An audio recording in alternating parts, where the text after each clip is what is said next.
Welcome to this fantastical, magical world, home of the kin. This world is home to the physical, strong stone kin and their deep mine homes, the dexterous wood kin with their aptitude for nature magic, the sea kin living deep in the oceans, the soul kin in their floating cities of magic, wonder, and gemstone, and many more. While the kin live in their cities protected by magic and bastions, the wilds are home to the monstrosities, strong beasts with magic resistance and thick hides. Many legends and stories are told about the kin and their exploits, but none more so than the story of the soul kin hero, soul-bound to a being called the sun god Ku. So gather round and listen up as I tell you the truth of this mythical warrior and his humbling beginnings. Congratulations, dear students. As headmaster of the Amethyst Academy of Magics, I applaud you for passing the theoretical entry exam. Now, a life of growth and mastery is lying before you. But now, as tradition demands, the word is given to the top scorer of the exam. Student Moore Agaton, please join me on the stage. Agaton. As the headmaster, in his splendid purple robes, takes a step aside, he is joined by an uncomfortable-looking, scrawny boy. Moore is trying to take deep, slow breaths to avoid fainting, or worse, puking with all the attention of the new students, teachers, and the headmaster resting on him. As Moore nervously stutters at the beginning of his speech, he instantly flinches in surprise as subtle magic circles amplify his voice. Thanks. Headmaster. Trying to get rid of his stutter, Moore takes a deep breath. I'm really grateful for this opportunity and hope all students will enjoy their time. A cough from the Grandmaster luckily stops the word flood, and an encouraging nod lets Moore compose himself and start over. To all students, I'm honored to stay on this stage as your representative. My dream has always been to join this academy like my parents did before me, and while this is a place of learning and growth, I hope to find comrades and friends among all of you. Because my status as the son of an officer is below that of many of you who are nobles, I wanted to refuse this honor. Still, the headmaster insisted on this tradition and the following aptitude test. So while I wanted to give the honor of first student to someone of a more prestigious family, it was denied. As this has gone on long enough, I will test all your aptitudes, starting with Mr. Agaton here. While this statement resulted in a lot of excited murmuring, someone with keen hearing might have heard a few dissident voices in the crowd. Mr. Agaton, please place your hands on this crystal ball and let your magic flow. The headmaster produced a crystal sphere about 30 centimeters in diameter and held it out for Moore, who slowly put his hands on it and, while taking deep breaths, concentrated on making his innate magic flow. The crystal sphere slowly gained a subtle purple-blue hue, and lazy energy impulses flowed within. This development lets the headmaster frown and look at Moore with a bit of pity. Finally, he clears his throat and speaks as Moore opens his eyes in expectation. In a voice devoid of reproach or approval, he simply states, the second sentence was nothing more than a platitude. It is common knowledge that without specialized affinity, the magic of the higher circles is outside of reach. While everyone else was taking the aptitude test, Moore silently walked back off the stage to the end of the gathered students, lamenting his lot every step of the way. Finally, after all tests were concluded, he was the only one without any specialized affinity. His first place on the theoretical tests, low status, and weak magic, now instantly made him an outcast among his peers. While the first few weeks were pretty eventless, Moore had this bad feeling that the peace would not last. He excels at magic theory and can hold his own on applied beginner magic.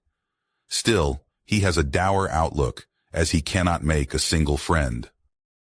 But after the lessons, he found a little letter slipped discreetly below his dorm room door, which instantly changed his outlook.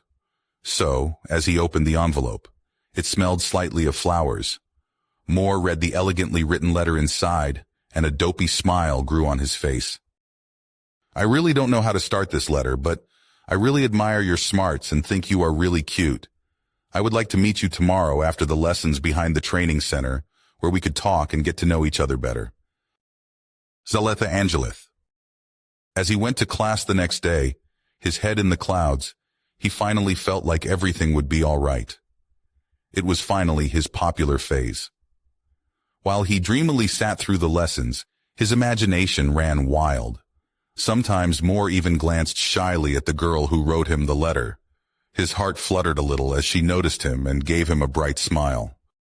Moore could not wait for the end of lessons and was finally released from his torment. He was almost rushing to the meeting spot, not wanting to let this opportunity go, and he would not be made to wait long. A few minutes after he arrived at the meeting spot, the sparkling form of Zalitha walked up to him, smiling brightly and instantly going for a hug, which set Moore's brain into a state of shock and exhilaration.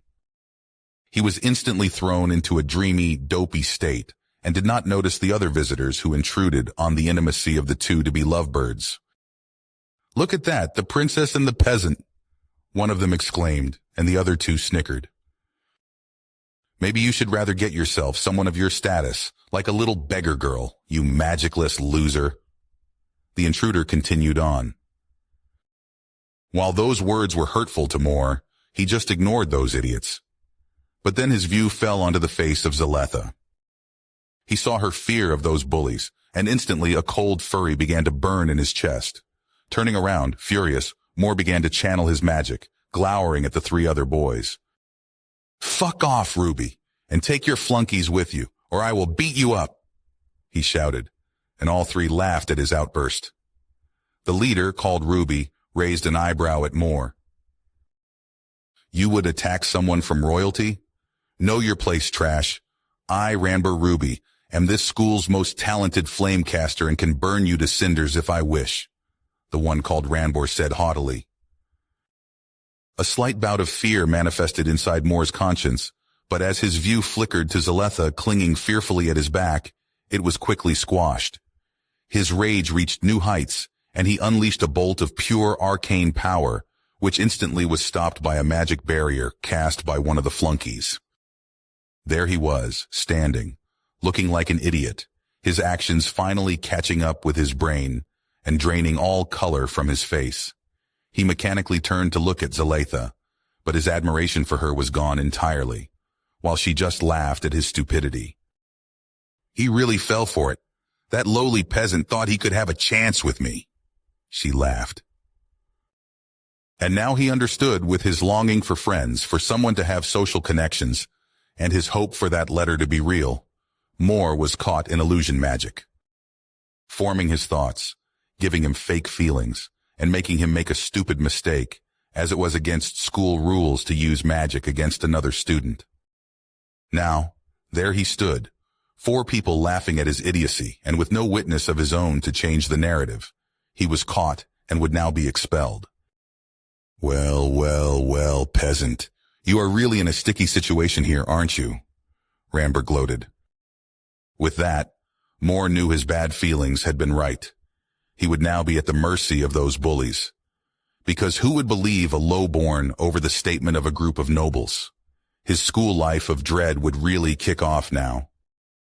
Through the coming torment, his grades stayed good at least, as he would always do the homework of 5 people from this point on, and seclude himself as often as possible in his room while they had free time to evade his tormentors. Still, every time they crossed paths, they would torment him with illusions if no teacher was nearby and be all buddy while a teacher was watching. This drained him and let his magic control waver, meaning his applied magic training got worse and worse. Moore would often think of writing a letter to his parents about his dismay, but he could not bring himself to disappoint them, so he would lie about how he made many friends and how great everything was. Sometimes, he would try to unveil the lies of his bullies in front of a teacher. Still, his attempts were always seen as a friendly rivalry between the generous nobles and the peasant recluse, who they tried to get socializing against his will. As soon as the teacher was out of sight, he would pay for his insolence with illusory pain and anything to hurt him that would not leave any marks. It was plain hell, and as his thoughts went to quitting everything more and more, another desperate plan formed in his brain. If he were strong enough, if he had specialized magic, Moore could fight back, show those bullies he could not be taken lightly, and finally break this abusive cycle. Moore would do something forbidden, a once-in-a-lifetime ritual designed to join the souls of two soulkin together. A ritual intended for bonding with your soulmate and lifelong partner, joining your magic pool and affinities together, and enhancing both. In some children's stories, a lone hero would use this ritual to fuse his soul, not with kin, but with a mighty elemental force, therefore becoming far more powerful than any kin, with the cost of staying alone forever, never having a true soul bond. In the deep night, Moore began to draw the required magic circles. He used his own blood and earth from the gardens as a medium to call upon an earth elemental force. Then, with a last bit of exertion, he funneled all his magic into the ritual, falling unconscious simultaneously. At the same time, fate called, or perhaps it was just chance, when a pick struck something that should never been rediscovered, and something was awakened that should have died in eternal slumber. Rosanna Amathine was worried. Moore Agaton, who she knew only as her slightly reclusive muster student, didn't appear in class this morning, and after questioning his friends, she only got the answer that they didn't know. So, while she was on her break, Rosanna went to the dorm room of the missing student to find it locked from the inside. After knocking a few times without getting an answer, she used her magic and authority as a teacher to unseal the magic door lock. Rosanna entered to the sight of something awful. Her student, Mr. Agaton, lay unconscious next to something that looked like a hastily drawn and obviously failed runic circle, which she instantly recognized as a faulty soul-merging ritual. She rushed to Moore's side and tried to get him awake, but nothing she did would rouse him. He might have overestimated his magic reserves for this ritual. She quickly used a teleport spell to get him to the Academy's infirmary, and instantly called the headmaster and the healing adept on station for help. As the three mages converged in the infirmary, Rosanna told the adept and her grandfather what she had found. This erupted into a heated discussion between them all. After they let the adept do her work, Rosanna and the headmaster went to Moore's room. Headmaster Amathine walked around the chaotic room, looking at the carnage while mumbling to himself until he finally reached a conclusion. He really tried to do a soul binding, but it failed. Look here in the runic circle. Wrong symbols are used, and I can't even begin to describe the foolish idea of using plain earth as a medium. The headmaster explained, and then, looking at his granddaughter, asked, "Rosanna, do you know why he would do something like this?" "No idea. I thought he would finally fit in after he made some friends. The first weeks of loneliness must have been very depressing, but after he started hanging out with the heir of the Ruby family and his group, his grades improved a little. Well, at least the ones for the theoretical classes." She offered an explanation to a nodding headmaster. "Yes, but maybe this is exactly the reason. You say Mr. Agaton became friends with the Ruby boy. Maybe he then felt inadequate, and it is known that a soul-binding ritual, if done correctly, will enhance your shared magic energy. I can only imagine he wanted to gain an attribute with this mess and a bigger magic energy reservoir, probably trying not to be left behind by his very talented friends." The headmaster shrugging. Meanwhile, in the infirmary, the adept did her very best to get Moore to reawaken, using magic that primarily restores the magic energy. After a while, she noticed the boy's eyelids flutter, and he let out a pained groan.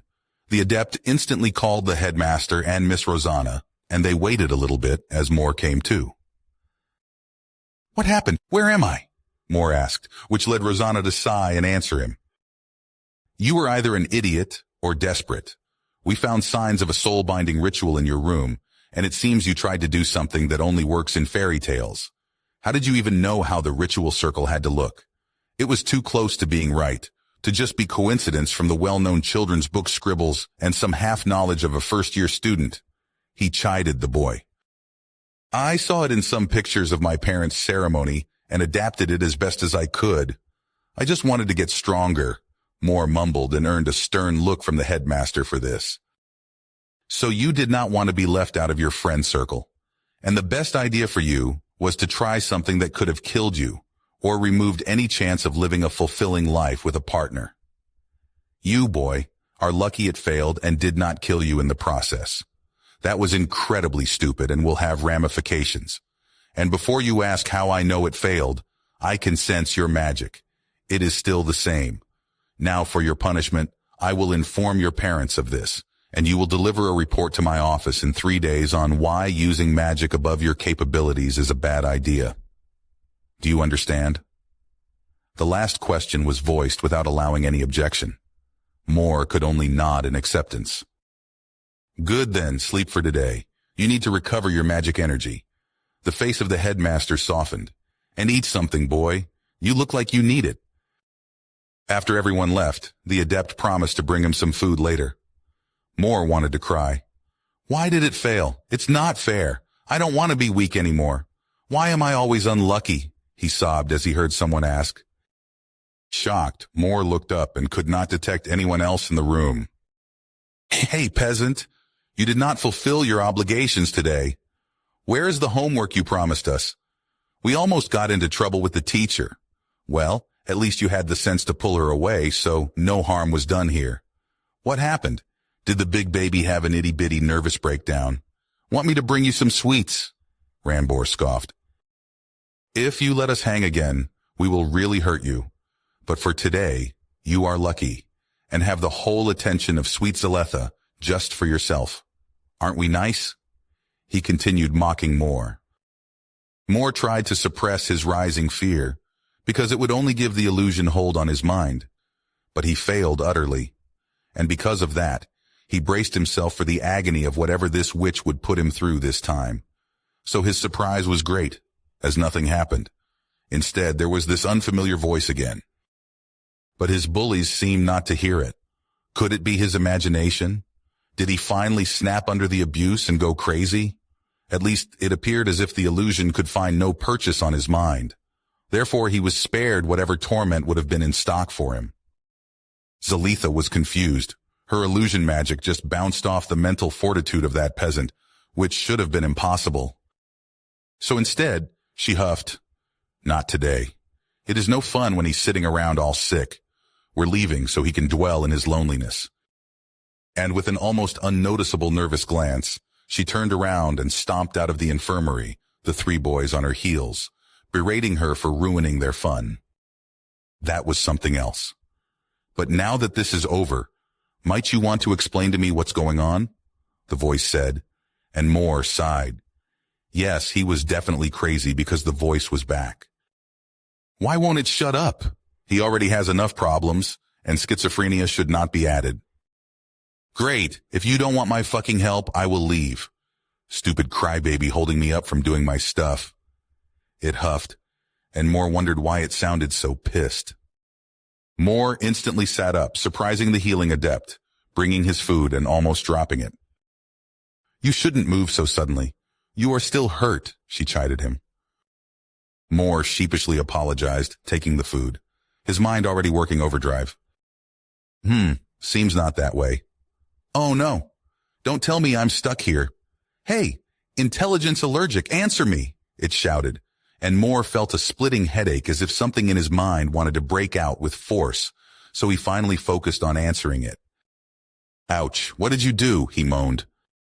Yes, You said you were from a place called Earth? Moore asked.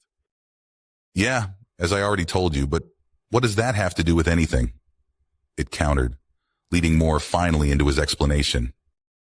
I wanted to get stronger, and because my magic affinity is none, I won't be able to cast the high-level spells. Therefore, I did a ritual to bind myself to the soul of an earth elemental to get an earth affinity and a boost in magic energy. I thought it failed, but now you are here. Please share your magic power and earth affinity with me, and I will be eternally grateful, he explained pleadingly. Magic? Like in fantasy? How would I do that? It asked, and Moore got thoughtful. Huh? How do you not know that? You are an earth elemental. According to the stories, it should be obvious to you. He grumbled. Me? An earth elemental? How did you come up with that stupidity? It told Moore, who was slowly getting furious. You spoke about a place called Earth, and somehow felt it nodding. Yes, Earth, as in the planet Earth. You know where all humans live? Are you retarded or something? Spouting something about magic, elementals, and souls. Get back to reality, it chided him. Huh? Moore answered. Oh no, both exclaimed. Okay. Let's slow down. We need to get our facts straight. First, please explain to me what you are if you aren't an elemental, Moore asked. I told you I'm a human, and my name is... I can't remember. Why can't I remember? What is this shit? The last thing I can remember. I was on my way somewhere, and then there was a light, and then nothing. The voice pondered. And you did not think it was strange that you just somehow ended up here and could talk to me? Moore drilled further. I fear I might have died, and while my soul, mind, whatever, did the things it does when you die, you pulled me away and towards you. It's strange how calm I am with all of this, but maybe it's another safety feature from leaving your body and moving on, or the weirdest dream ever. The voice continued. Well, for now, I think we just roll with it. Humans will do for a name for the moment. Which leads me to the most crucial question. Do you need assistance? Why did you cry out for help? What did those 4 clowns have to do with all of this? And what exactly did I get myself into? In detail, please, the human asked. Moore took a deep breath and a sip of his drink before collecting himself and answering. Starting at the beginning would be prudent, I think. I'm Moore Agaton, a member of the Soulkin, and I enrolled only a short while ago in the Grand Academy for Magics. But it seems nothing will go my way. First, it was revealed that I had no aptitude for specialized magic, which is terrible, Moore explained. Moore. Because even if you can use every spell, as no affinity will allow, every spell costs an amount of magic energy. The amount depends on the grade and effect of it. But if your soul has an affinity, the cost for a spell of the same affinity type is significantly reduced. I wanted earth affinity like my father, so I tried to bind myself to an earth elemental. But, well, as you can guess, I somehow pulled you into my mess. Sorry for that, Moore explained. So, if I get this right, you wanted this specialization because you don't have any. This, in turn, means you are stuck with the basic spells, which will probably put you at a disadvantage in pure power. After all, the high-level spells are too expensive for the magic energy you might have. Am I right? Then why try something like this stupid soul thingy and not just, train yourself to have more magic energy, level up or something? The human asked. That is not how this works. You cannot just get more magic energy with training. Your magic reservoir will grow when you grow older, and that's it. Because of that, the elders are always the strongest. The only other way is to do this stupid ritual and bind your soul to someone who also has a magic reservoir, and those will then be combined into one. But ours did not grow as we soul bonded, which should be impossible, Moore told the human. Well, it does make sense because there is no magic in my world, so I probably did not have that reservoir. The human pondered. How could anything exist without the magic powers that make up the world? He asked himself, and then added a depressed. I should have tried for my mother's wind affinity, he sighed. Your mother has wind affinity, and your dad earth? Cool, then they have polar opposite powers and probably complete each other pretty well. The human exclaimed, and Moore cursed his luck at that moment. I hate my life. Yes, my father has earth, but my mother is exceptionally gifted, with water and wind affinity. Therefore, this gives her a double affinity, called ice affinity. She could have easily married into high nobility, but chose my father for some reason, and gave up her previous title to be with him. I got into this school because of my potential as her son. And even if it is just a guess now, I had a good chance to get the affinity from both parents. This means I probably was lucky enough to also get a double affinity like my mother, but unlucky enough to get her wind affinity and my father's earth affinity, which in turn canceled each other out. Moore now really wanted to cry. His life would have been much better if he had a double affinity. Good night. Sleep well. The human answered and began slowly wandering the compounds of Moore's mind, just looking. For Moore, this was somehow soothing and let him quickly drift off into sleep. But as sleep took him, so did the nightmares, and while he tossed and turned in subconscious movement, the human watched. Watched the nightmares, watched the boy, who would be his other self from now on, watched what the four bullies did to him, and felt a protective rage. "Those asshats will pay. This ends right now," the human promised the sleeping Moore. On the following morning, Moore acquired some writing implements and got to write his punishment essay, while the human was backseat writing, or more backseat questioning. "Ah, so if you use a spell where your magic is insufficient, you could die because the missing magic energy will be subsidized with a thing you call live energy. But both energies are more or less the same, just that the live energy is the magic energy being held back for your essential functions. Wouldn't that mean your magic energy would also get stronger if you trained your fundamental strength and endurance? But then, why do the elderly have more energy than someone in their prime?" The human mused. "Could you please shut up? I need to concentrate. I don't want to write it again. And I told you that is not how it works. Also, why would training your strength do anything? You have your body, and that's it. What would you even do to train a body? It's stupid." Moore complained. "Wait, is that why everyone I saw is so scrawny? You have no concept of training your body? Is it just, I have to be born right, or I can't use the fancy pants spells I read in a book for all of you?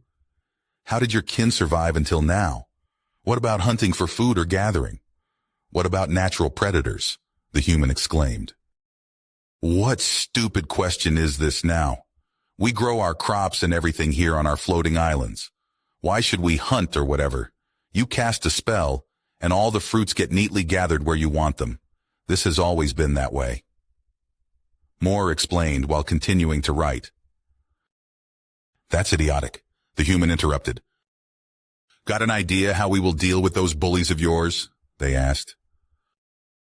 "Yeah, seemed like it. Any idea why?" "Well, forget it. It doesn't really matter for our problem anyway. We still need a good plan to deal with them. It is 4 against 2, and I can't talk to anyone but you. So more like 4 against 1.5. But if this girl needs to have some kind of hold against me, she will be shit out of luck. Humans are notoriously headstrong.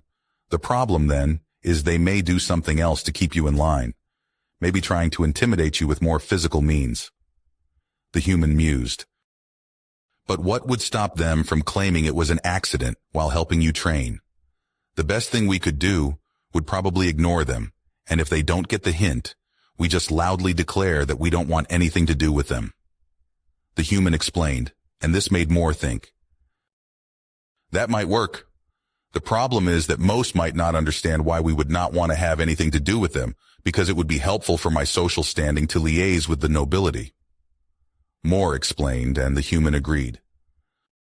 Agreeing on this plan of action, their talk turned to other subjects until Moore decided it was time to sleep and rest. They would resume talking the next day, and it would again be human who asked the first question. "Could we use the time while we are stuck here for you to explain to me how exactly this magic is working?" the human asked. "Yes, of course," Moore answered. "First, as you already know, you need magic energy to cast a spell. Then you must concentrate on guiding those energies, or the spell will fail. Secondly, while there are some continuous spells, they are hard to keep up because you must concentrate on the energy flow the whole time. That means spells like body enhancement or elemental puppet spells are almost impossible for single mages. Body enhancement more so because a flesh and blood body is more complicated to move with the limits of how the energy can flow. Therefore, most mage teams would fall back on an elemental puppet if they needed someone to keep their enemy at a distance. But those are last options. At best, you deal with anything at range of your instantaneous spells," he explained. "It would be really cool if we could pull something like that off. It would be like a secret trump card," the human joked. "Yes, it would. But how could we even start to pull something like that off? First, the energy cost would be far too much for me, and you would need to somehow be able to control the body or guide the magic energy. And that's impossible. In the stories, the bound elemental only gave the mage more energy and affinities. Moore retorted. That's why I meant it as a joke. But still, the surprise on the faces of the other mages probably would be hilarious. If it is true, it is impossible for a single mage. Still, I think I got it. Using those instantaneous spells is best because you can just fire and forget them, or start casting the next one. The other question is now, how much concentration is required to keep a spell up? The human asked. It depends on the spell, but it ranges from almost nothing to wholly occupying your attention. For example, letting a fire spell go on would be on the lowest distraction level, while guiding an elemental puppet would be the highest. Moore explained. Okay, got it. But still, the explanations got the human thinking because something felt off. Moore used the quiet time to finish his punishment report and catch up on the stuff from the missed lessons. So while the human brooded over the pieces of information, Moore got himself back on track with his studies with sporadic help from Miss Amathine. Like this, 2 more days passed, and Moore was finally released from the infirmary. As good as new, according to the healing adept. However, only Moore and his new partner knew how close new was to the truth. Still, Moore had this bad feeling about the almost inevitable confrontation with his tormentors he would definitely end up in. He hoped with all his heart that the strategy of himself and the human would work as they planned. On the way to class the next morning it happened, and he heard the call from behind him. Hey, peasant, are you finally up again? You have to make up for your laziness now, it said. Ranbor, Moore sighed. Hey, you worthless pawn! What kind of reaction is this? Is this how your parents raised you? Seems someone has to teach you respect of your betters again. Ranbor exclaimed, and Moore turned around slowly. Excuse me, your lordship. I believe the presence of someone of so lowly standing is no fitting company for someone as illustrious as yourself. But where, sire, is your noble retinue? It does not do for someone as royally important as yourself to be without them. Should I go and tell someone to summon them for you? Moore replied, trying to keep the sarcasm out of his voice, as the human in his mind giggled. Good one, they unhelpfully added. You're going too far this time, Ranbor furiously stated, his ruby eyes glowing balefully with magic energy. But Moore just shrugged, turned around, and left. Are your eyes also this creepy? It looks like you only have a black pupil, and the rest are in whatever color. The human questioned Moore. Is that different where you are from? In most cases, the color fits the family, so Ranbor, of course, has ruby red, and mine would be of more an agate green-blue disposition. Moore answered the inquiry. As they ignored Ranbor, the noble raised his voice in protest. Don't turn your back on me, you worthless peasant, he shouted, which in turn led the human to giggle again, which was too much for Moore, and he couldn't suppress an amused snort. You're not laughing at me, Ranbor raged, and as Moore turned around to address that pompous ass, he only saw the red and yellow of a fireball that was flying right toward him. Moore felt the heat lick his skin, and the shock of the force and the fury of the attack blacked out his mind. While the enclosing darkness would protect him from the pain of burning, he knew that this would be too much and his end. Moore would be just a burnt heap of dust on the floor. With this, the last thing he heard before losing conscience was the voice of his partner. Holy shit, that's interest. Then suddenly, a cold shiver raked down his back as he noticed Miss Amathine's expectant look, clearly having asked him something and being furious about it. Dodged. Listen to me. Then the asshat threw a second one and I dodged again, closing the distance. And somehow your fist ended up connecting purely by accident, mind you, with his nose. Not my fault at all. He would not stop. Then the lady Teach came over and started getting all pissy with us. But, well, I didn't know if it would be possible or intelligent for me to try talking, so I wanted to get you back to reality instead. Now that you are filled in, please deal with it. Human continued. It was an accident? Moore started but instantly got shut up. I thought better of you. First you almost killed yourself with stupidity, and now you attack another student? She continued the tirade. Huh? That's not how this went. I just wanted to go to class as this asshat came over to bully me because of whatever fucking reason. Maybe he didn't get enough attention as a child or too much, I don't know. He attacked me with his stupid fire, and I just reacted. Moore countered angrily. Yeah, tell her, the human added. That outburst caught Rosanna on the back foot. There was more going on than she could see at first glance. Oh shit, think fast, you got this, the human said. Because attacking another student with magic is against school rules, Moore blurted out, which gave Rosanna pause. We will forget this, but if one of you ever antagonizes the other again, she threw a hard look at Ranbor, then I will personally kick you both out of this academy. And if your families even dare to try something to overrule this decision, I will ban everyone in that family. Do both of you understand? That's not fair, the human exclaimed, but was instantly shushed by Moore. Yes, Miss Amathine, I understand. Will that include using a third party? Moore asked, and Rosanna thought for a second. What? That's unfair, Ranbor shouted, catching another cold look from Rosanna. I did not ask about your opinion. I asked if you understand Mr. Ruby. Rosanna chided the boy. Good. Now get to class. And remember, I have my eyes on both of you. Now you can't misbehave without my knowledge. Rosanna told them as she walked away. Moore was the first to leave for the next lesson. You know this will not be over, right? The human proclaimed. Yes, he will search for the next opportunity, but for now we are safe, Moore answered. History, most boring class, Moore said with a slight groan. With that, they sat through an exhausting lesson on the history of kin. Initially, there were only kin, no distinction between them. They lived in concert with nature and the beasts roaming their world. Now, while they were peaceful, there were disputes, and the discovery of magic powers only fueled those. Finally, someone used his power to try and propel himself to the top of the world. The resulting war devastated vast stretches of land, killing thousands and starting what we now call the First Cataclysm. As the fighting continued, the formerly free-flowing magic concentrated on the battlefields, the unleashed spells drawing it towards those. In an especially fearsome battle, it reached a breaking point. The resulting gathering of power sucked every drop of energy into itself, killing every living being on the battlefield and creating the first monstrosity.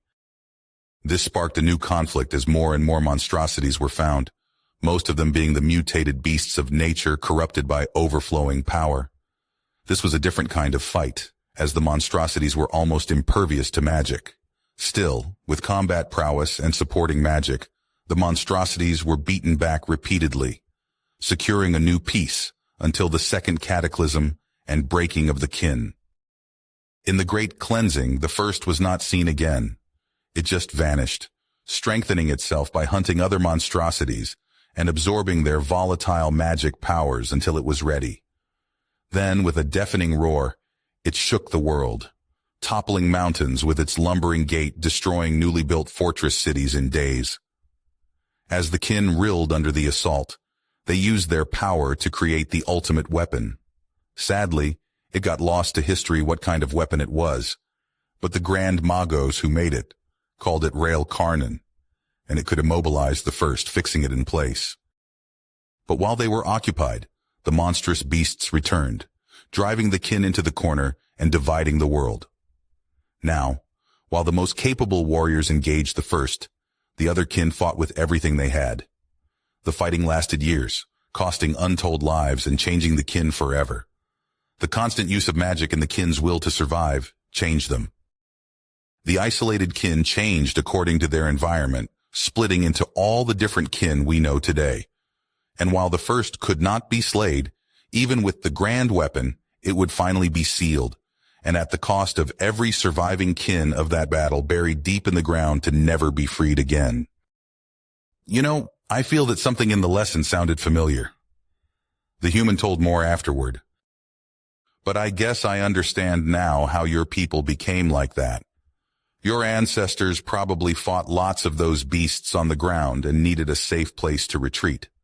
Then discovered that blasting those things from high above is pretty effective. They mused.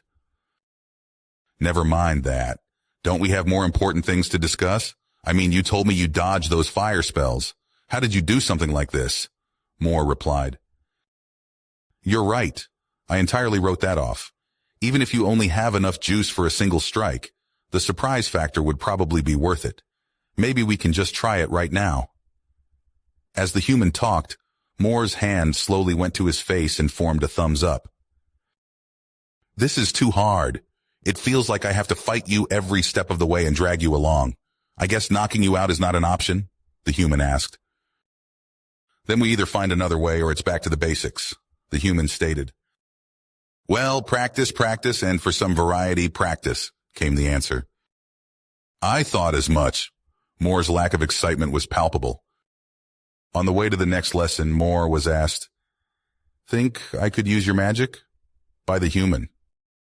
I don't know. Maybe it's something to try later today, Moore answered. The next lesson was interesting, at least for the visitor from beyond. It was a lesson on the rules of magic. Even if Moore and quite a few of his peers were lulled into sleep by the teacher's soothing voice, the human was surprised that someone could teach something so interesting in such a boring way. Attributes have a positive effect on magic of the same type and a negative effect on the type opposing it. To give you an example, a mage with fire affinity will not be able to use higher forms of water magic.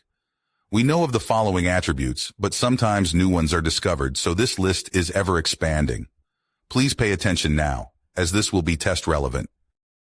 We know of the elemental attributes fire, earth, water, and wind, the manipulation attributes, healing, and illusion. And finally, the royal attribute, only seen in the royal diamond family, is called gravity. Here, I have to note that there are spells that are not included in any of those attributes and can be used by anyone. These are called basic attributed spells. For example, those spells include body enhancement, magic bolt, or the widely used message spell. Now please note that the attribute distinctions are only one part.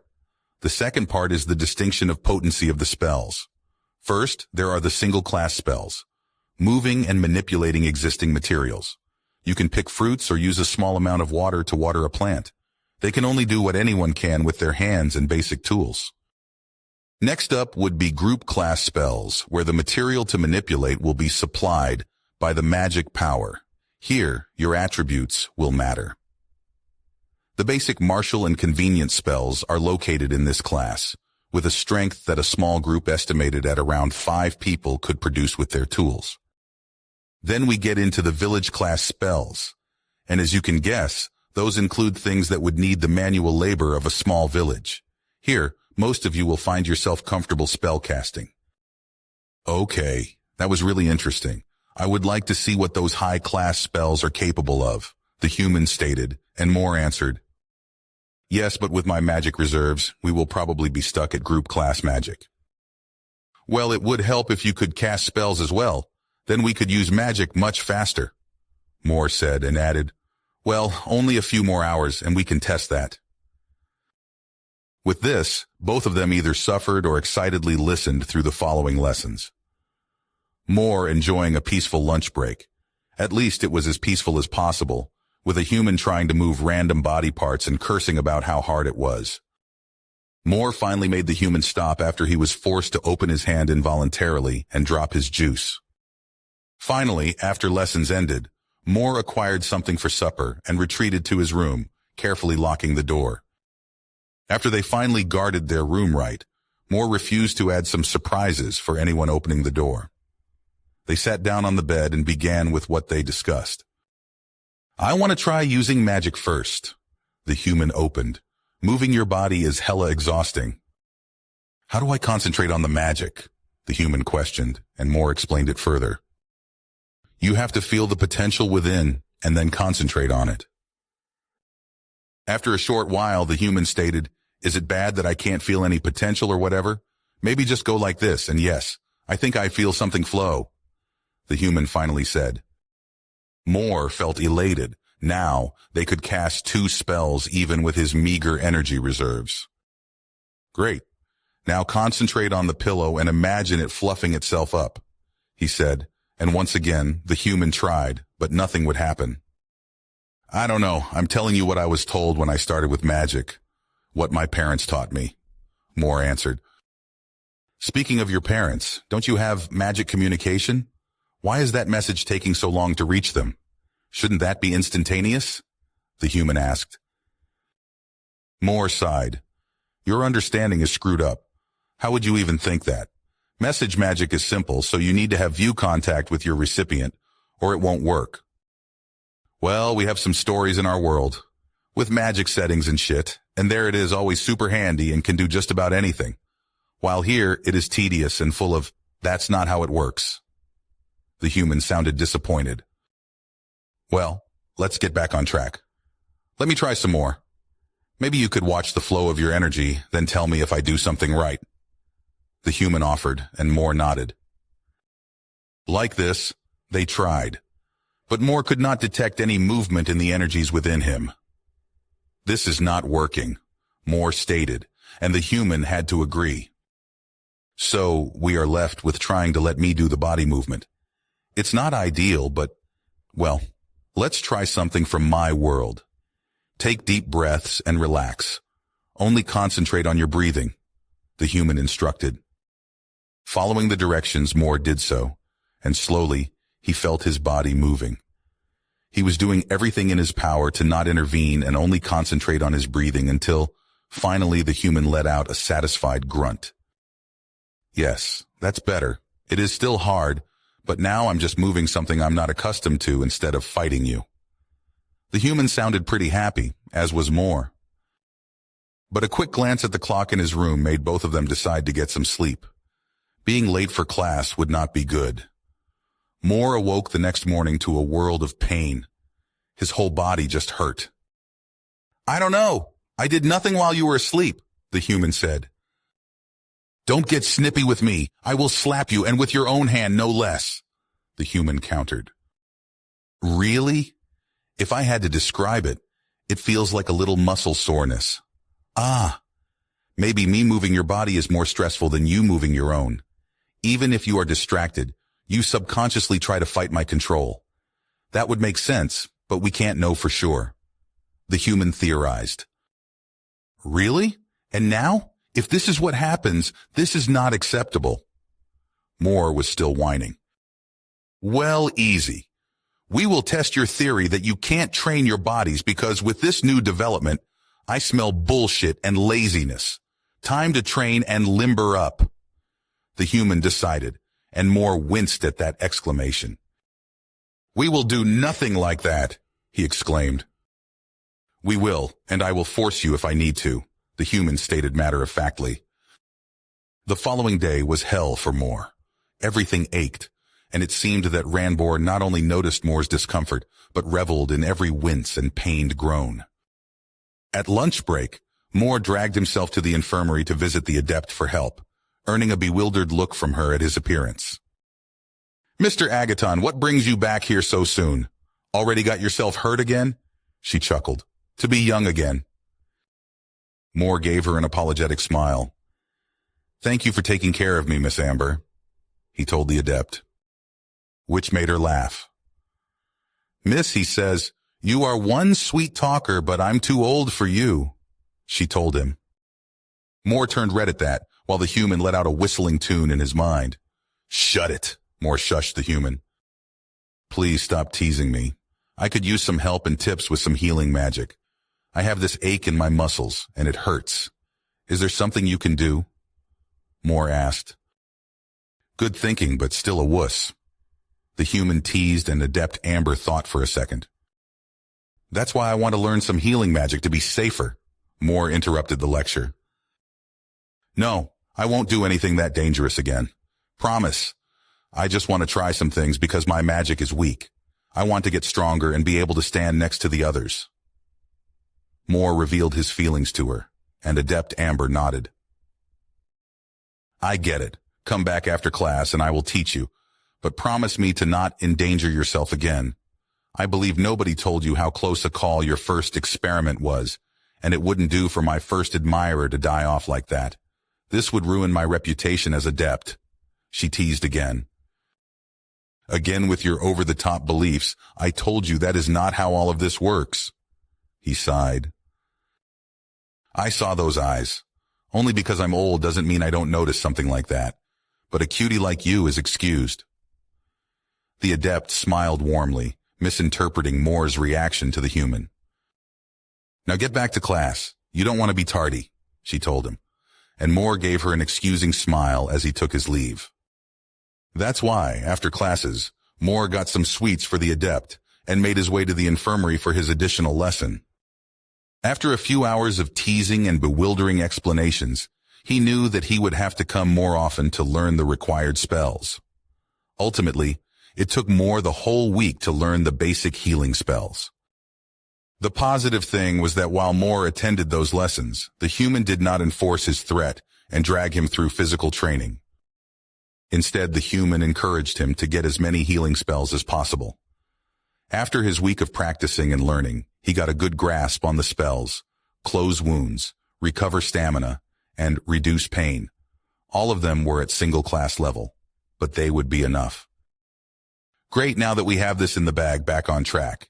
Cue the training montage and play Eye of the Tiger, the human exclaimed, and Moore dreaded what would come. What even is a tiger? Moore grumbled.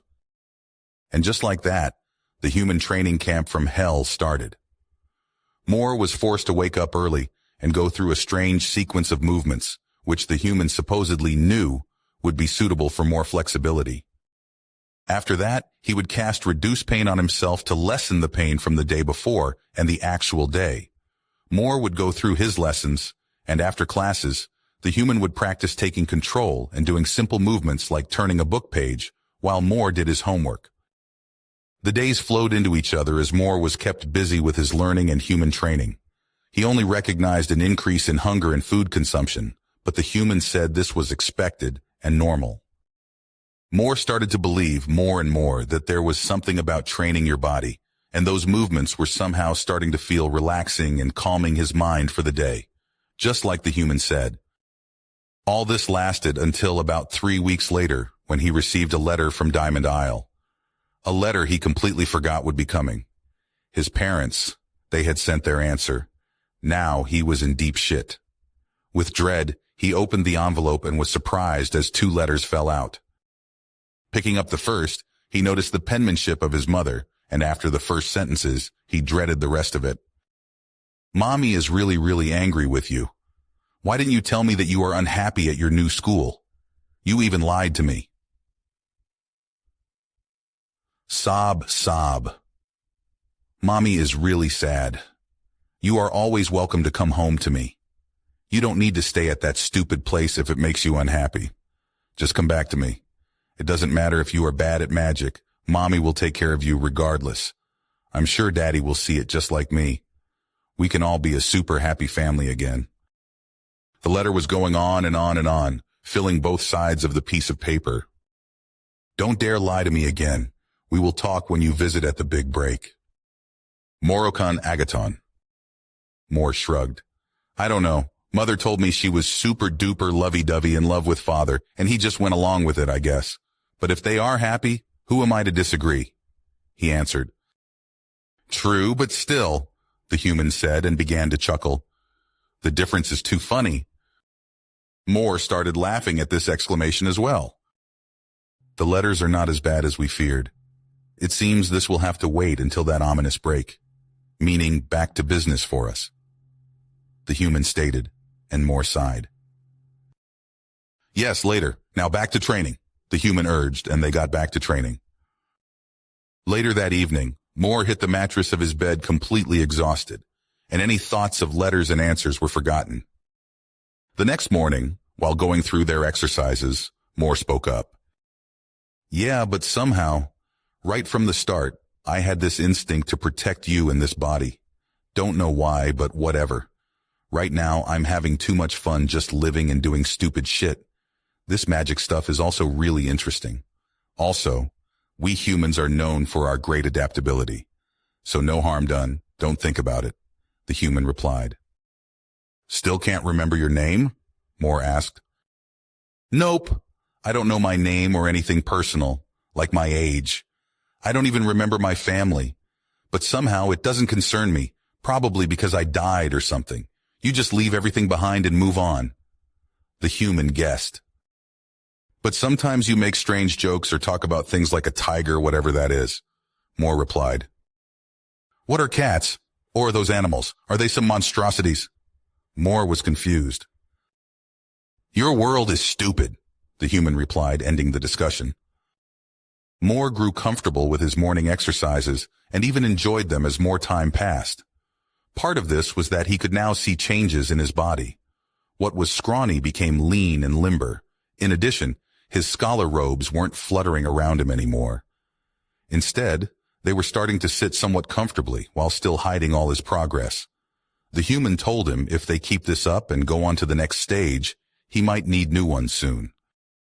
The lessons also went well because the human was paying as much attention as Moore himself, or still tried to use his magic when they got bored, without any kind of advance, mind you. It would not work, no matter what the human tried. The headmaster revealed this year's half-year aptitude test about a quarter into the year. It would be a duel, as the rise in the appearance of monstrosities raised the need for more combat-oriented mages, or at least mages able to protect themselves. It would be done tournament-style, with each school year having its own bracket. The pairings would depend on your grades, both in magic theory and applied magic. Moore glanced at Ranbor briefly at this announcement, and they met eyes. Ranbor's chance had finally come, and he would crush Moore for every perceived insolence. The look they shared made clear that neither would back off now. Seems like the fun part will start now. Are you ready for a war meeting? We need a strategy to press that loser into the dirt. The human edged Moore on, who in turn replied, We know he specializes in fire magic, and as a high noble, his magic reserves are probably much higher than ours.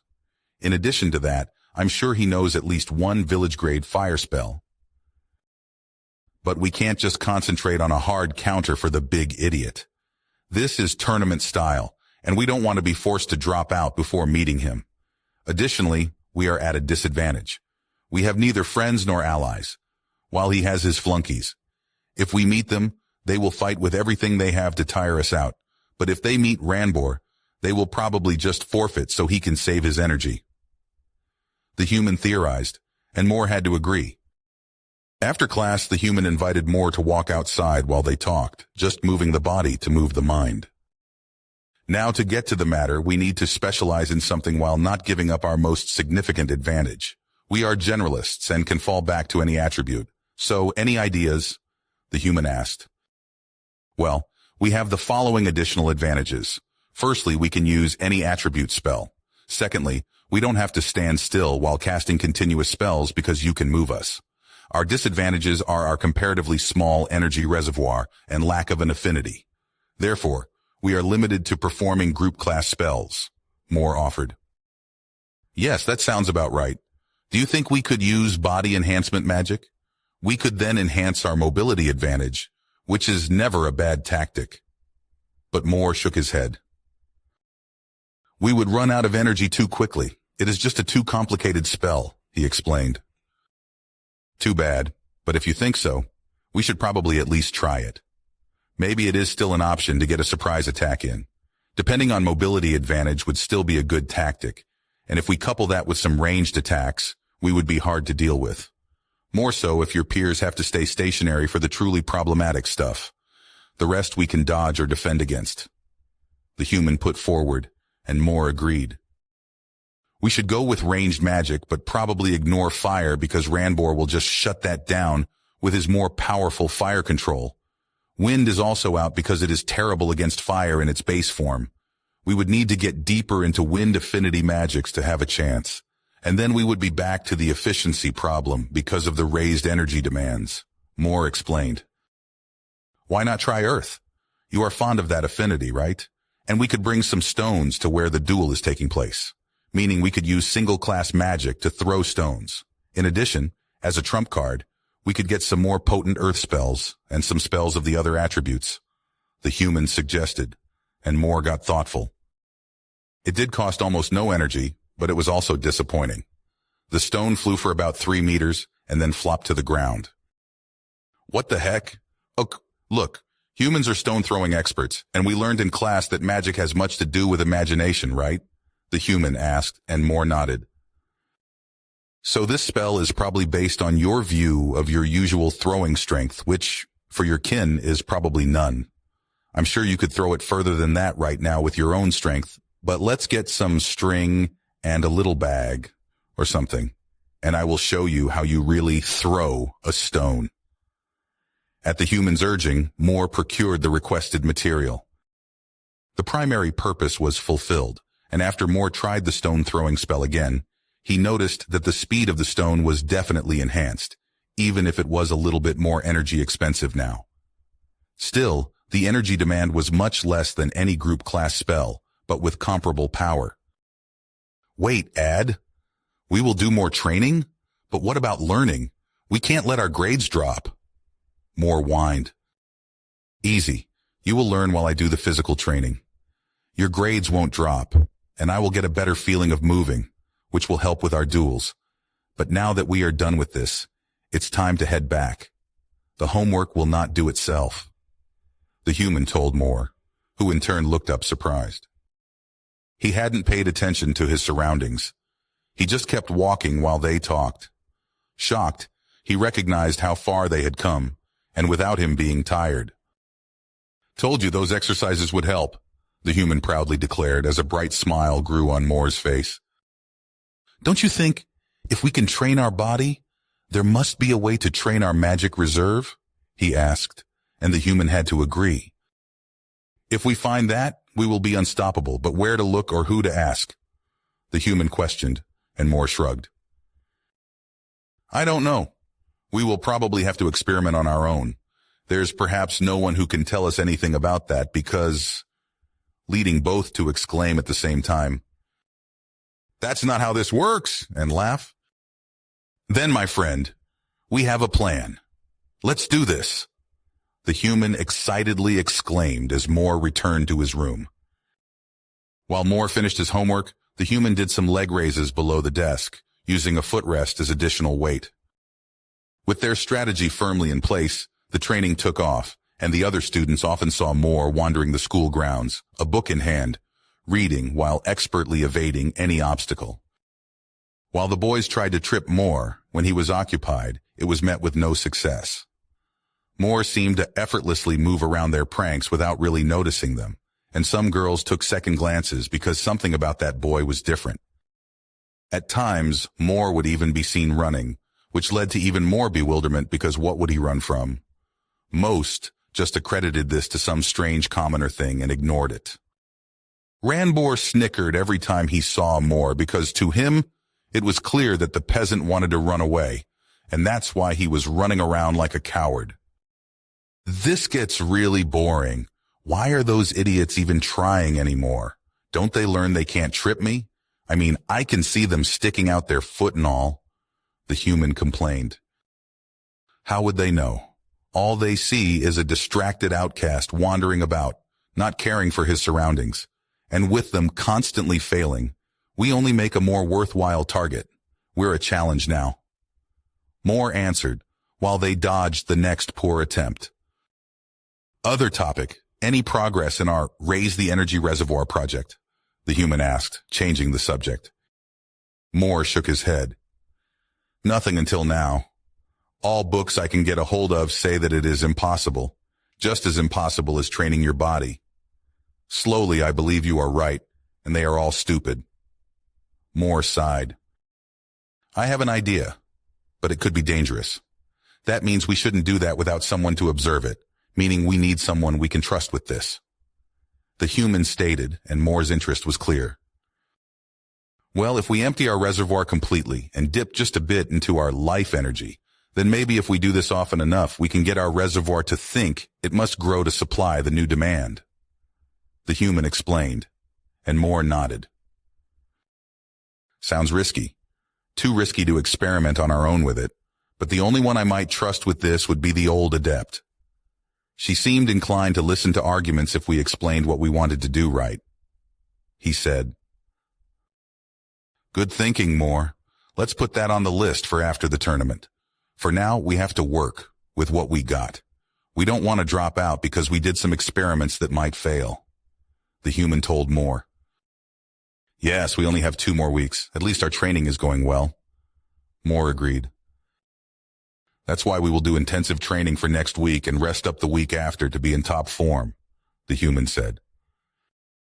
I don't like the sound of intensive training, Moore carefully offered. Don't worry, I will do those exercises for us. The human calmed Moore, but Moore's bad feelings were not so easily quelled.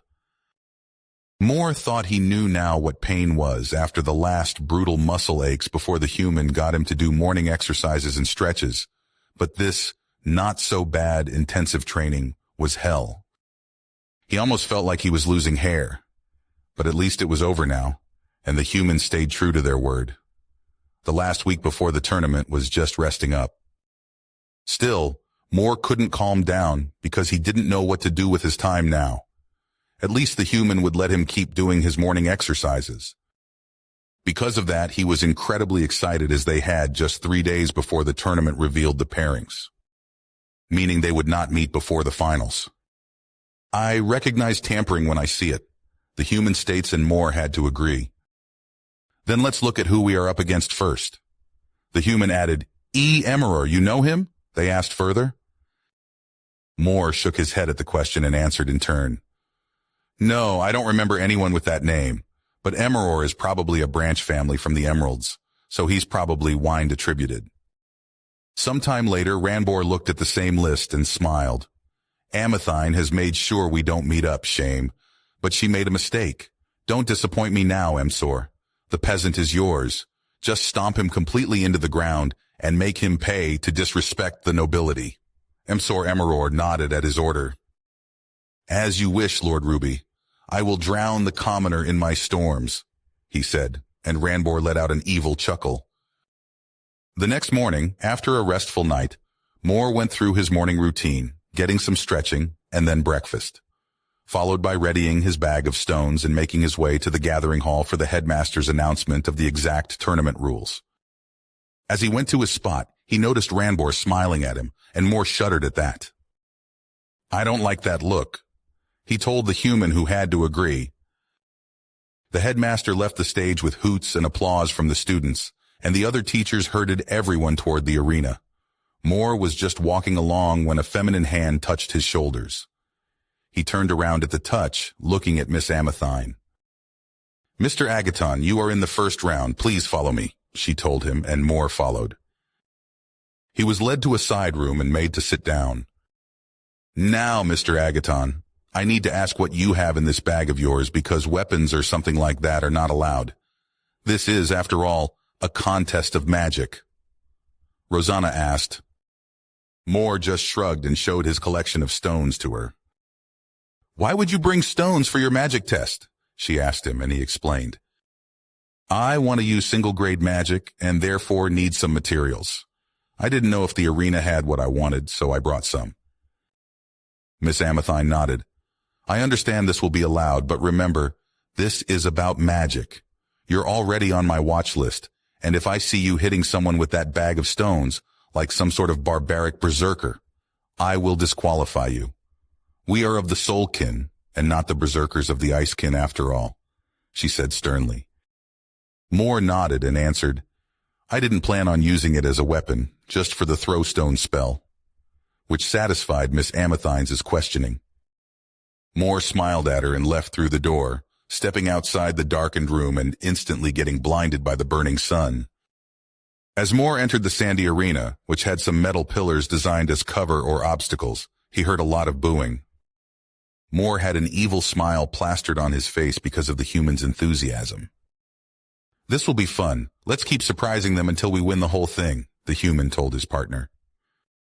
Emsor entered the arena, squinting his eyes. Why did they have to keep this room so dark, if he is only blinded by the sunshine afterward? As his eyes got used to the brightness, he saw his opponent, the commoner Ranbor, wanted to be crushed. He shrugged. Sometimes you just have to do what the higher nobles want, and it wouldn't be tragic for the commoner. The commoner would just get put back in his place and could be happy knowing his betters cared so much for him. The only thing giving him some thought was the warnings Aletha gave him. She told Emsor that after the commoner's accident, he was somehow different. Now, after he took a better look, he saw the smug smile on the commoner's face. Oh, he would put him back in his place. This uppity behavior is not acceptable for commoners. They should bow to him and the other nobles and be grateful for everything. With a loud gong, the first fight was on. Emsor watched the commoner run towards some of the metal pillars and smiled to himself. That was more like it. At least the commoner had that much sense to hide from Emsor's magic. Now, the rumor that he was running in his free time even made sense, but Emsor did not care. He was ordered to go all out and crush the commoner, so all out he would go. Emsor gathered the air around him, and with a spike of power, he let all his power flow. Moore watched in horror as his opponent entered the arena, and he finally got a face to the name. "Oh no," Moore exclaimed. "Isn't that one of Royal Butthole's flunkies?" the human asked. "Why did you not know his name?" They chided Moore, who got defensive in turn. "He never introduced himself, and I didn't think Ranbor would tolerate a lesser noble in his entourage. I thought his friends would at least be upper nobles," Moore exclaimed. "Well, too late to cry over spilled milk," the human said, and Moore asked. "Not important right now, get ready," the human admonished and got ready to move. As the gong sounded through the arena, the human exploded Moore's body into movement, getting into cover. "Oh shit," the human exclaimed, and Moore's face went pale. "Quick, I have an idea, the human started. The unleashed storm hit the arena like a hammer strike, the iron obstacles giving off stressed metal sounds but holding. Sand and dust became a torrent of razor-sharp projectiles, and both contestants vanished from view. Ranbor smiled excitedly. Yes, now the peasant would know true power, and Emsor would quickly run out of energy. But nothing the peasant could do would keep him from losing, and, of course, getting a bad grade. Ranbor bribed one of the applied magic teachers with favors from his family, and therefore knew that this tournament was just a ruse. It was just to motivate everyone to do their best casting offensive spells. The only advantage winning had was that you get to show off more often, but going all out in the first round would at least get a passing grade. With Emsor's dominating power, the peasant would not get to show off at all and would fail. Ranbor laughed. His plan was perfect. Rosanna watched in horror as the storm toppled one of the metal pillars. The tournament was not meant to be fought at this power level. The spell unleashed was a continuous spell of village class, probably scratching on demographic class power levels. Even she was unsure she could escape a spell like that without using all her power. However, this kind of spell would come at a cost, as Mr. Emeror would not fight his second round. He would be entirely out of energy in just a few seconds. But that would be all he needed for this win. She did not understand what pressed the young mage to such an extreme reaction. Ranbor laughed as the crowd gasped in shock. The peasant had just vanished, probably getting ground up by the flying micro-debris. He would need to give Emsor something for that performance. He really got rid of the pest. Headmaster Amathine watched carefully, keeping his calm. The spell was impressive and worth passing marks, but it could not have obliterated the other contestant. The protective magic was too strong for that. "What is going on?" he whispered to himself. Headmaster Amathine watched, as did everyone else, when a part of the arena ground opened up, and the disheveled hair and head of the second contestant came out, looking around carefully. Headmaster Amathine was surprised. How did the boy withstand such a powerful spell without using equivalent magic? He should have been able to survive that attack, but it should have decided the duel and not in his favor. Emsor was still panting and getting slowly nervous. Why was he not declared victor? He eliminated the nuisance after all. He even completely removed that bastard. It was just a commoner, so no harm was done. A sudden murmur went through the stands, and he could almost hear Ranbor shouting something at him, but he just wanted to lay down, the exertion taking his toll, making him unfocused. Moore heaved himself out from his impromptu foxhole and looked around. "So what now? The flunky seems to be ready to forfeit, probably spent all his energy," he asked. "Well, why not ask him if he wants to tap out? We used a little bit. This digwell and stone foundation were great for what they cost, even if you initially told me practicing convenience magics would be pointless. But I won't be like that, and spare you the told you so, the human answered. Yes, I guess you are right. Never thought we use it as protection against storms. Moore conceded the point. Hey, want to forfeit? You seem pretty done, and I'm still fine, he called out to Emtsor. Emtsor's gaze focused on Moore in surprise. How was that commoner still okay? That is not possible. Rage built within him. He was almost out of energy, and this peasant was still fine. Preposterous. It was a lie. Commoners always lie. The commoner must be even more tired than him. He thought his pride not allowing him to forfeit on such a ruse.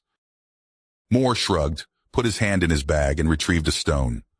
Emtsor took a deep breath, channeling the very last of his power in a finishing attack. But before he could unleash it, he felt a sharp pain hitting his stomach, and everything went black. Well, that's that, the human said, and Moore agreed. Headmaster Amathine watched in amazement as Moore did something using almost no power. Emtsor just folded up, knocked out cold. It was just too fast for him to see, and he glanced curiously at his granddaughter as she blew a surprised whistle. Rosanna, might you explain to me what happened? I could not see the spell that ended the fight. He asked a blushing Rosanna, who answered. Mr. Agaton there wanted to bring some stones for a throw rock spell, and even though it looked like exactly what was used, it was far too powerful. But nothing else fits what we could see from here. Headmaster Agaton stood up and called out Moore as the victor, then left quickly for the little preparation room. Another teacher would collect Mr. Emeror, and the next contestants would wait in 2 other rooms. He rushed to Mr. Agaton's preparation room and was greeted by a shocked expression of the boy. Because you did something impossible, Mr. Agaton. How did you protect yourself against that spell? The headmaster asked, and Moore blushed. I used some convenience magic at the group level, made a hole, hid in it, closed it with a stone foundation, and waited until everything blew over. Moore put forward, the human snorting at the pun. And how would you come up with such ideas? The headmaster looked like an excited kid who had found an exciting toy. Time to lie, the human advised. Moore almost wanted to make an incredulous remark about how he would not be that dumb to tell the whole truth, but he kept his quiet and answered the headmaster instead. Well, sir, as you know, I don't have an affinity, and my magic energy reserves are also not great. So I must think hard about what I want to spend this energy on to get the most efficient result. He explained. You say that, but I noticed your throw rock spell. It was more powerful than this spell had any right to be. At most, the stone should have flown a few meters and then fallen to the ground. The headmaster drilled Moore further. He is good. I didn't think many could identify the spell we used because it looks so different now, the human said, and Moore had to agree. Well, Moore put forward. The magic teacher always told us that imagination has a lot to do with how your spells would work, but it could not be something impossible. A single-class spell will never be able to do anything you couldn't do with basic tools and on your own. This got me thoughtful.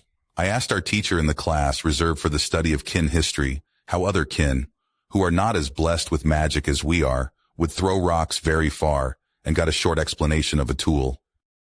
I built this tool and tried it, and it changed my view on throw rock, because the tool made the rock travel much further and faster. Then, my imagination aligned with what was possible with that simple tool, and the spell represented that. He explained. Moore just hoped the headmaster would not ask the teacher because that last part was entirely made up. But he could not tell the headmaster that the human devised this idea. Fascinating, the headmaster said. I look forward to what you come up with next. With that, Moore was led to the stands by the headmaster and watched the next duel. It was pretty lackluster because both contestants were evenly matched and seemed to try to save as much energy as possible until finally, 1-1. This must have cost more energy than just trying to finish in a decisive blow. The human stated, and Moore agreed. Ranbor was furious. Not only was Emsor still out cold from magic exhaustion and probably would be for at least a day, but the peasant was sitting there seemingly unfazed by the ordeal he had just gone through. He should be lying on the arena floor. Something was up. He knew it. The peasant was somehow cheating. But let him get to the finale now. He would burn that peasant to a crisp. Ranbor's rage was fueled by a little fire burning in his soul. Yes, he would kill the peasant. As the rounds went on, almost always a slugfest of who had more energy and could unleash more power, and only sometimes someone who used some strategy or tactic more nodded off. The human had told him to relax. They would wake him if something interesting was happening. That moment came as Rambor entered the arena. "Hey, wake up! Asshat's on! We need to pay attention to what he can do." The human called out to Moore. Both aimed their attention to the duel below, where Ranbor's opponent was a girl with bright sapphire eyes. "Isn't this the daughter of the Sapphire family?" Moore asked. "Yes, and a potent one. It seems like Ranbor will lose this round. Water is a bad matchup for him, and I can't see him letting go of his pride using anything other than fire." Moore answered, and they watched, curious how this would go. But nothing prepared them for what happened. It started pretty normal, with Ranbor bowing and the Sapphire girl giving a curtsy. "You should give up now, Saphine," he called to her. "You are no match for me, and I don't want to hurt you." She gave him a beautiful smile in turn as she answered, "I don't think so. I have the advantage with my water. My family was always called upon if yours went out of line, and this will be no different." And with the bantering out of the way, the duel was on. It started like any other before. They both just trying to find some weakness and flinging spells left and right, but the energy level was much higher. As expected, though, it seemed Saphine would win if this continued. Then suddenly, Ranbor laughed, and it happened. "Only brawn, no brain," she thought to herself. Ranbor hasn't moved once this whole fight, just using fire spell after fire spell. If he wants to tire himself out, she would be okay with it. Ducking behind another pillar, she readied her next spell, hurling another lance of water at the still-standing Ranbor. He tried to block it with a wall of fire, but just wasn't fast enough. She smiled to herself at the hit and changed position again as Ranbor shouted, enraged, "You bitch, how dare you!" Saphine, stunned for just a moment, shouted back, "This is not how you should address a lady, you boor. It is your fault if you just stand there," as she evaded another fire spell. "I'm a high noble. I will not hide like some scared commoner," he answered her, and she shrugged. If he wants to be that way, then she would let him.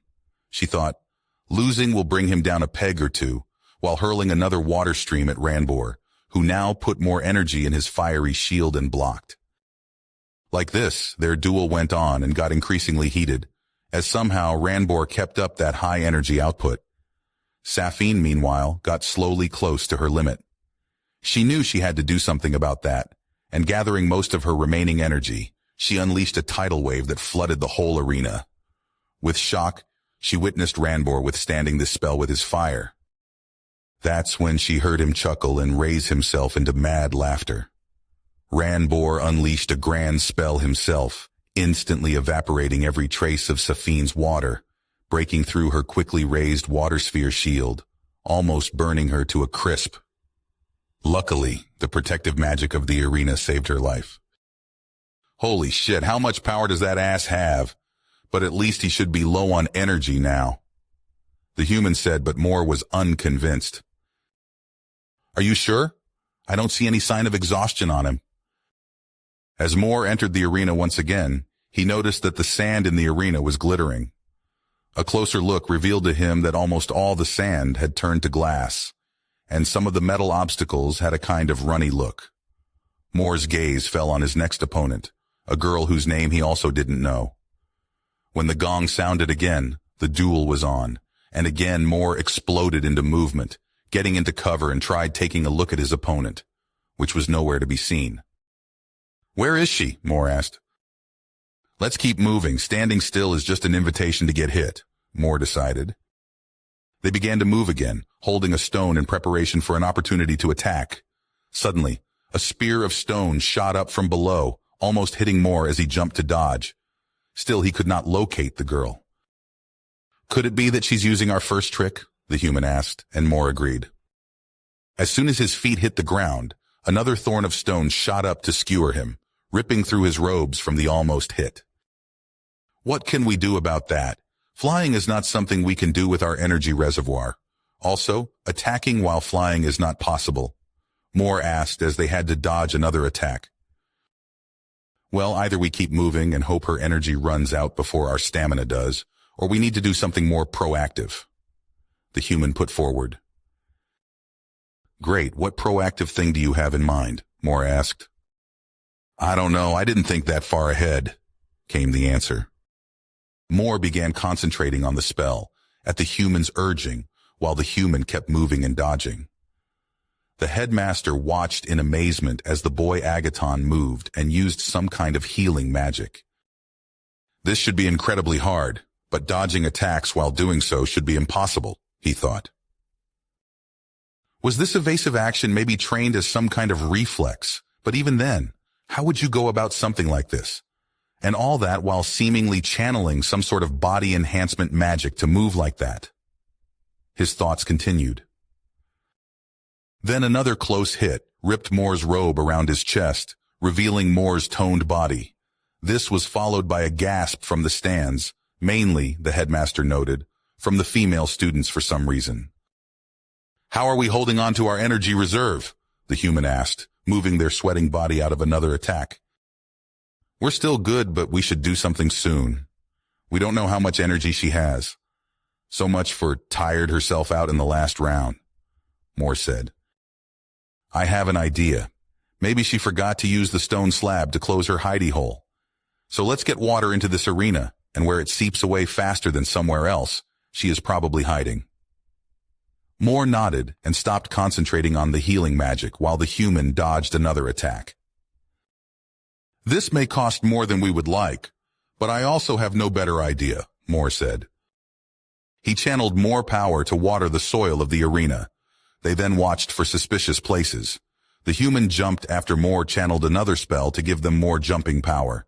As they looked around while up in the air, they saw a hole open up, their opponent surfacing from the ground, looking surprised for a second. They touched down on the ground and sped towards the hole coming up from her blind spot, stopping just behind her. Moore let out a slight cough. Their opponent turned around shocked, and Moore smiled. "If you don't want to get hurt, could you please give up?" he asked her sweetly, and the human added in Moore's mind. She sheepishly looked at Moore, blushed, and looked away. In a tiny voice, she said, "I give up." "I thought it would get flooded and I didn't want to drown," she told him dejectedly, and Moore laughed. He was just happy to have won, and she was a graceful loser, so he wanted to be nice to her. "Me? I'm Moore Agaton," he said. "I'm sorry. I'm Claire Celestine. Nice to meet you, Moore, but we probably should leave the arena. The next contestants are probably already waiting. Maybe see you sometimes at school?" she asked, and Moore happily agreed. Exchanging a last wave with Claire, Moore was brought back to the stands, and the tournament went on as expected. Halfway through the second rounds, the headmaster called a stop and closed the tournament for the day. It had gotten pretty late. The next duels would be continued on the next day. For today, all students would be recommended to get some food, look to the infirmary if they got hurt, and get to sleep. Homework and reports would be extended with the duration of the tournament. This made the first round losers somewhat happy, as they could enjoy the show for the next day until the tournament was concluded. Moore took the recommendation to heart. He quickly got a new robe from the school store and food from the mess hall and retreated to his room. After doing some evening stretches and cleaning up before falling into bed and instantly drifting off into dreamless sleep of the exhausted. "Stop being an idiot and get breakfast. I'm hungry," the human instructed Moore, and they got on with their day. "Can I eat with you?" Claire asked, and of course, Moore agreed while the human let out a whistling tune. The next duels went as expected, but you could see the exhaustion from the previous day on almost all the contestants, as their magic regeneration hadn't replenished the spent energy. Except, it seems, for Ranbor, who destroyed his opponent with overwhelming firepower. He was still showing no sign of exhaustion. He didn't even reduce his energy output, and Moore slowly got scared of that much power. Moore's next fight was against another higher noble, but at least none of Ranbor's flunkies. He stood there in true noble fashion, relying purely on his magic power. Moore dodged the first attack and retaliated with a rock throw of himself, which got blocked by an earth thorn of the noble. Moore was momentarily surprised as the noble smiled, making a multi-thorn attack on Moore. "He doesn't take this seriously at all," the human complained.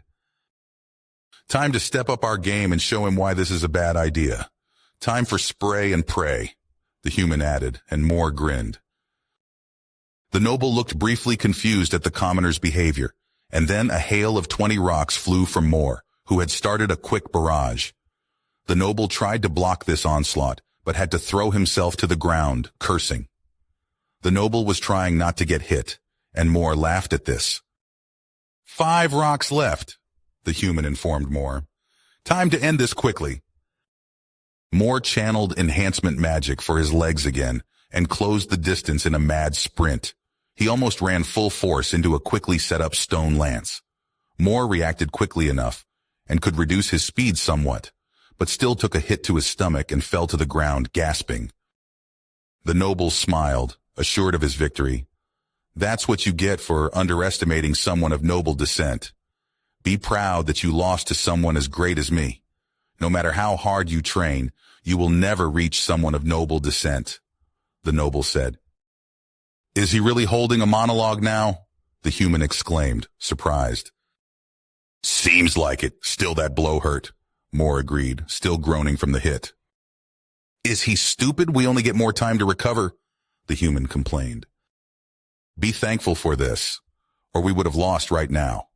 Any other soulkin would be knocked out cold from this. Once again, our physical training proves very handy." Moore answered and took hold of another rock. "Why are nobles all this prideful and stupid? Takes out all the fun of this." The human complained further, and Moore slowly got on his knees. "I see. You still don't have enough commoner. Then let me teach you another lesson," the noble said haughty, and then fell over like a sack of potatoes as Moore's magically accelerated stone and hit directly on the chin. "I couldn't aim better with the time I had," Moore complained. "Well, one more win in the bag. How many are left?" the human asked, and Moore answered. With a bit of pain in the now bruising spot, Moore limped back to his waiting room and was led by a teacher back to the stands. He crumpled, exhausted, into his seat, trying to take a quick nap. "Excuse me? Could we switch seats?" a voice asked, but Moore was too exhausted to open his eyes. "Yes, of course," came the reply, and Moore was relieved that the question was not directed at him. "What are you doing?" Moore sat up from his lounging position. "Thank you," Moore said, wondering why the human stayed still during this interaction. "No problem, just rest. I'm rooting for your win," she answered, and Moore drifted back to a resting nap. "Good thing we didn't use healing magic ourselves, but tried to power through the pain, in case the hurt was not incapacitating for the next round." The human's comment was the last Moore heard before blackness took him. As his next round started, Ranbor reached deep into his reservoir and ended it again with overwhelming fire. He loved the power he could channel, and he was unbeatable. Even the Sapphire Girl had been no match for him, and his fiery soul burned with pride. Now he only had to wait until the peasant dropped out, or, better, get to the finale and then be burned to a crisp by him. Yes, today was a good day. After the third round, more students dropped out because they were too exhausted, even when they won, leaving only about 20 more contestants in the tournament. As Moore got ready for his next fight, feeling much better thanks to Claire's healing, the human informed him of Ranbor's fight. He seems to have a limitless supply of energy when using his fire spells, which is scary. The human described what had happened. Nevertheless, they had no more time to ponder all that as they were ushered into the arena. "Remember, we could not replenish our stones, so only 4 left," the human reminded Moore. "That means we have to take our throws carefully," Moore said. But when they entered the sandy ground, Their opponent was already waiting. "Who's that? He looks so self-assured," the human asked, and Moore shrugged. "I don't know. Someone from a different class?" he guessed. "I always forget you're a friendless recluse. Why do I even bother asking anymore?" the human complained. "I don't know why you are unable to learn. Maybe you are an idiot." Moore offered in jest and got a sigh from the human in return. "Seems like it," the human said. Strangely, their opponent approached them, offering his hand, and Moore shook it, surprised. "Don't worry about the formality. I'm a big fan of the Black Knight, so it would be great if we could be friends after this," he said. Moore looked even more confused. He began to ask who the Black Knight would be, but the starting gong interrupted him. "Well, let's do our best," Orth told Moore and walked back to his side of the arena. "What was that about?" the human asked, and Moore shrugged. "Do you know anyone with the title Black Knight?" the human questioned further, and Moore shrugged again. "Really, why do I even ask you?" the human sighed. After Orth retook his position, he gave Moore a nod, and then the fight was on. Moore instantly opened up with a throw rock to get an early hit. He did get that hit. It just had no effect, as Orth was instantly protected by an armor of stone. "Yes, but what do we do about it? Our stones will do nothing against that," Moore complained. "Yeah, we have an error in our strategy. We didn't plan to get paired up with someone who could do shit like that," the human agreed. "Well, let's keep moving, looking for an opening. Nothing else to do," the human said, and they again exploded into movement. As they circled the armored mage, who turned with them and suddenly moved on his own, Orth cut off their path and let his giant, stony fist slam toward them. Skidding on his knees, Moore evaded that hit barely, even getting in a quick water spell to damage the armor, which did jack shit. Jumping on his feet and starting to run again, Moore gained some distance using a wind cut spell, which at least nicked the stone armor but did not penetrate it. "Yes, that's the way to go. Keep our distance and fire this wind magic," the human said. But then the armor of Orth just repaired the damage. "Shit," both Moore and the human said simultaneously. That way, the fight went on. Moore tried to keep his distance and used the air spell as fast as possible. Orth, in turn, just shrugged off the damage and tried to smash Moore into the ground with his armored fists. "How is he so fast? That armor should make him a standing target," the human asked. "He is moving it with his magic, of course. Don't look at it like it is some sort of clothing," Moore said. "So it is some kind of mecha? That's so cool," the human said and got a confused mecha as an answer. "Not important right now. We need to somehow break through it," the human told Moore. "Desperate attack? Just pump as much juice as possible into body enhancement and we try it with a fist?" the human put forth, and Moore winced. Moore then skidded to a halt, turning around and dashing towards Orth, who also stopped in surprise for a second. Moore shouted as his fist connected with the stone armor of Orth, using as much power as he could, slowly cracks forming on the stone around his fist and finally breaking, Orth letting out a gasp. "Serious punch," the human shouted. Moore smiled. It had worked. He got through the armor with their enhanced blow. Now he just needed to finish it up with some other magic while he had the armor penetrated. Moore gathered energy for a fire spell. It might not be as powerful as most other spells in his repertoire, but with Orth stuck in the armor, it would be much more effective. Just as he unleashed his magic, everything went black, and pain flooded his body. It flowed from his fist, which had hit the stone, and simultaneously radiated from his guts. With a silent curse, Moore fell unconscious. It seems that Claire's healing had been not enough, and the strain on his body may have undone what she did, bringing back the pain stronger than before. Even the human let out a gasp.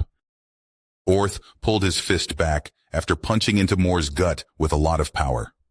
He let the unconscious boy carefully glide down to the arena floor while his armor slowly peeled off his body.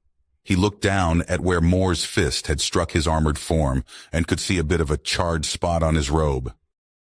"You almost got me, just as expected from you," Too bad your energy reservoir is not nearly big enough to beat me while I'm serious. Orth said to the prone Moore. That was fun. I want to repeat that sometime, Orth said, and left the arena with a big smile, waiting only long enough for the teachers to recover Moore's prone form and bring him to the healing adept. Moore was close to tears. Don't! We did our best! The human interrupted Moore's dark thoughts and went on. This only means we need to work harder, get stronger, and make a comeback, the human went on. Yes, I understand, but still, it is infuriating, Moore answered. Yes, it is. But you saw the power of Ranbor. We struggled through each round while he just blasted through. I'm sure we will get another chance at this, and then we will be ready. But for now, rest. We need to recover our strength if we want to resume training as fast as possible, the human said, and Moore drifted into a restorative sleep. For Moore, almost no time has passed as another voice roused him from his dreams, which vanished like fog in the morning sun. They got you good, boy. Moore felt his hair getting ruffled. Then, a powerful warmth flowed into him, restoring his strength and helping his magic energy recover. Moore slowly opened his eyes to the view of the healing adept Miss Amber. Yeah, listen to her. We at least broke something. This Orth did not hold back at all. The headmaster's protective magics probably saved our lives. Now go back to sleep, the human ordered, and once again Moore surrendered to the adept and his partner and closed his eyes. Great, now he will be even more insufferable. Good that we are saved from him, the human said, and Moore agreed. I'm more worried that he might amass more flunkies from all of that. At least we also got some friends from this tournament. Moore said, and this time, the human had to agree. He stayed in the infirmary for a much shorter time than last time, and this time with company. The other students hurt in the tournament would tell him what happened in his last fight. Then, after being given a clean bill of health, Moore left while waving Amber goodbye. Feeling hungry from the whole ordeal, Moore decided to get some food. As he entered the mess hall, he was met with a surprising number of people, who soon detected the reason for it. Ranbor was sitting there like a king at feast, surrounded by lots of students who wanted to congratulate him on his victory or gather some favor by kissing up to him. Moore just ignored all that silliness in favor of food and decided to take his lunch back to his room. Look at that buffoon, like he saved the whole world, a suddenly appearing Orth said, surprising Moore. I wanted to congratulate you on a good fight. It was entertaining. If you ever want to have another go, tell me, he offered. Thank you, but I heard of your fight with Ranbor. Did you have that much energy left? Moore asked, and Orth looked a bit bashful before answering. Yes, sorry. Still, you can be proud of yourself. You made me use more energy than I wanted to. If you want, I would like to offer you a position as a military advisor and trainer after we graduate. Your adaptability and creative thinking are very inspiring, but don't decide just yet. We still have a few more years at school. Still, my father always said, get good talent early before someone else notices it. The only thing I'm sad about is that you were blessed with a strong body, but not overly strong magic. If all of your physical power had been magical, I might even have had the chance to convince my father that you would be my right-hand man, even without being a noble, he said truthfully. Moore nodded at that and smiled. Yeah, thanks for the offer. I will think about it. Now it was Orth's turn to smile. Great! Then see you around, and if some other noble ever wants to pull rank on you, just tell me. I will drop them a peg or two. We're all students at this academy. He then left without waiting for a reply. Yes, but right now food is more important, Moore said, and they went to get something, leaving Ranbor to celebrate his victory. Ranbor saw the peasant from the corner of his eyes, but right now he was in too good a mood to let himself be disturbed by Moore. Even as he watched Orth talk to the peasant, it was not enough to get him in a bad mood. The weak flocked together. That's how it always went, and if Orth wanted to get the peasant into his entourage, he was welcome to. He would pick the best of his new admirers to bolster his influence. That's the difference between the first son of a noble house and the later born.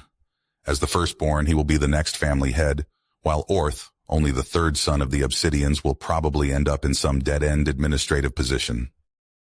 After every hurt student was finally released from the clutches of Miss Amber, and the lessons could resume, all students were told that an oral exam would be done.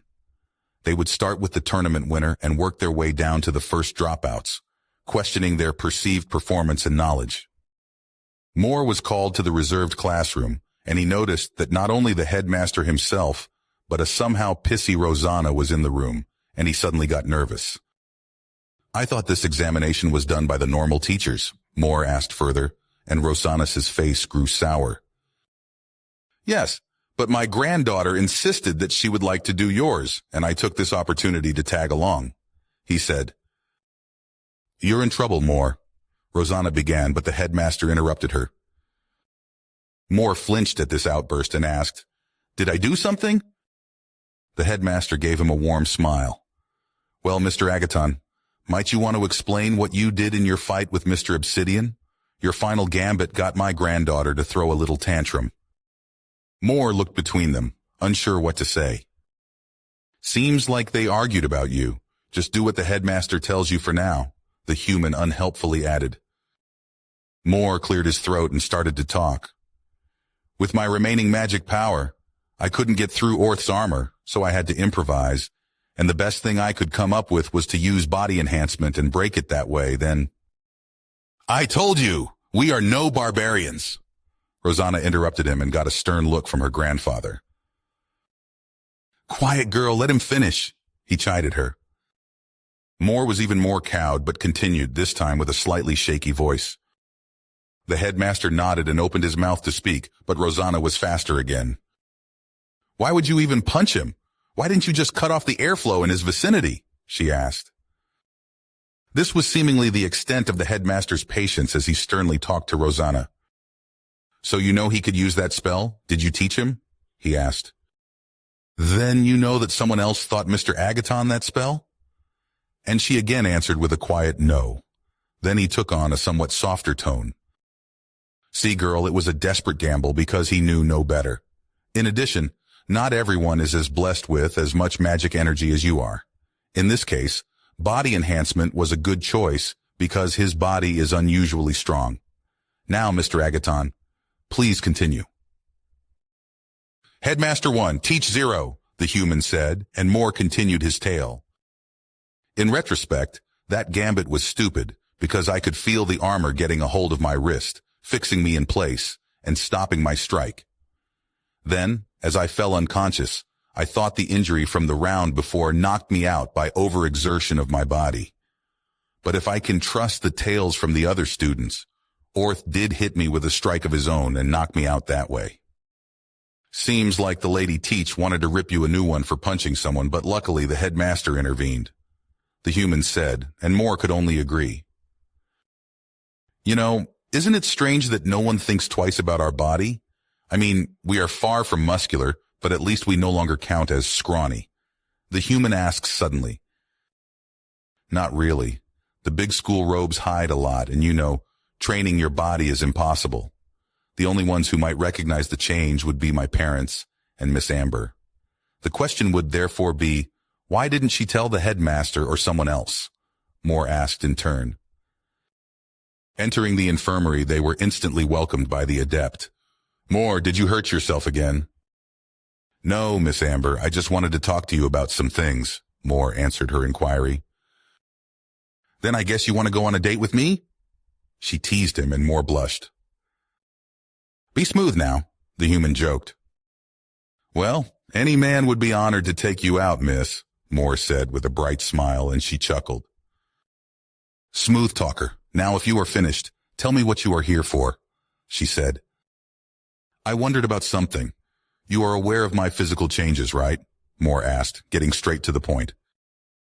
"Why didn't you tell the headmaster about it?" Moore asked, and Amber looked a bit surprised. "How would you know if I told anyone? Are you stalking me?" she asked, half jesting. "I understand. Yes, you are correct. I told nobody, because nobody would believe it and just think of it as the rambling of an old woman. In the worst case, they could even think I'm unfit to continue working as a healing adept. She ruefully explained. Thank you for explaining to me. I think I understand your reasoning. Moore answered. Interesting, but that explains why nobody tried it for longer than a few days. The pain would discourage many people, and depending on how bad it is, it would lead to everyone just using magic for strenuous activities. Therefore, neglecting to move your body. It does make sense, Amber said. Good thinking, the human added. I want to do something a bit dangerous and need someone with medical expertise watching so I don't get hurt badly, Moore said, and Amber threw him a questioning look. That would be what? She carefully asked. Are you stupid, boy? Amber scolded him, but Moore stood his ground. Well, the elders thought it was impossible to get stronger by training your body, and as you have recognized yourself, that's wrong, Moore stated calmly. Well, if you want to drain your magic energy, you might as well be useful with it. Let me teach you a spell to transfer your power to someone else. Then you will use your magic to heal others and keep my magic topped up, she said, and Moore agreed. Seems easy enough, the human added, and with that, they got to work. They assisted Miss Amber in curing and healing the unexpected number of injuries a magic school produces on the daily. After a few hours, Moore was exhausted, slowly feeling the headache as a leading sign of magic deficiency. As the day neared its end, the headache was more splitting than unpleasant, but Moore still powered on. Be quiet. This hurts me just as badly, but we need to know, Moore said. If you are so sure, then let your energy flow to me, she said, and Moore did as he was told, blacking out in the process. A short while later, he opened his eyes again, completely exhausted and unable to move. How long was I out? Moore asked, groaning. Just a few minutes. Did it work? Amber asked him. I don't know. I probably need to regenerate my energy before I can answer that, Moore said. Yeah, it's a good thing we tried to get close to our limits a few times and have a good feeling on how many spells we can do.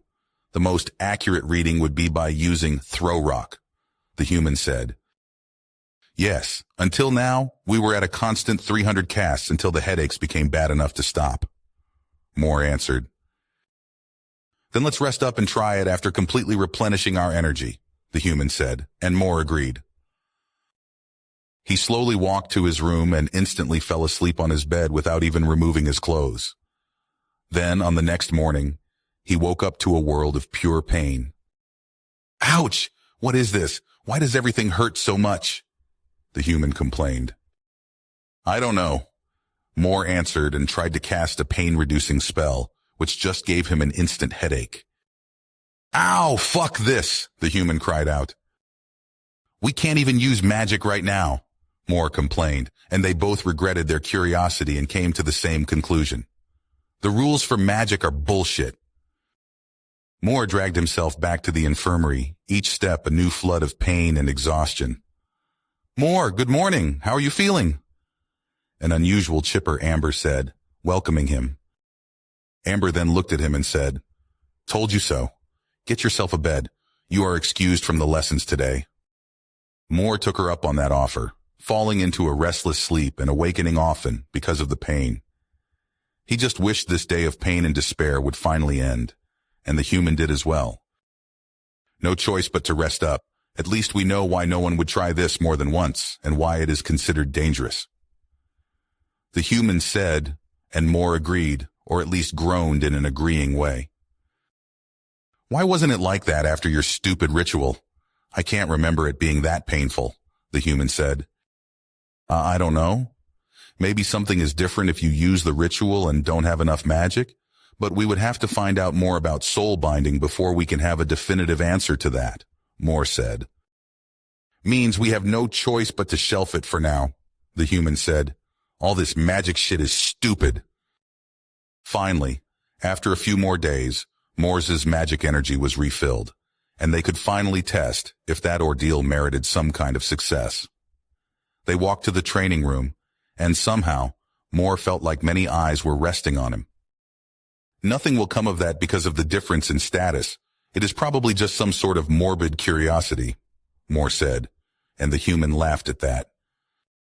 On the way to their goal, Moore gathered a bunch of stones for his magic energy reserve test. After a few moments, a rhythmic plock was heard from the training room, while Moore used his rock throw repeatedly, and the human counted every cast of the spell. They went on until the headache set in. Maybe we have to do this regularly? Moore asked, and the human thought. Meaning we are still at square one and have no clues on how to get more magic. Now what? Moore asked. I don't know. For now, we can only strengthen our bodies and try to get more used to our current spells. Maybe another opportunity will arise that will help us. Still very frustrating, the human said. The next morning, Moore woke up and started the day with his usual morning exercises, but somehow his heart was not in it anymore. What's up? You seem out of it, the human asked, and Moore interrupted the exercise and sat down on the floor. I was thinking, Moore started, what's even the point with the body training anymore? We can't get more magic, so why should I even try to get stronger? Moore complained with a depressive sigh. Don't make me hit you, the human growled. Remember you did your stupid ritual to get stronger. True, you might not wanted to end up with me, but me is who you got.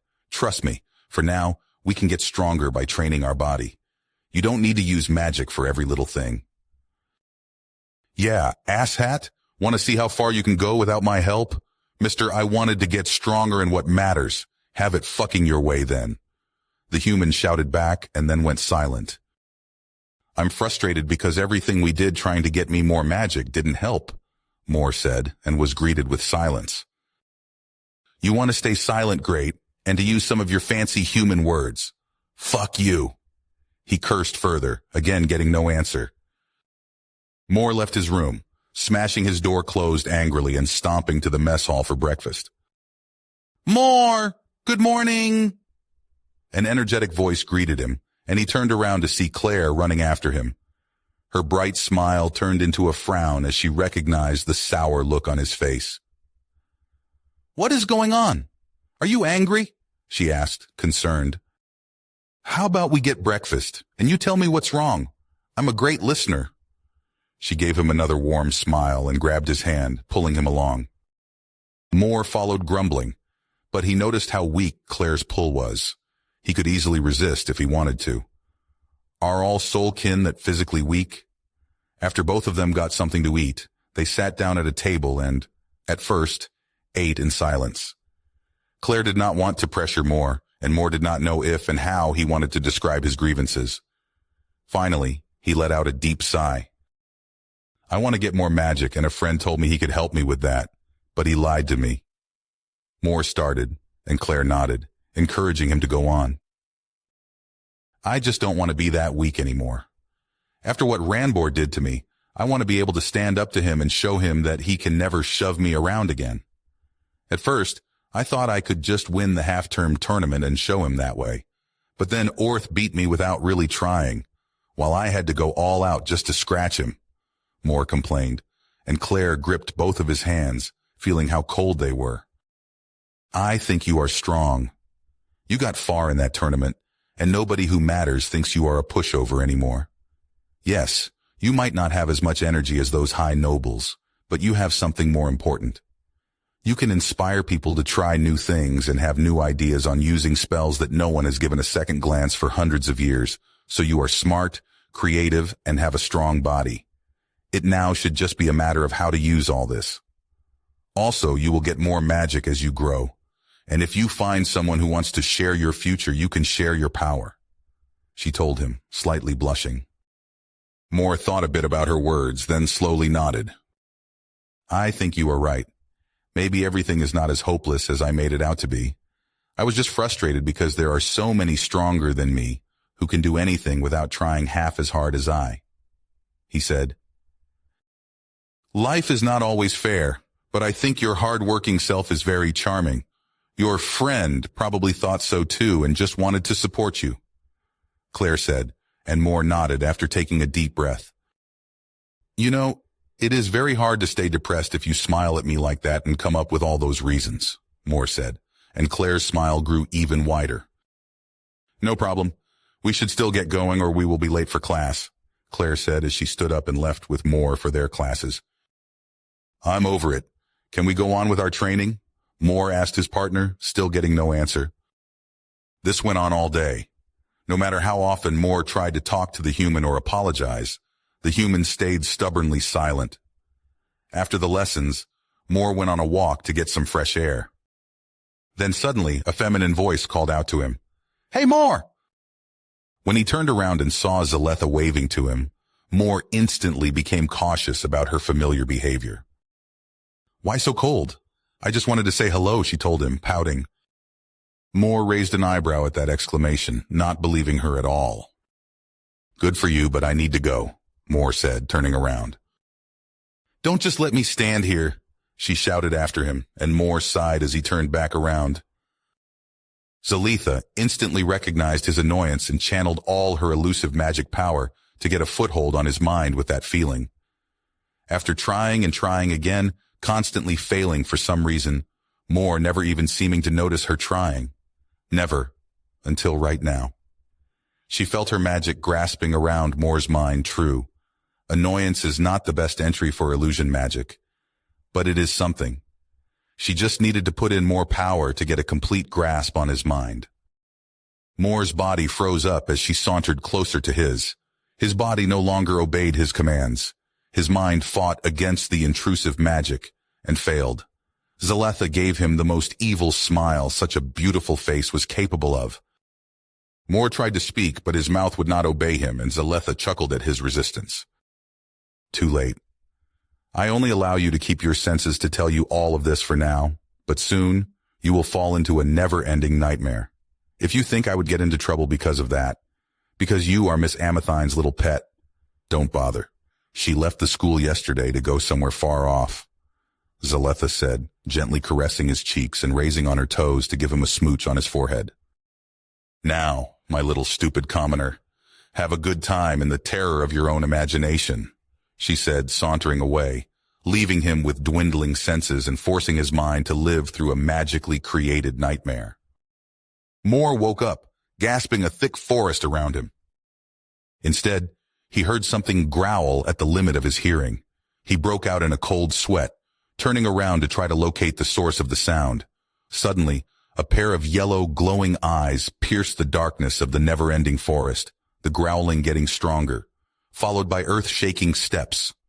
Moore felt his fear numbing his thoughts and a dampness filling his pants.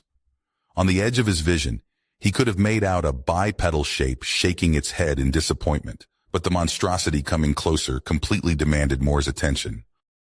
Moore turned around, stumbling deeper into the forest, his legs somehow weaker than he could remember. He couldn't run as fast as his body should be able to, constantly stumbling, always hearing the breath of the monster close behind him. He ran further and further into the forest, soon losing every sense of direction, as everything was just an ever-repeating darkness and trees. His instinctive fear of what was hunting him was the only thing on his mind. To face a monstrosity alone always means death. Every child knows that. His fear paralyzed his mind, and he no longer recognized the illusion. The bipedal shape slowly walked along, covering the same distance as Moore, while he was running with all the speed his fear gave him, staying silent and watching. After another big stumble, Moore fell to the ground, getting a face full of something awful smelling. He scrambled to get up and run away again. Something heavy pressed on his back, claws digging into his skin, a deep growl and stinking breath coating his neck. It had him, he thought with complete panic, tears flowing freely in terror. "I'm sorry, please help me. I was an idiot," Moore called out to his friend, still getting the silent treatment. A grave calm flowed through his body as he heard his bones breaking, the claws drawing blood. He was finished. "Thank you for sticking with an idiot like me all this time. I now get it. You only wanted to help me fulfill my dreams the best way you could," he said in an ever-weakening voice. "Finally, I didn't want any apology. I'm your friend, but you should be at least a bit thankful for my help. So how about we get out of this illusion and kick that bitch's ass?" The human finally answered. Moore broke out in tears again, this time though they were tears of relief. His strength began returning as the human stood up, grasping the giant nightmare monstrosity on the snout. "You are not welcome here, fuck off," the human said, and the nightmare was erased with a whimper of the monstrosity. "No one fucks with my mind," the human said, and more slowly returned from this dream world back to reality. He woke up lying on the ground with soiled pants, breathing hard, his heart almost exploding in his chest, and completely exhausted. "You almost died of shock," the human explained. "Yes, you could have helped earlier, but I guess I hurt you," Moore said, half complaining. "I understand. Thank you for sticking with me. I'm sorry for taking you for granted. Are we good again?" Moore asked. "Maybe just get new pants beforehand. You stink," the human added in a nasally voice. After getting new pants, Moore went to find Orth. He asked around and was then directed to the library, where he found Orth reading a history book. "Hello, Orth. Do you have a minute?" Moore greeted the noble, who in turn looked up from his book. "Not a too far off guess. I had a run-in with Ranbor's ex-flunky Zaletha, who was pissed at me for being too resistant to her illusions, and therefore losing her place next to her lord," Moore explained, and Orth took a thoughtful look. "Well, she got through a crack in my mind's defenses and dragged me through a nasty illusion," Moore shrugged. "Probably wanted to kill me, but I got out before dying. Well, it helped me to get my head straight, but I can't just let it go. So I wanted to ask about your offer to help me if some other noble tried something with me," Moore explained. "This goes far beyond trying something. We need to get you to the headmaster and let him deal with that," Orth said, standing up and putting the book back. "Come with me." Moore followed Orth as they walked through the halls towards the headmaster's office. Orth knocked on the door and opened it without waiting for an answer. "Mr. Obsidian, you are a noble, but that does not excuse this kind of behavior." The headmaster chided Orth instead of a greeting. "Excuse me, headmaster. I didn't want to show a lack of respect, but it is important. My friend Moore Agaton told me he got attacked by another student, which is clearly against school rules," Orth explained, and the headmaster let out a sigh. "As if I didn't already have enough problems," the headmaster whispered to himself, not quite loud enough for Moore and Orth to hear. Moore told the story of Zaletha's attack, leaving out how exactly the illusion was broken. The headmaster frowned at this tale. "Let me examine you. If it was such a powerful spell, you should have residue on you," the headmaster said, concentrating on Moore. "You can do something like that?" Moore asked, interested. "Yes, please be quiet. This is very demanding," the headmaster replied. As Moore stood there in silence, the headmaster examined him from head to toe and finally nodded. "You will learn it in class when your lessons have progressed enough. I don't have time to give you a private lesson on this. Now leave," the headmaster answered, evicting Moore and Orth from his office. "Do you know why Miss Amathine left the school?" Zaletha told me, "and that's why she was so sure she could get away with it," Moore asked, and Orth shrugged. "I only know there was some kind of emergency, and she was chosen to deal with it. Something about ancient traditions, but I also don't know more," Orth said. "Orth, please don't keep something important secret from me." Moore tried to get more information. "Sorry, Moore, but I can't tell you more right now. Get some rest. Everything else will be explained tomorrow," Orth said, leaving a confused Moore in front of his room. "It is very strange, but it won't do to pressure him further. I hope he's right, though, and everything will be explained tomorrow," the human said, and Moore nodded. "Yes, you made sure I understand that," Moore answered. After they had completed their evening exercises, some stretches, and cleaned themselves, Moore went to bed. However, this night's sleep was not restful, as every time he closed his eyes, he was back in this dark forest.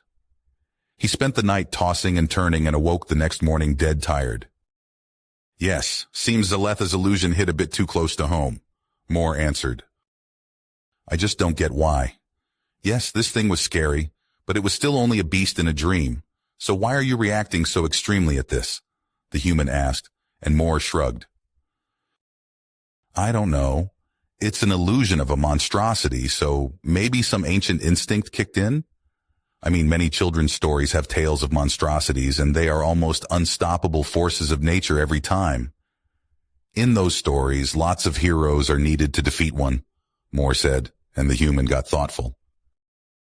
Then maybe this was the natural enemy of your ancestors, and this instinct helped your kin survive. The human mused, and Moore agreed. While Moore sat through his classes, he noticed that something was up. There was a sudden extra history lesson and an after-school assembly scheduled. The lesson was about the origins of the monstrosities, but the assembly was a mystery. Monstrosities were once the beasts, living along the ancient kin, but while the Great Kin War raged, the habitat of the beasts was drained of magic.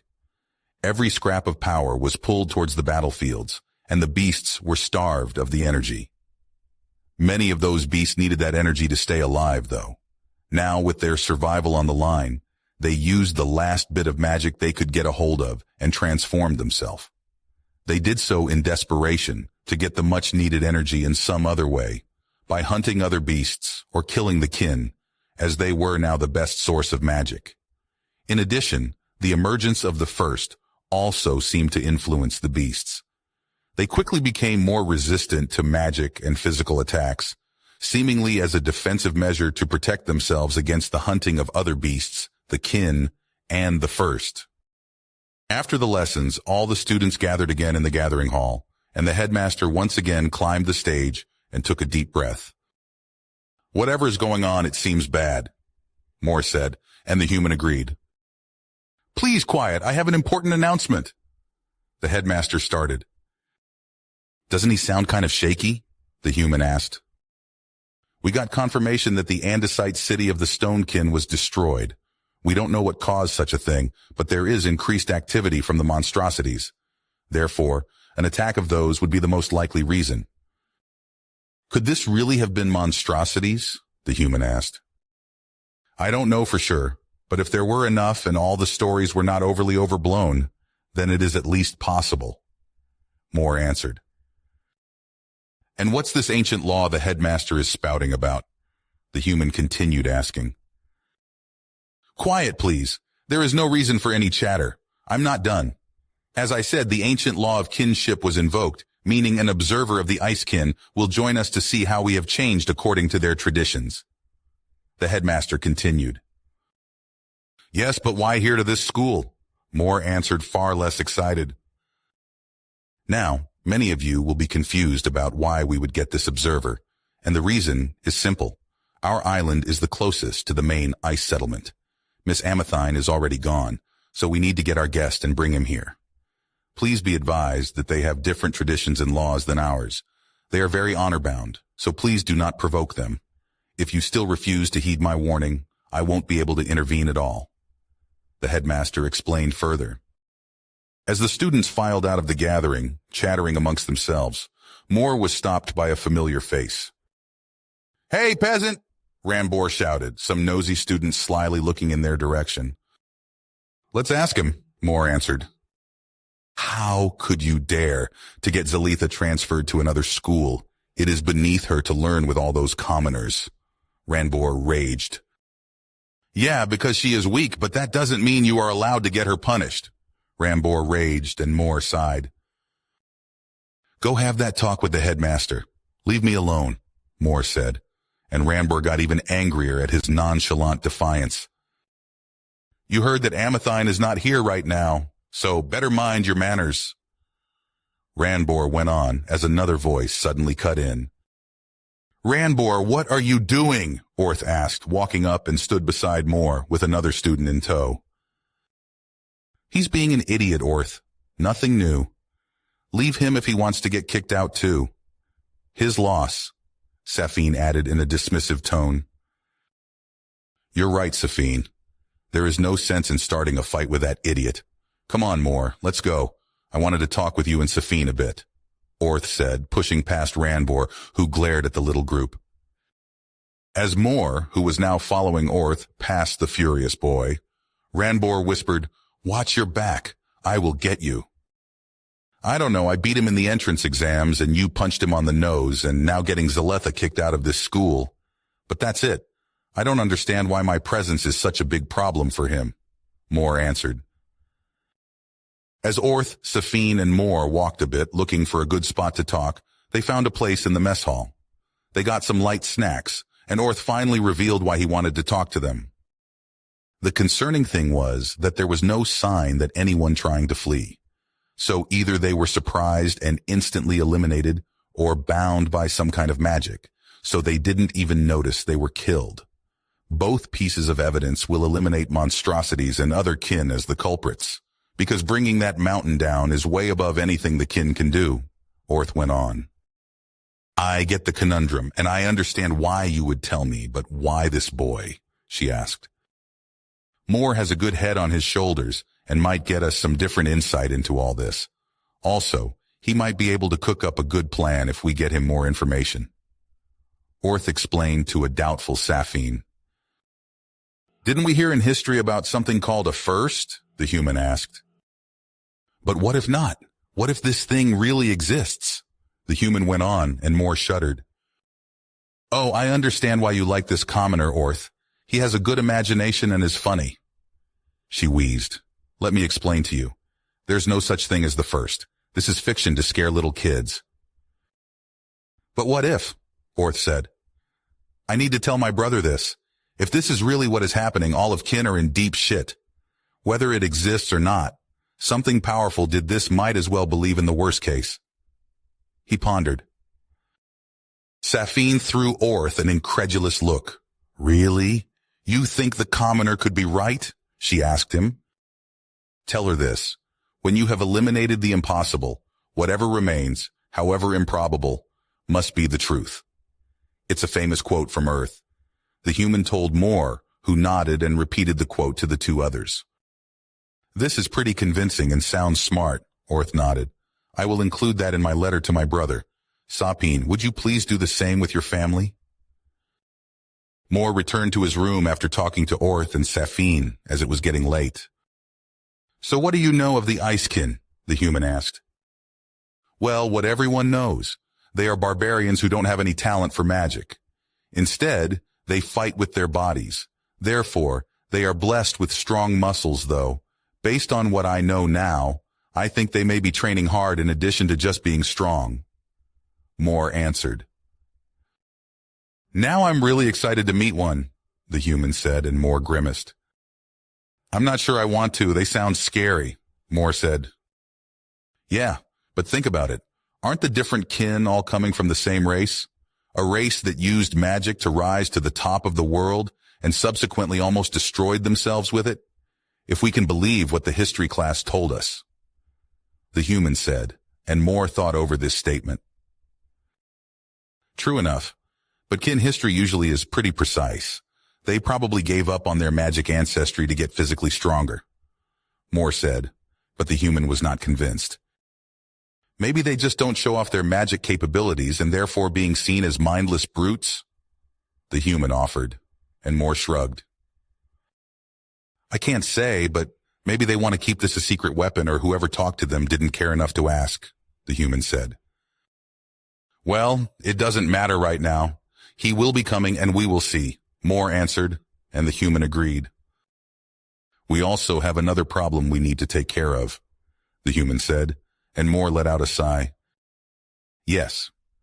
As long as the lady teacher is not here, we should not be out and about alone and stick to Orth or maybe Claire, so he doesn't have an opening to do anything to us without someone else as a witness. So for now, solo training outside of our room should be postponed. No more running and no using the magic training room alone, the human said. That sounds good. Finally, I can slack a bit. Moore joked but was also a bit relieved. Don't be so relieved. We will substitute running for something else. It's time to dust off the intensive training minus the running, the human said, and Moore shuddered at that. Please, not again. What you describe as intensive training is torture, Moore complained, but the human just huffed. Shut it, Moore answered huffy. The next morning, Moore went to the mess hall, keeping watch to see if Rambor would try something. This time, though, it seemed he wouldn't, so Moore made it without incident. Let's wait here for Orth or Claire and ask them to stick with us today, the human said. Yeah, at least while we're having a break-in after class. While we are in class, I don't think he would try anything. There would be too many witnesses, Moore said. While eating, they spotted Claire first, and Moore waved her over. Good morning, Claire. Moore greeted her, and she smiled at him. Good morning, Moore, she said, sitting down with him. Can I ask you a favor, Claire? Moore started, and she raised an eyebrow at that question. Well, just ask her what she wants, the human answered, snickering. Let's see. How about you just owe me a favor for now? She told him, smiling. Yeah, sounds good. Just agree. Don't think too hard about it, the human said, still snickering. I don't know, but well, sure. I owe you a favor, Moore said, and Claire smiled brightly. After eating, they went to their lessons, Claire clinging to Moore's arm. I do have to. What if we get separated? Then I would break my promise, she insisted. But look, right now, there is no danger of us getting separated. There are not that many others here? Moore went on. What's osmium? Moore asked, and the human let out a sigh. You can never be careful enough if Ranbor is after you, Claire said, clinging a bit closer, and Moore shrugged while the human was laughing at something again. Like this, they spend the whole day. Claire was almost always clinging to Moore, and somehow, this strange pair got some for Moore unidentifiably looks from nearby other students, which in turn cracked the human up even more. Like this, Moore and Claire spent 3 more days, sometimes noticing a fuming Rambor in the corner of their eyes, but at least he wasn't trying anything. Once, Orth asked them what they were doing, giving Moore a friendly clap on his shoulder and laughing when they answered him. Even though Moore asked for only a day, this continued until Miss Amathine finally returned. At that, another student gathering was held by the headmaster. The thing that confused Moore was then confused, as somehow Claire was unhappy about that and pouting. He asked the human about it, but only got laughter as an answer. Sometimes the human was less than helpful. As they all gathered again and the headmaster retook the stage, he was accompanied by a woman with ghostly pale skin and snow-white hair. This person's eyes were icy blue. Huh, she doesn't look like what I expected when they said an icekin would be joining us. She is smaller than the headmaster, Moore said. What did you expect? Some kind of big milker muscle mommy? Also, she is at least half a head bigger than you, the human said, confusing Moore. A what now? Moore asked the human, who just sighed. Dear students, here with me is Miss, the headmaster began, pausing for the woman to offer her name, which she didn't, resulting in a few seconds of awkward silence. What's that stick she has on her back? Moore asked. Look better. This is no mere stick. It's a war bow. See how big that thing is, the human said. A boo! I thought the icekin was all about physical power, Moore asked further. Are you this stupid? If she can draw that without magic, she can probably fold you up easily, the human explained. Yeah, right, idiot. I will drag your sorry ass back to Miss Amber after this one is done with you, the human said. Well, please be nice to her, and if she asks you any questions, answer truthfully. Please remember she is an honored guest. The headmaster continued while the woman stood there eyeing the students. Is this a leather armor she's wearing? The human asked. What's leather? Moore asked back. Huh, you're right. Maybe she will answer us if we ask her, Moore said. But you know, looking at her and comparing her to our women, she seems more defined, Moore said. Yeah, most of the soul kin are almost malnourished. Because of your magic is everything mindset, a balanced diet is almost a foreign concept for you, the human said. Yes, food is only there so you don't die, Moore said, questioning. And you're stupid again. Why do you think you need more food now? Food fuels your body and muscle growth. So, contrary to the women you know, she is eating right and caring for her body. By human standards, she would be labeled as fit, the human explains. While the headmaster kept talking, the women wandered off at some point, leaving a confused headmaster alone on the stage. After everyone returned to their lessons, Moore saw the icekin a few times, sometimes sitting in at a lesson, sometimes just walking by, but never showing any emotion. While she was sure no one was near her, she let out a sigh of frustration. It seems my time here will be over faster than I expected without good news. I expected something more of a training center than sitting around listening to fireplace tales and a few magic exercises. They won't be completely helpless, but nothing on how to fight for real. Her thoughts went on. After the lessons, she continued to wander around and observe, but her first impressions were generally reinforced. After their classes, the students lounged around, socialized, or learned from books, which was disappointing. Then, while she walked by a few students, she overheard them saying something. "Look there, he's running again," the first said, grinning. "How can he be so stupid? No matter how much he runs, he will never get stronger," the other said, and both broke out in laughter. The Icekin looked to where the students were pointing, and indeed, other than all of his peers, this one was running. She could instantly recognize that this was not just to get somewhere faster. There was a rhythm to it, a rhythm she knew very well. Maybe her first impression was false. Perhaps the souls were not as useless as she thought. With that, she began to follow this strange student. "I can't, but if I had to, maybe she was shy or annoyed that she needed to be here," the human said. "Maybe, if it is something like that, our peers may not be helpful with their attitudes. I surely hope she doesn't run into Ranbor. Then our credibility is done," Moore said. "I think this might be a bit funny because she could probably beat that asshat senseless." The human jocked and both snickered, Moore just a bit breathless. Even the old tales of the Soulkin never told of someone fond of running. They were always known to be magical powerhouses, but at least they had training in battlefield and support magic, so she kept following. "I think that's enough running for today. Let's get to the training room. After our 3-day pause, it's time to hone our magic again," the human said, and Moore nodded before breaking into a sprint for the last distance to the training center. "Form is rough but good. Too bad I can't see anything of his body with those robes," she thought regretfully, and once again trailed the student. "Still didn't give up hope for finding some way to get more spells out of our meager reserves?" Moore asked. "Of course. There has to be something, because if not, the older folks wouldn't have more magic than someone in their prime," the human grumbled. She watched in amazement as the strange one picked up a stone and said something about "first the classic." He held the stone and made a throwing motion. The Icekin was surprised as the stone raced away from the youth's hand, crashing into a target and leaving a sizable dent. She was so distracted by the strange one that she didn't hear someone else walking up behind her. "Look at that, the barbarian is watching the peasant," Ranbor said, smiling, and was promptly ignored by the woman. "Hey you, if you want to see what the Soulkin can do, you should watch me," Ranbor boasted further. The Icekin slowly got annoyed. If that idiot was shouting so much, she would be noticed by her target. She slowly turned around and put a finger to her lips to quiet that nuisance.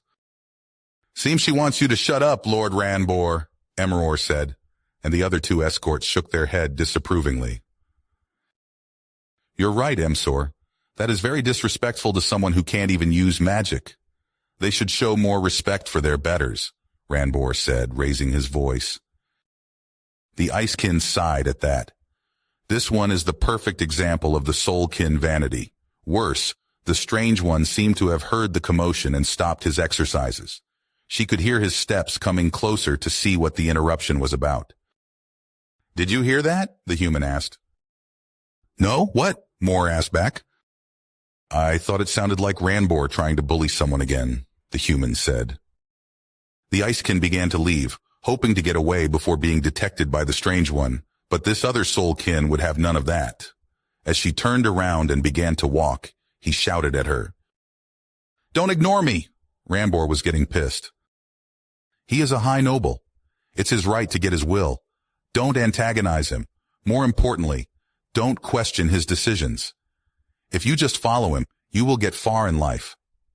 He answered her inquiry. "I said stop!" Ranbor shouted and followed a few steps after the woman.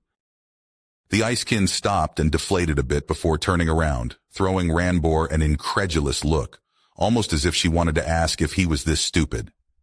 At this defiant look, Ranbor growled, conjuring a fireball. The Icekin changed her stance slightly and got ready for the attack. Moore walked out of the training room just in time to see the impending shitstorm. "Ranbor, don't be—" Moore started to shout, but it was already too late. "I can't believe this. He is the definition of a brain-dead idiot," the human said. The fireball left Ranbor's hand instead of burning the Icekin to a crisp. She did something, and steam exploded from her as the fire hit. After the view had cleared up again, she stood there holding two long knives, which were glittering in a slight blue light. She took a deep breath and fixed Ranbor with her gaze. "Ranbor! Stop this madness, let her be!" Moore shouted, and Ranbor looked at him angrily. The Icekin looked surprised at the strange one, the peasant as he was called. "Well, now we are in deep shit. Good thing we're not done with our training and we have a good chunk of energy left," the human said. "Yes, but we couldn't just let this happen. It's wrong," Moore answered. "True enough. I'm proud of you. Let's give them hell. The first order of business is to get to the Ice Woman. If we let the group stay between us, we will be divided and conquered," the human said, and Moore nodded, a slight grin forming on his face. "Yeah. Still, be careful. This Anna woman is new. We don't know her capabilities," the human said. "Yes, but this time our victory condition is not beating him but getting away," Moore said. Anna looked confused and a bit scared to Ranbor and then at the commoner, who started to smile. She didn't think this was a good idea. They would all get into trouble for this. Because of her hesitation, she missed the commoner moving, and Emsor cried out in pain. Moore exploded into movement as he did so often. Standing still is an invitation to get hit, and at the same moment, he tried something new. He kicked a pebble with all the force his enhanced self could offer, and with the guidance of the human, the pebble hit Emsor in the arm, drawing a cry of pain from the noble. The strange one had a fantastic sense of combat. The Icekin instantly knew what he tried, and knew he was right. They needed to link up to avoid getting beaten separately with the enemy's numerical advantage. After that, they might be able to do a holdout or separate one, and therefore whittle down their numbers. "I have an idea. Take over the running and slide when I give the sign," Moore said. Emsor tried to hit the running commoner with an air spell but missed because of the pain in his arm, while Anna stood there stunned. Moore ran directly towards the flaming barrier and tripped, the momentum sliding him right into the firewall. Emsor smiled at that, but then the commoner just vanished. The human threw them in a slide, sliding below the wall of fire, through the earth tunnel Moore had just created, jumping back on his feet on the other side. "I thought you could use the well spell not to dig straight down but along the ground," Moore said proudly. The Icekin was driven into a corner at the onslaught of two fire mages, slowly giving up ground. But still, no spell seemed to connect to her. Suddenly, the strange one slid through the wall of fire without suffering a single burn and stumbling to a halt next to her.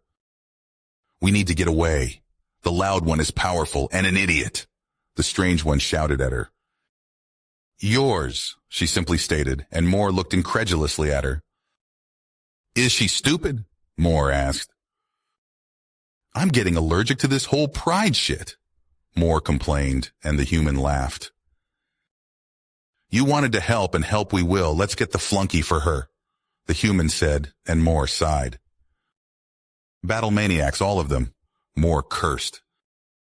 The wall of flame slowly died down, as it was no longer sustained with magic energy. Moore knew they only had a little time. Still, luckily, he had gathered a handful of stones while sliding through the earth tunnel. Moore used all of them in a barrage against his opponent, still evading the returning fire, only getting charred a few times. He did hit only a few, but they were enough of a distraction to make the fight between the Icekin and Ranbor a one-on-one. Ranbor raged, unleashing fire spell after fire spell but never getting through the defenses of the barbarian woman as she closed in. When she was close enough, her elbow crashed into Ranbor's stomach, and he was swept off his feet by her follow-up low kick. Her daggers found Ranbor's throat in an instant, the icekin drawing a bit of blood and throwing Ranbor an ice-cold look. In the same instance, Cornell dropped to his knees with a pained cry and tears in his eyes. Moore had hit him with a rock thorn right in the groin. Moore was breathing heavily at the exhausting fight while the wall of fire faded completely. "And be thankful it was not a thrown rock. That one would have shattered your bones and ended your bloodline," the human shouted. The woman just looked at him, shrugging her shoulders and knocking Ranbor out with the pummel of her dagger. Then, standing up and leaving without a word. "Not even a thank you?" the human asked. Moore stood around confused for a second and realized too late that they were now in much deeper trouble than before. Just after the icekin was gone, a voice behind him asked something and sounded very angry. "Mr. Ruby, Mr. Agaton, what did I tell you?" Rosanna shouted at them, Ranbor blissfully unaware of her fury. "This is not how it looks." Moore started but was shushed by Rosanna's furious look. Rosanna was angry. She was tired from getting the icekin here and annoyed at the icekin for never uttering a word of thanks. To top it all off, her mark on the Ruby and Agaton boys alerted her that those two did get into trouble with each other again. Now she came to a scene of utter brutality, the Ruby boy lying there unconscious, the one next to him. Carnelis was his name, right? Was lying on the floor groaning and holding a spot between his legs, while two other students looked from the sidelines, and the Agaton boy standing there and spouting some nonsense like, "Not how it looks." Does he think she is stupid?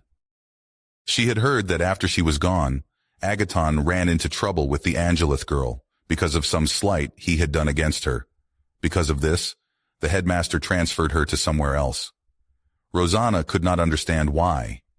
It would have been better to transfer the commoner to a commoner school and restore the cracks in this one. Then she was informed that Agaton had butted into an argument between the Ruby and Obsidian boys.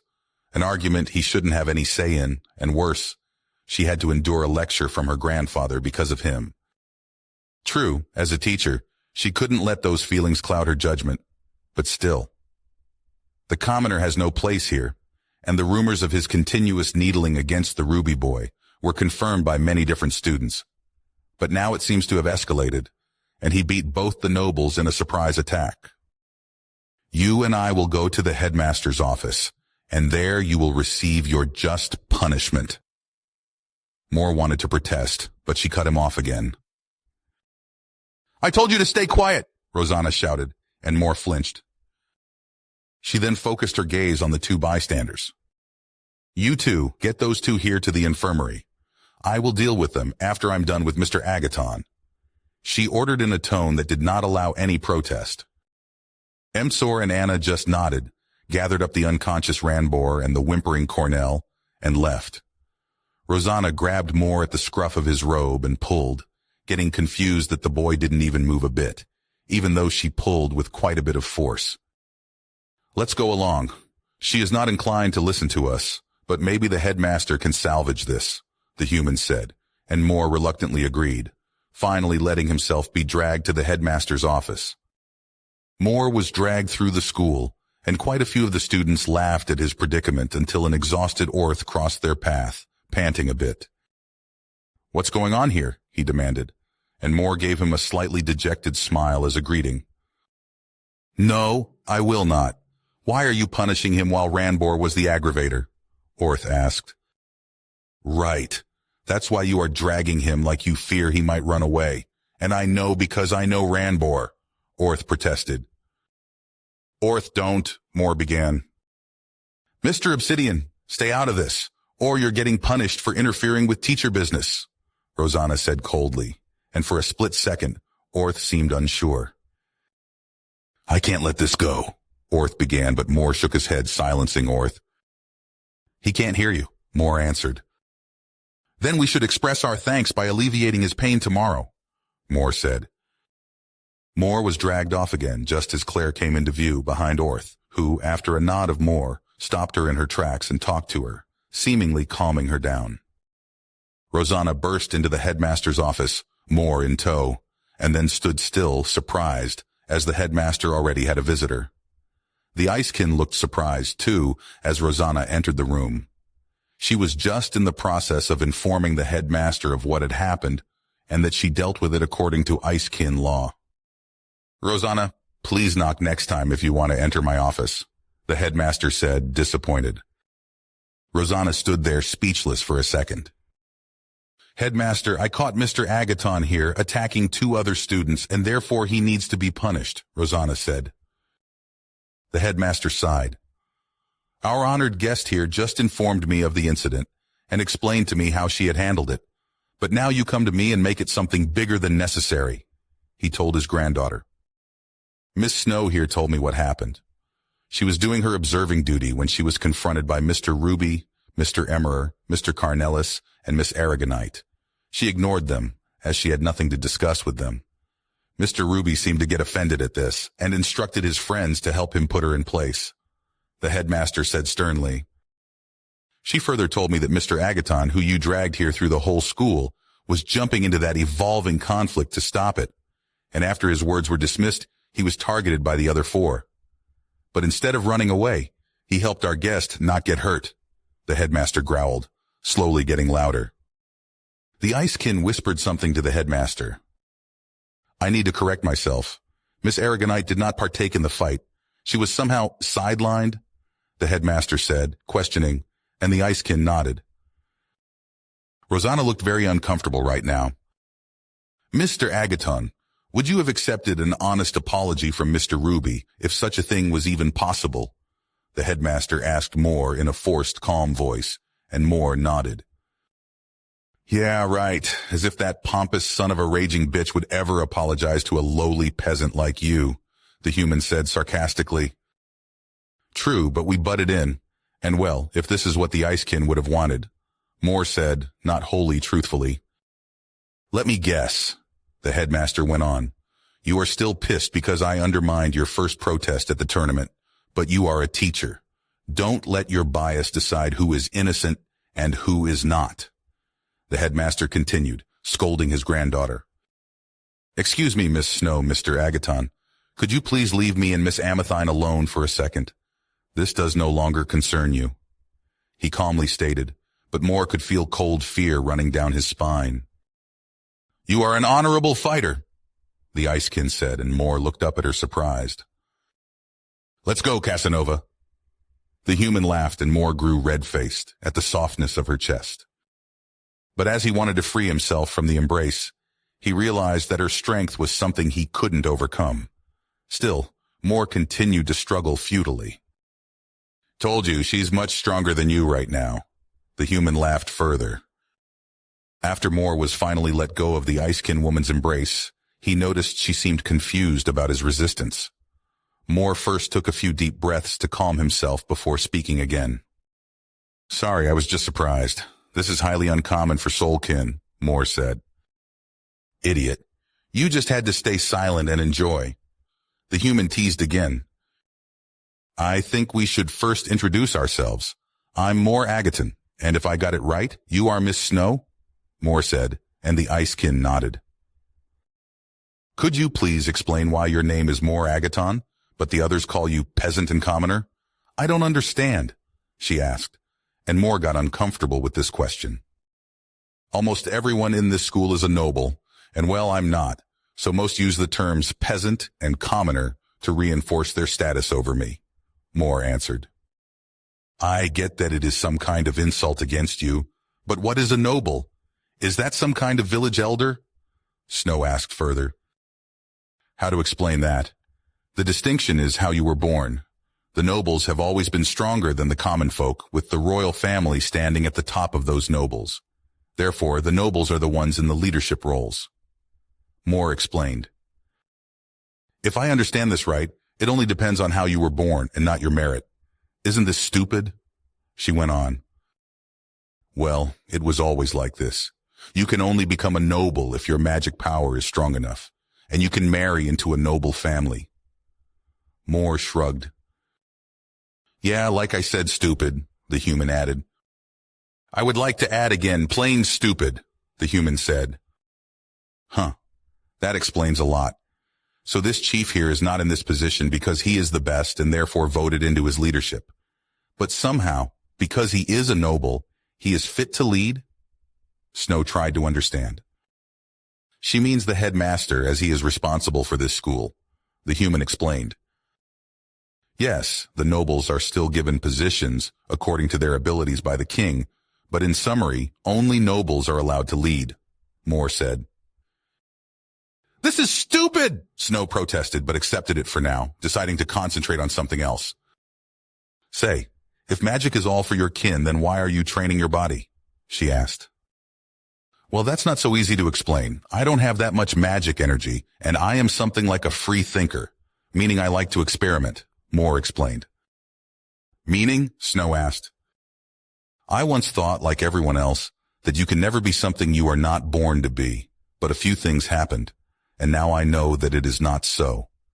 Getting over the first barrier of muscle pain was hard, but it really paid out, and now I'm a lot stronger, and now I just need to find a way to raise my magic energy. Moore explained and got a smile in return. What is that? Moore asked. A monstrosity? But you don't have any magic, and the legends say those things are almost invulnerable to physical attacks, Moore said, surprised. Yes, but we have other means to wound those things, Snow said, pulling out an arrow and handing it to Moore. See the tip. This is made of a special crystal we work into all our weapons. This crystal can store magic power and generate a magic field around it, enabling our weapons to penetrate the monstrosity's defenses and hurt it. It's still a hard fight, and you must be careful not to die, but we are not helpless, she explained. Yes, we can store energy in those crystals and use it later, Moore answered. So how do you get the magic into those crystals? Moore asked. You just pull it from your surroundings? How else? Snow asked back. Wait, that's possible, the human exclaimed. We don't do that. We have an internal magic reservoir, and if it is empty, we need to wait until it fills again on its own, Moore answered Snow. Interesting. We don't have this reservoir and can therefore not use those spell things you soulkin use, but we can use magic, and filling those crystals is one of them, Snow said. Can you teach me? Moore asked, and Snow nodded. Yes, you are interesting, and we can need to help each other out, but I will teach no one else. Teaching other soulkin will be your decision and responsibility, she said. Now we are getting somewhere, the human celebrated. As they finished their arrangement, the door to the headmaster's office opened up again. Moore entered the room and saw a cowed Miss Amethine. He decided at that moment that he would never get on the wrong side of the headmaster. Good, for the punishment of the others, I will think about something. I know you deem it a closed matter, Miss Snow, but my granddaughter made a mess of it by dragging Mr. Agaton through the school. Therefore, punishment must be given to all students breaking the school rules, the headmaster explained. I understand, headmaster, I'm sorry, Moore said, and the headmaster gave him a friendly nod. Good, at least you seem genuinely sorry for the happenstance, the headmaster said. But before he could leave, he was caught in another embrace by Snow, the headmaster raising an eyebrow at this display. Luckily for Moore, Snow quickly recognized her error and let the bright red Moore go. Deep in thought, Moore was on his way back to his room when his path was blocked by two students. Yes, I got off lightly thanks to the headmaster, Moore said calmly. Yes, but it's not that bad. I'm now kind of the assistant of the Icekin. All in all, I'm happy with it, Moore answered, and Orth nodded. What? That's awful, Claire complained. Why? Moore asked her. What do you mean, why? She's a barbarian. Who knows what she'd do? Claire went on. But your reputation. You're already, Claire said, and Orth intervened. Claire, be quiet, Orth shushed her. I'm what? Moore asked, agitated. Tell me, Orth. Orth gave Claire an annoyed look, but then deflated a bit. Most students and teachers don't like that you are here, a commoner at a noble school. I asked the headmaster, but he didn't want to explain and just told me it would be fine, Orth explained. Yeah, thought as much, the human said. Makes sense. I mean, I had no friends before you and Claire, but this puts me in a unique position. No one will bat an eye at the commoner needing to babysit the barbarian. That's not a task fit for a noble. Moore said, and Orth nodded. Snow? Claire exclaimed, surprised. You know her name? What icekin magics? Do they even have magic? Orth asked at the same time. Yes, Claire. The headmaster had something to discuss with Miss Amethine, and we had to wait outside, so we talked a bit. She even thanked me for helping her again, Ranbor. Moore said. Yes, they do, Orth, but they seem to have no energy reserves, so there are no big spells for them. They have a technique, though, with which they can pull energy from their surroundings, Moore told them excitedly. So, Orth said, we will learn that in our last year at the school, Claire added, and Moore looked surprised. You know of such a technique? He asked. Yes, don't you? Orth asked, and Moore shook his head. Guess the commoners are not good enough to learn something like that, Moore said, dejected.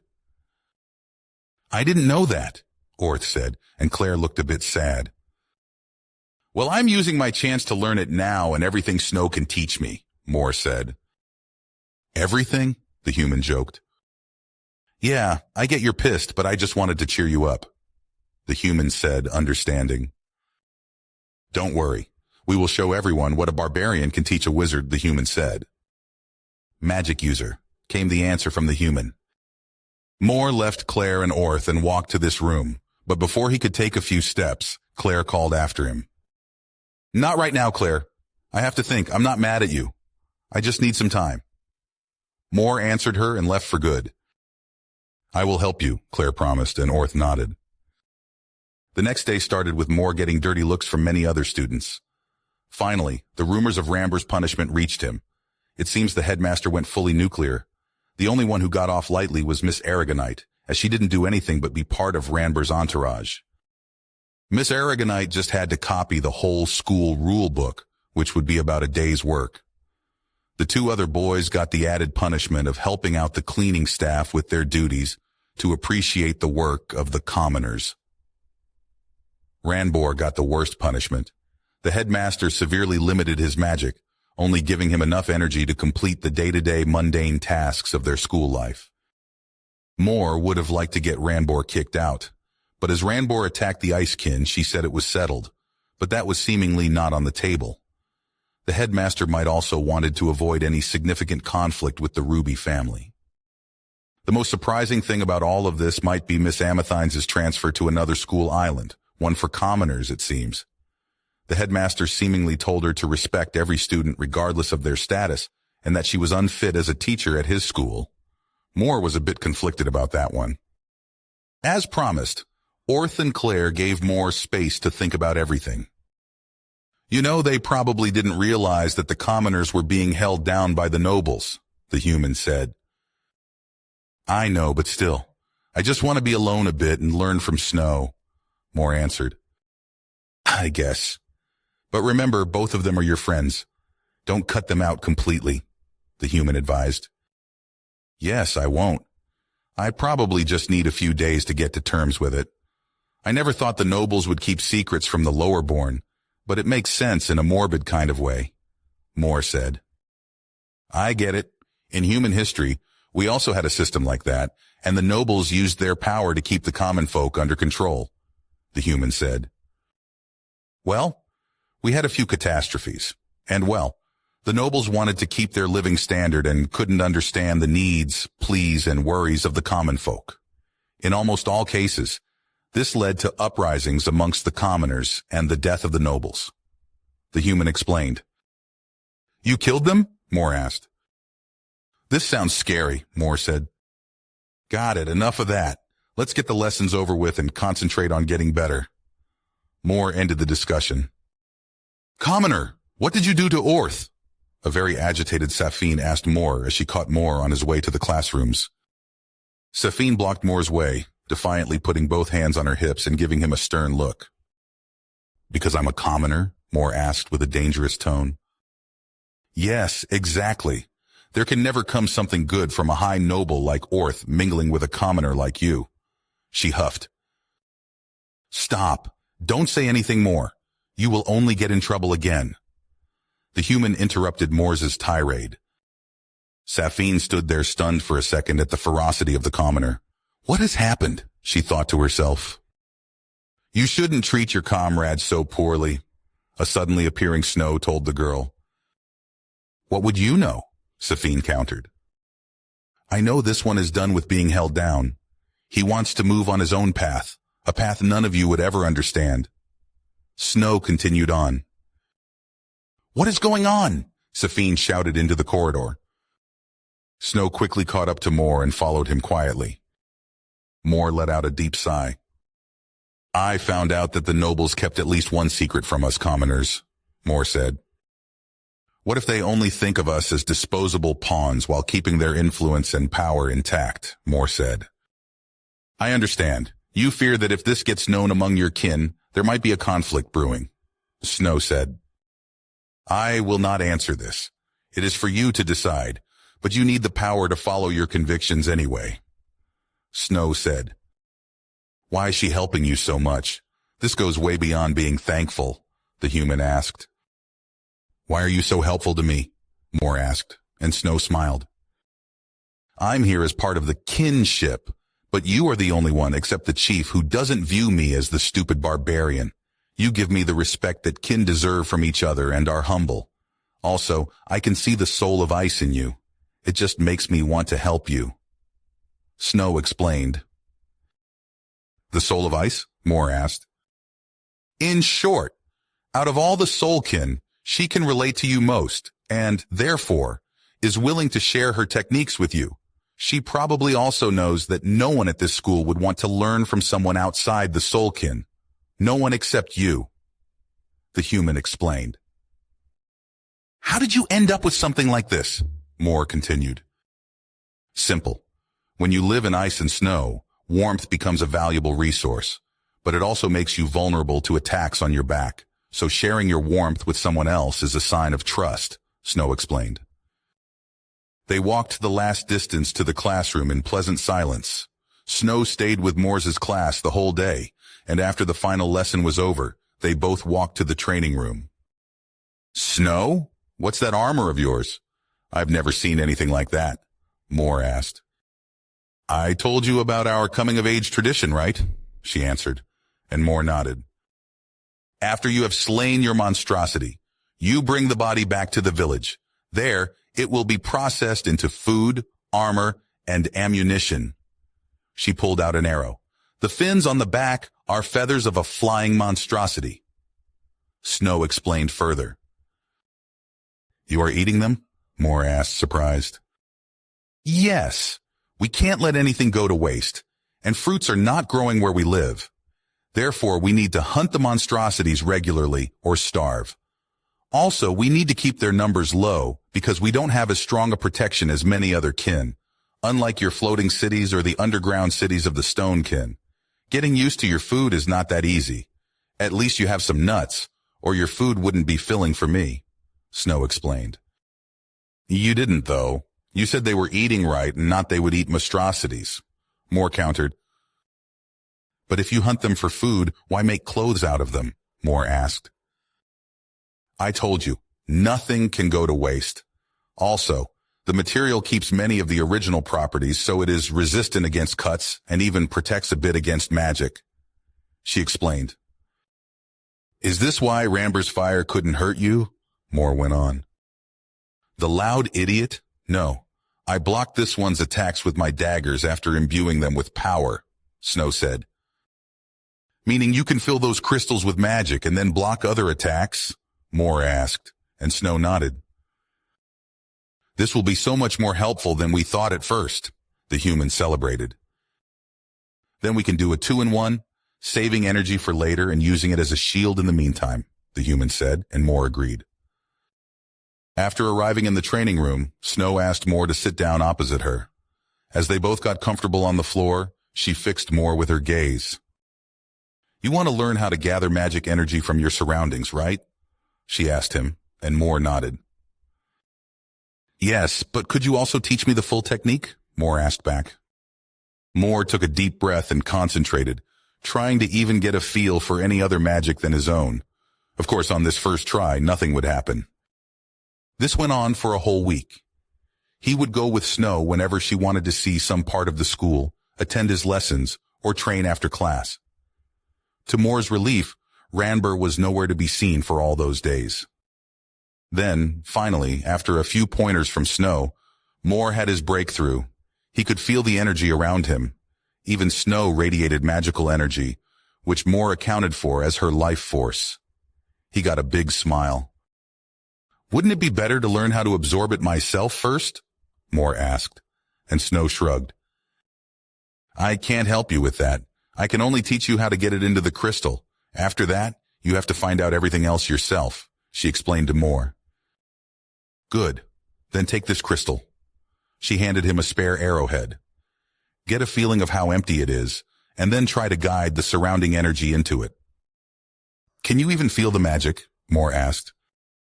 "I can feel something," the human said. "Well, no harm in trying." Moore agreed and let the human try, but no progress was made after trying for a few hours. "Fuck, why can't I do it?" the human complained. "I don't know, but maybe it is because you don't have any magic," Moore put forward. "You concentrated too much on filling the crystal and didn't use the energy from your surroundings but your own energy," Snow said. "I can also feel the energy flowing, so of course I would know it." The surrounding energy was still. Snow explained. "You need both. Gather the energy around you and guide it to the crystal. Go slow and steady until you think the crystal is filled." "I don't want to shatter another one. You don't have an unlimited amount for me, right?" Moore said. After breaking 3 more crystals, they decided to end the day and take a break on the next.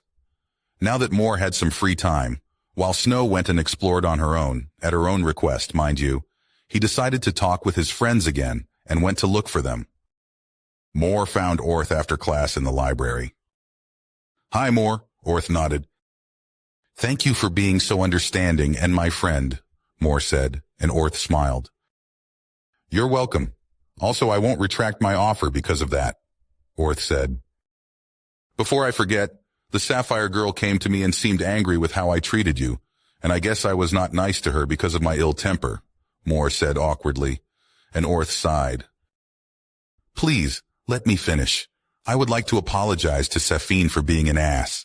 She didn't deserve that for just being concerned about you. Could you tell me where I can find her?" Moore added. "Where's the Icekin today? Aren't you responsible for her?" asked Orth further. "She wanted to explore by herself," Moore answered. They talked a bit about random stuff like the last week until they spoke of Ranbor. "I haven't seen him for a few days," Moore said, and Orth nodded. "He is probably angry at his punishment because his oh-so-great power is now severely limited. He will get over it and appear again, just as haughty as ever." Orth dismissed. "I hope you are right, and nothing worse will come from it," Moore said. "Why? Why did you say that? Now it will get infinitely worse. Murphy is always listening," the human shouted. "What's your problem now, and who's this Murphy?" Moore asked. "Murphy is a human who said that anything that can go wrong will go wrong. And with you saying you hope nothing bad will happen, it will happen," the human said. "You knew him since then?" Moore asked, and Orth gave him an affirming nod. "We are both high nobles. Safine does as well," he told Moore. "Then do you know why Ranbor has it out for me?" Moore asked. "Honestly, it may be a multitude of factors. Firstly, you are a commoner, and therefore beneath him. Secondly, you already beat him in a contest of wits after you aced the entrance test. And third, probably the most importantly, your mother," Orth explained. "What about my mother?" asked Moore further. "You don't know? Well, I think an uncle or cousin, I don't remember that clearly, acted out, and your mother put him back into place with total ease if I can remember correctly. That wouldn't be a big thing, but she later refused an open offer to marry into the Sapphire or Emerald family and gave up her status to an uncle of hers. This way, the slight against the Rubies was enhanced, as one of theirs was beaten by a commoner." Orth chuckled. "Wait, my mother had a marriage offer from 2 high noble families?"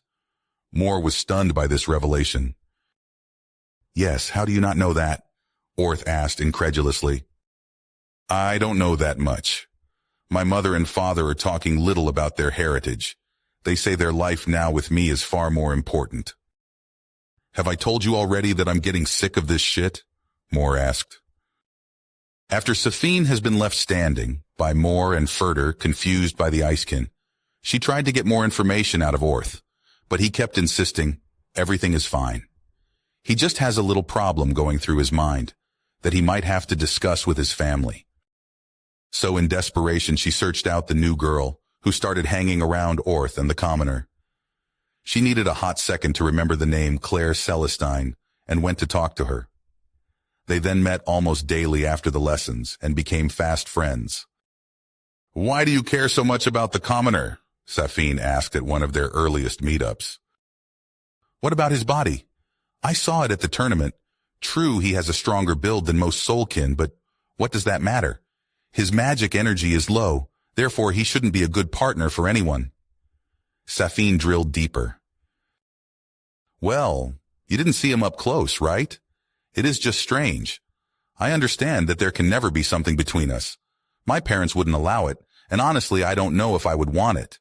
As you say, magic energy is a big part in choosing the right partner for yourself. Claire shrugged. Really?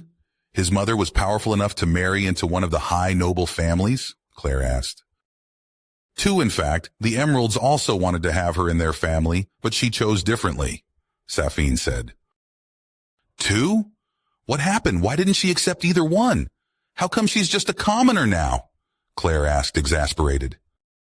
I don't know. She just chose a commoner. She herself was a minor noble, but chose to forfeit this title and marry into the commoner's family instead of him marrying into hers, Safine said.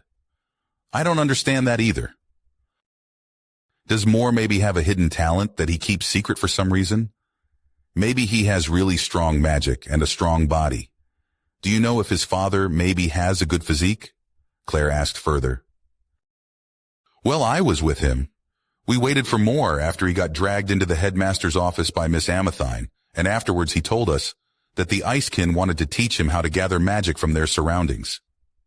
Claire began to explain. So, we also learned that in our last year at this school? Safine asked, confused. Exactly what Orth told Moore, but then we found out that Moore didn't know about something like that, Claire said. Why? I thought that is common knowledge? Safine went on. I thought so too, but it seems that the commoners don't get told about such a technique, Claire told Safine, who thought for a second and then answered surprised. You mean the nobles keep secrets from the commoners to keep them down? Claire nodded. Seems like it. Orth told me he wanted to ask his family about that, and maybe in the future change this inequity. He is probably thinking about how he might do this. It seems an unfathomably big ask for a single person. I told him if the time comes, he can count on my support. Well, if you would try to be friends with Moore and maybe understand his way of thinking, you might begin to understand, Claire said, and Safine laughed. Me? Friends with a commoner? Impossible, my status is much higher than his, she exclaimed, almost offended. Well, he is friends with Orth and me. Maybe you just should try to look beyond status, Claire said, shrugging. I don't think so. You play nice with the commoner, if it is funny to you, but I won't. The only Agaton family member I would speak to would be his mother, the Ice Empress, Safine said. Your decision, Claire said, then changing the topic. What do you think about the Icekin woman? I don't know, Moore said. He liked her, and I think if that's the case, there has to be more to it, Claire explained. You think there is more about her because the commoner said so? Sometimes you have a strange worldview. Safine almost chided Claire. I think I get you. She seems to move in an avortless elegance. It is unfair that a barbarian would be somehow superior to a soulkin noble. Safine agreed, getting a bit annoyed without knowing why. I don't know, but you only have the body you got. So no sense pondering why the soulkin women don't look like that. Safine tried to reassure Claire and herself, but failing to do so. But we are all kin, So maybe there's a secret to it? Maybe you are not stuck with the body you just got? Claire asked. Now you are talking crazy. You can't change a body. I already told you, Safine said, condescending. We could ask her, Claire offered. Why not? She is training more, a soulkin, so maybe she would be open to at least talk to us? If we don't speak to her, we will never know, Claire said, and Safine sighed. Really? That is your reasoning? Maybe she's nice. You know what? I will go with you. Just see how badly you fail and look out for you if she wants to hurt you, Safine told Claire. Let's try to invite her sometimes. You will see. This could be fun, Claire said, excited. Like this, they both met up and just talked, sometimes while drinking tea, sometimes playing some games and waiting for a chance to invite the Icekin, and after a few days their chance came. While Moore had his talk with Orth, Claire almost abducted the Icekin for tea and snacks, while Safine watched with skepticism. I still don't understand what you want to achieve with this, but, well, Safine said, as they all sat down on a table filled with fruits, tea, and juice. Why am I here? Snow asked, and Claire smiled friendly, while Safine averted her gaze. I wanted to talk to you, Claire said, and the Icekin looked a bit confused at this revelation. Well, you seem to be friends with Moore, so I thought you might be nice, Claire offered. Are you friends with Moore, Agaton? Snow wanted to know. And you thought I would be nice? Because I am on good terms with Moore, Agaton? Snow asked, picking out a piece of fruit. Is it possible for us to get a body like yours? Claire blurted out. Snow was a bit surprised and thought a second on her answer. Yes, maybe not exactly, but close. I don't believe you. You can't change the body you're born with. Everyone knows that, Safine interjected. Could you show us how? Claire asked, interrupting Safine's next outburst. I could, but I won't. I have chosen Moore Agaton as the one allowed to be thought by me. So if you want to know how, you need to ask him. I'm just surprised you didn't already, Snow told the girls. Moore Agaton knows this since before I showed up, Snow said, getting herself another fruit. Doesn't change the truth, Snow said again. Because it is tradition, Snow said matter-of-factly.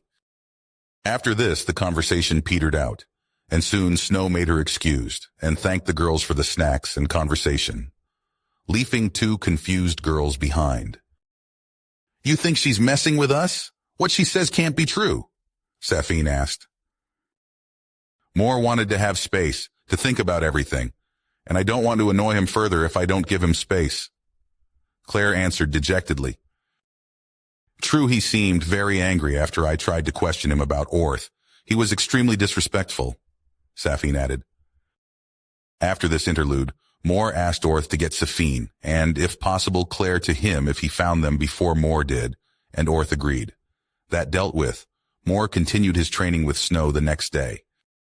But try as he might, he couldn't get the hang of it. After shattering another 3 of Claire's arrowheads, he grew frustrated. I didn't think it would be that hard, the human commented. Snow looked at him strangely.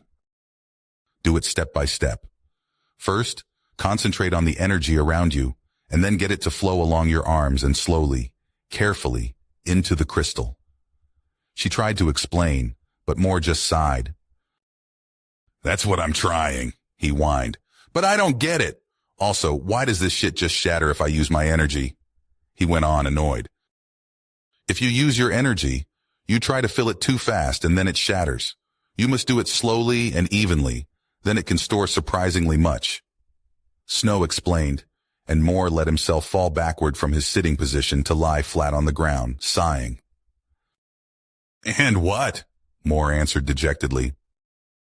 You remember how she took out Ranbor? The human went on. Yes, of course. What of it? Moore asked back, his interest slowly growing. I want to throw hands with her. No magic, just pure muscle power, the human said. Don't know, I just wanted to try. I feel that I can remember something if I do, the human said. Why that? Do you think you can do anything against her? The human asked. Snow, would you fight me? I need to get my head clear of the crystal stuff.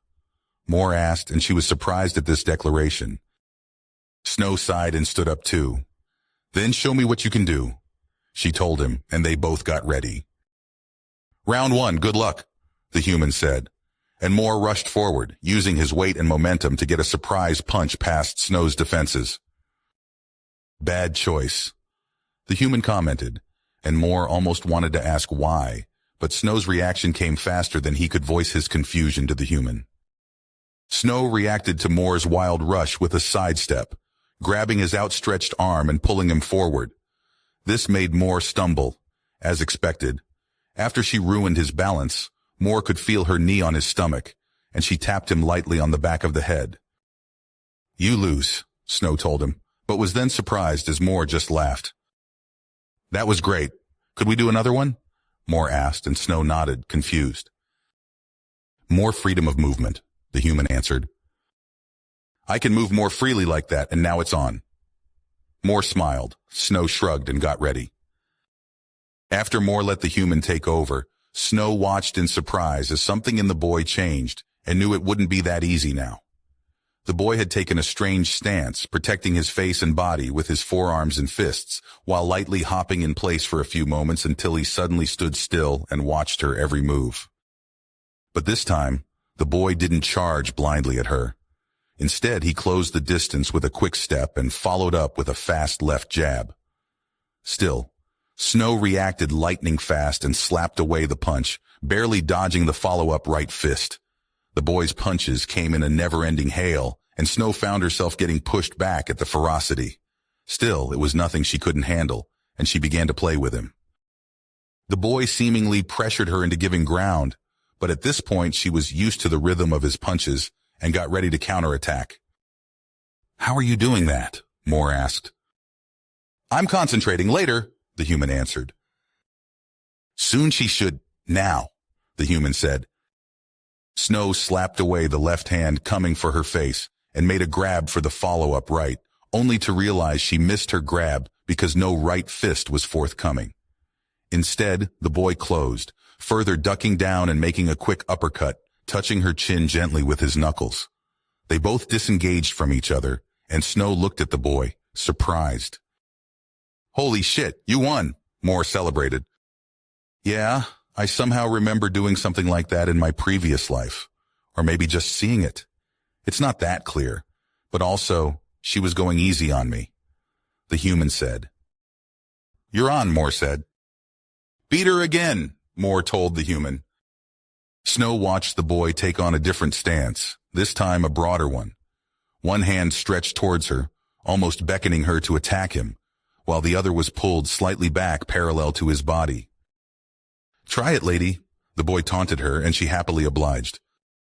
She closed the distance in a blur, opening up with a swipe at the boy's face, who just deflected her hand with a wiping motion, transferring smoothly into an open palm punch of his own, which she deflected. Snow made a quick motion to get out of reach, the boy close on her heels making a double jab, one fist aiming for her stomach and the other for her face. Snow leaned back and evaded both of them, but then had to block the follow-up kick from the boy with her arms so as not to get knocked over. Snow had no time to think about the strangeness of all of this. The boy just gave her enough time to think about her next move, and somehow she wanted to beat this boy in earnest now. He was a fine challenger for her skills. Snow reapplied pressure on the boy with a barrage of punches, culminating in a low sweep with her leg. The boy, redirecting and blocking all of her punches, jumped backward. He made a backward arch, catching his fall with his hands and rotating his legs in a kicking motion to keep her away. Snow had to back off or else she might get hit by those wild kicks, and both of them took a second to evaluate their opponent. Snow was still fine, but it seemed the boy hadn't her endurance. He was breathing heavily. You still think you can win? Moore asked. Look at her. She's still not showing any sign of slowing down. Watch me, the human said, closing to Snow and opening up with a low kick of his own, which she blocked with her leg. The boy bought himself enough time, though. He rose up to standing again fluidly and tried a sweeping punch to her body. Snow evaded that with a short step backward, seizing the opportunity as the momentum of the boy's punches carried him on, turning his back to her. Snow made a large chopping motion towards the neck of the boy and watched in surprise as he grabbed her arm without looking directly at her and heaved. He turned her momentum now against herself and over his shoulder. Snow landed back first on the floor, and before she could recover, the boy had already pinned her to the floor and had her arm in a locking position where he could apply pressure to it. "You did it," Moore celebrated. "I think I overdid it," he said, pulling in a sharp breath. "Yes, definitely hurt something." Snow laughed at Moore's discomfort. "You are really something," she told him, and continued teasing. "If you keep up with it and get even stronger, I might need to get my daughter to get you." As Moore and Snow were just about to sit down to continue the magic training, they were both surprised by voices shouting. "Orth, Claire, and Safine?" Moore asked, surprised. "Since when are you all here?" "Seems that we offered quite a show," the human said, and Moore had to agree. "Look at the girls," the human teased, and Moore realized only then he was still bare-chested. "Are you all right?" Claire asked, not looking Moore in the eyes. "Shut up and sit down, no complaining," Claire said sternly, while Snow smiled and the human giggled. Moore let out a sigh, but decided to not resist the medical attention. After he sat down, Claire put her hands on his back and let her healing magic flow into him. The warmth spread through Moore's body, slowly relieving his pain. "Where did you learn to move like that?" Orth asked, and Snow perked up, also interested in the answer. "Sorry, Claire," Moore said before answering Orth's question. "I just made it up. I saw how Snow moved while she beat Ranbor and just emulated it with some imaginations of my own." He lied. Snow and Orth looked skeptical at that explanation, and Snow was the first to speak again. "Then you are a real genius in unarmed combat," she said, still not fully trusting his explanation. "I told you the truth. It was all made up in my mind," Moore said, deciding to add a piece of the truth but keeping his tone insistent that even Orth and Snow had to grudgingly accept this. For now. Safine looked away, and Moore could swear she was turning slightly red. He then sighed. Moore raised an eyebrow at that declaration, while Orth sighed and Claire also let out a breath. "As you wish, my lady," Moore said. "I just wanted to apologize for the last time I acted very rudely. You didn't deserve this for being concerned with Lord Obsidian." Moore could just barely hold out the sarcasm he felt. "Good. Then I will take my leave." Safine glanced at Moore quickly and unintelligibly before huffing and leaving. She just turned a corner and wanted to scream. Why was she reacting like that? She almost couldn't keep a straight face looking at the commoner, but now she gets what Claire had told her. Seeing a body like this up close is nothing like seeing it from the distance of the tournament stands. Trying to get the picture out of her head, she decided to go to the library and read. "Well, so much to a good, exhausting training session," the human complained. "She only meant well," Moore answered. "We are stupid!" the human suddenly shouted. "What, why?" Moore asked. "Healing magic," the human stated as if it was obvious. "I don't get it," Moore was confused. "We also can use healing magic. Well, you can, but still," the human went on. "So," Moore still not getting what the human went on. "Claire used subtle, slow magic, like we also do while reducing pain. How can you be so dense?" The human complained, and finally it clicked with Moore. "I got it! Snow a crystal, please!" Moore asked excitedly and got handed one by the woman. And Snow handed over another crystal piece. Moore closed his eyes, imagining the crystal as not a strange stone, but a magical being. Using the magic regenerating spell he learned from Amber, remembering that if someone is suffering from magic deficiency, you need to start giving them only a small amount of magic, and he slowly lets the magic flow from him. He couldn't gather the magic around him, so he used his reservoir. This time the crystal didn't shatter. Instead, it started to hum slightly, getting stronger with every passing moment. Snow watched in amazement as the hum got sharper and sharper until she could not hear it anymore. Instead, a glow built inside the crystal piece. Amazing, she said, Claire and Orth nodding in amazement. Moore felt a resistance building in the crystal and decided to stop, opening his eyes. Snow nodded. Indeed, but you should have used the surrounding energy. She half-chided the excited boy. Snow looked at him, surprised. You don't? Once the magic is in there, it can't be pulled out again. It's only possible to transform the emitting aura. Otherwise, the energy will dissipate slowly on its own. By using the crystal for attacks or by transforming the energy, it just gets empty faster. But this transformation technique is unique to the Stonekin. I don't know it, she explained, and Moore sighed. Fuck! Why is this magic shit so full of limitations? The human cursed. We make a single step forward and then always end up in a dead end. Well, at least we know how to feel the surrounding energy. Moore tried to calm the human. True enough, and maybe this thing with the crystal comes in handy sometimes, the human said, calming a bit. I already have an idea for this, Moore said. Crystals are also a kind of stone, right? So if we fill one, it gets this aura, which can penetrate the defenses of a monstrosity. This means that we are more effective than any other soulkin against monstrosities. You are right, and if it works against those things, it probably is very hard for other mages to defend against. The human went on.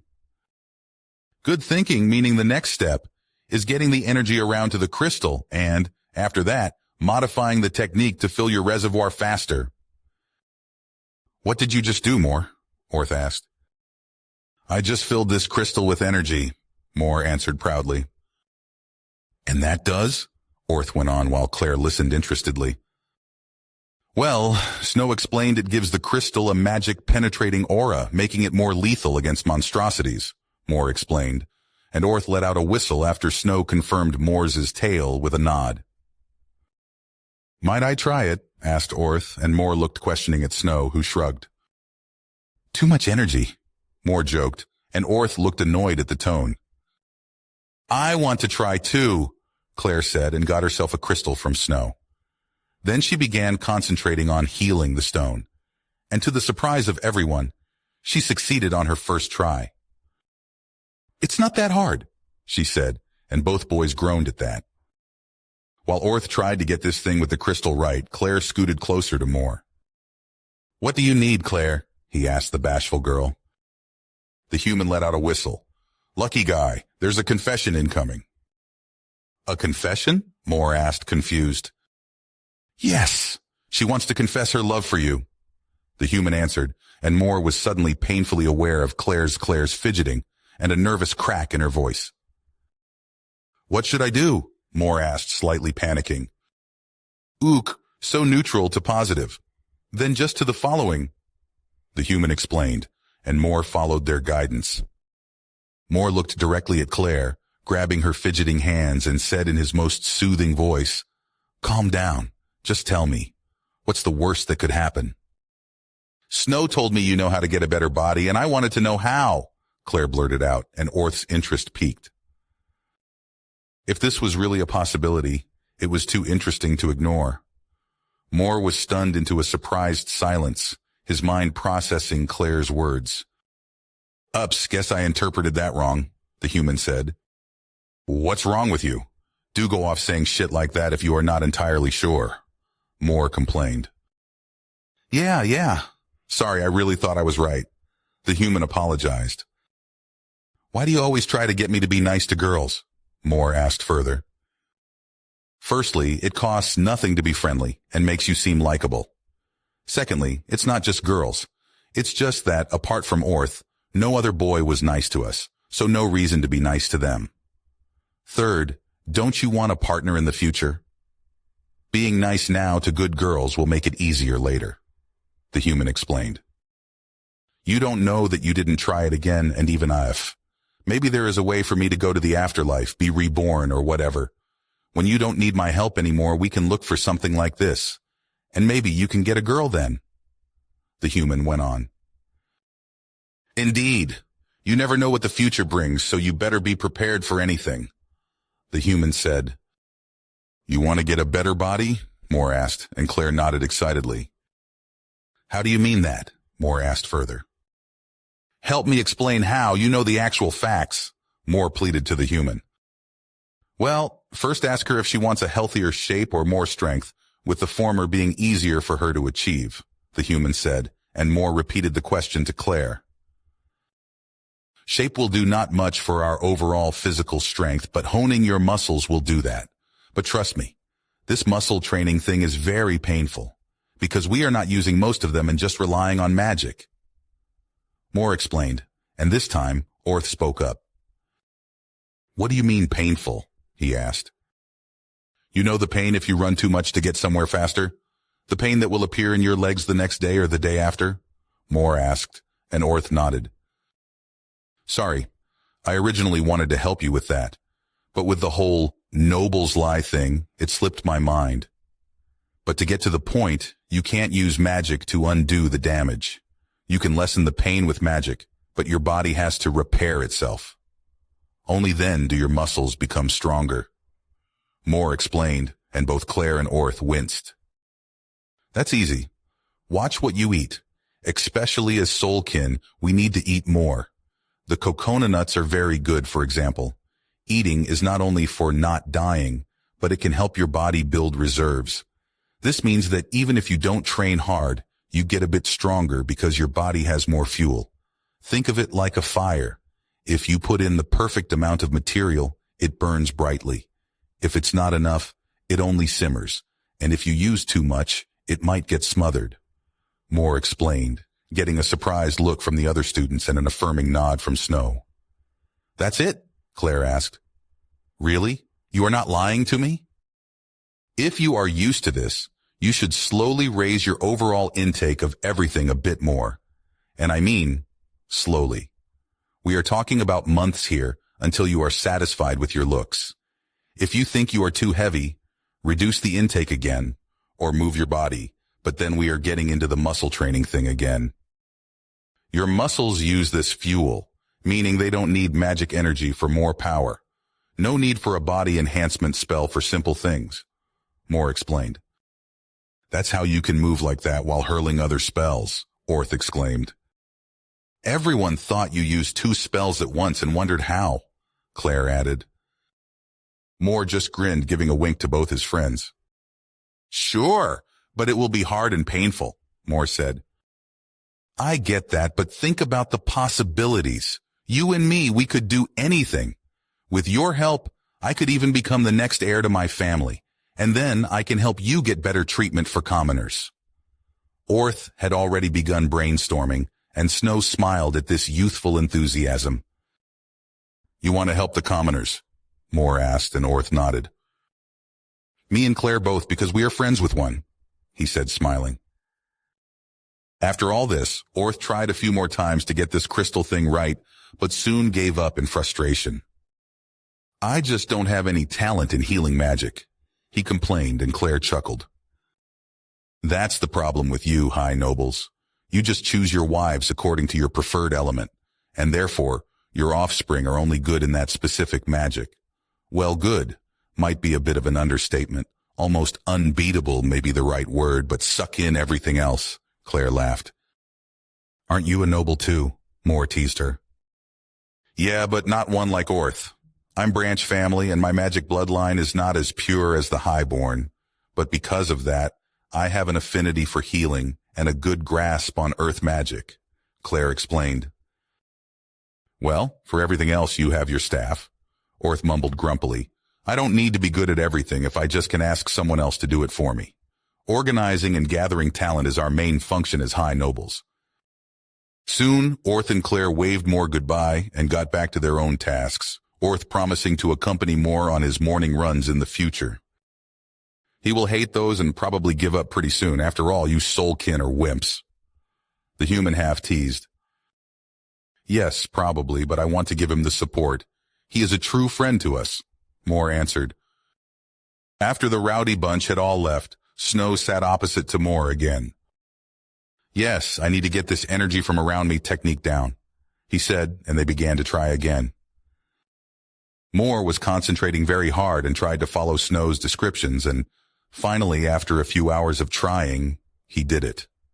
A small trickle of magic was flowing from around him into the crystal, but he couldn't make it glow anymore. Just getting it to a slight hum was very difficult. They probably just explode, releasing all the energy at once, joked the human. So I got the technique down? Moore asked, and Snow nodded. Don't you need to gather more information? You were here just over a week? Asked Moore, and Snow shook her head. I had a good picture of your kin around the second day, but you were the unexpected outlier, so I had to stick with you. Snow confessed. Yes, Snow, I still have some things, but it's getting late today, so maybe tomorrow. Moore offered, and Snow agreed. The next morning, as promised, Orth accompanied Moore on his run for a while, which started many conflicting rumors, ranging from Orth just wanting to understand commoners, to Moore having put an illusion on Orth to control the nobility. Still, as Orth was just starting out, he couldn't keep up with Moore for long. Instead, wanting to lie down a bit before breakfast, Moore sent him off with a wave and a reminder to use only pain-reducing healing magic. Orth slogged back to his room to lie down and take a nap. He was spent. This running thing was more exhausting than he believed, but he also didn't want to lose to Moore. Of course, before he could envelop himself in the soft mattress and fluffy pillow, someone got in his way. "And what do you think you're doing?" asked the obstacle, and Orth sighed. "No, you will explain yourself to me. I heard the rumors that you took up running because the commoner forced you into it, but I don't think that's what happened. I know you just feel bad for the commoner because he is not as privileged as we are, but you don't need to do this. It's just a commoner." Safine huffed. Orth let out a deep sigh. He was too tired for this shit. "Don't talk about him like that. He is my friend. Also, I'm doing this because I want to. Now get out of my way before I get angry with you." Safine flinched back as if he had struck her. "I'm your friend too. I have known you much longer than this muscle-headed commoner, and it seems you need me to protect you from your own stupidity. If you are my friend, then you should support my decisions and not try to patronize me. Also, even if I explained my reasoning to you, you wouldn't understand," Orth growled. "How could I if you don't explain?" shouted Safine. "I need to be better if I want to achieve anything with my life. I can't just lay back and get handed everything like my brother. I'm the third, the spare. No one expects anything from me, but it's also frustrating because nothing I do means anything to my family. So I only have two options if I want to change anything. Option 1, become the next head of the Obsidians and dethrone my brother for it. Or option 2, gather enough power and influence to do it without that." Orth grumbled. Safine looked shocked at this declaration. She had never known such thoughts would go on in Orth's head.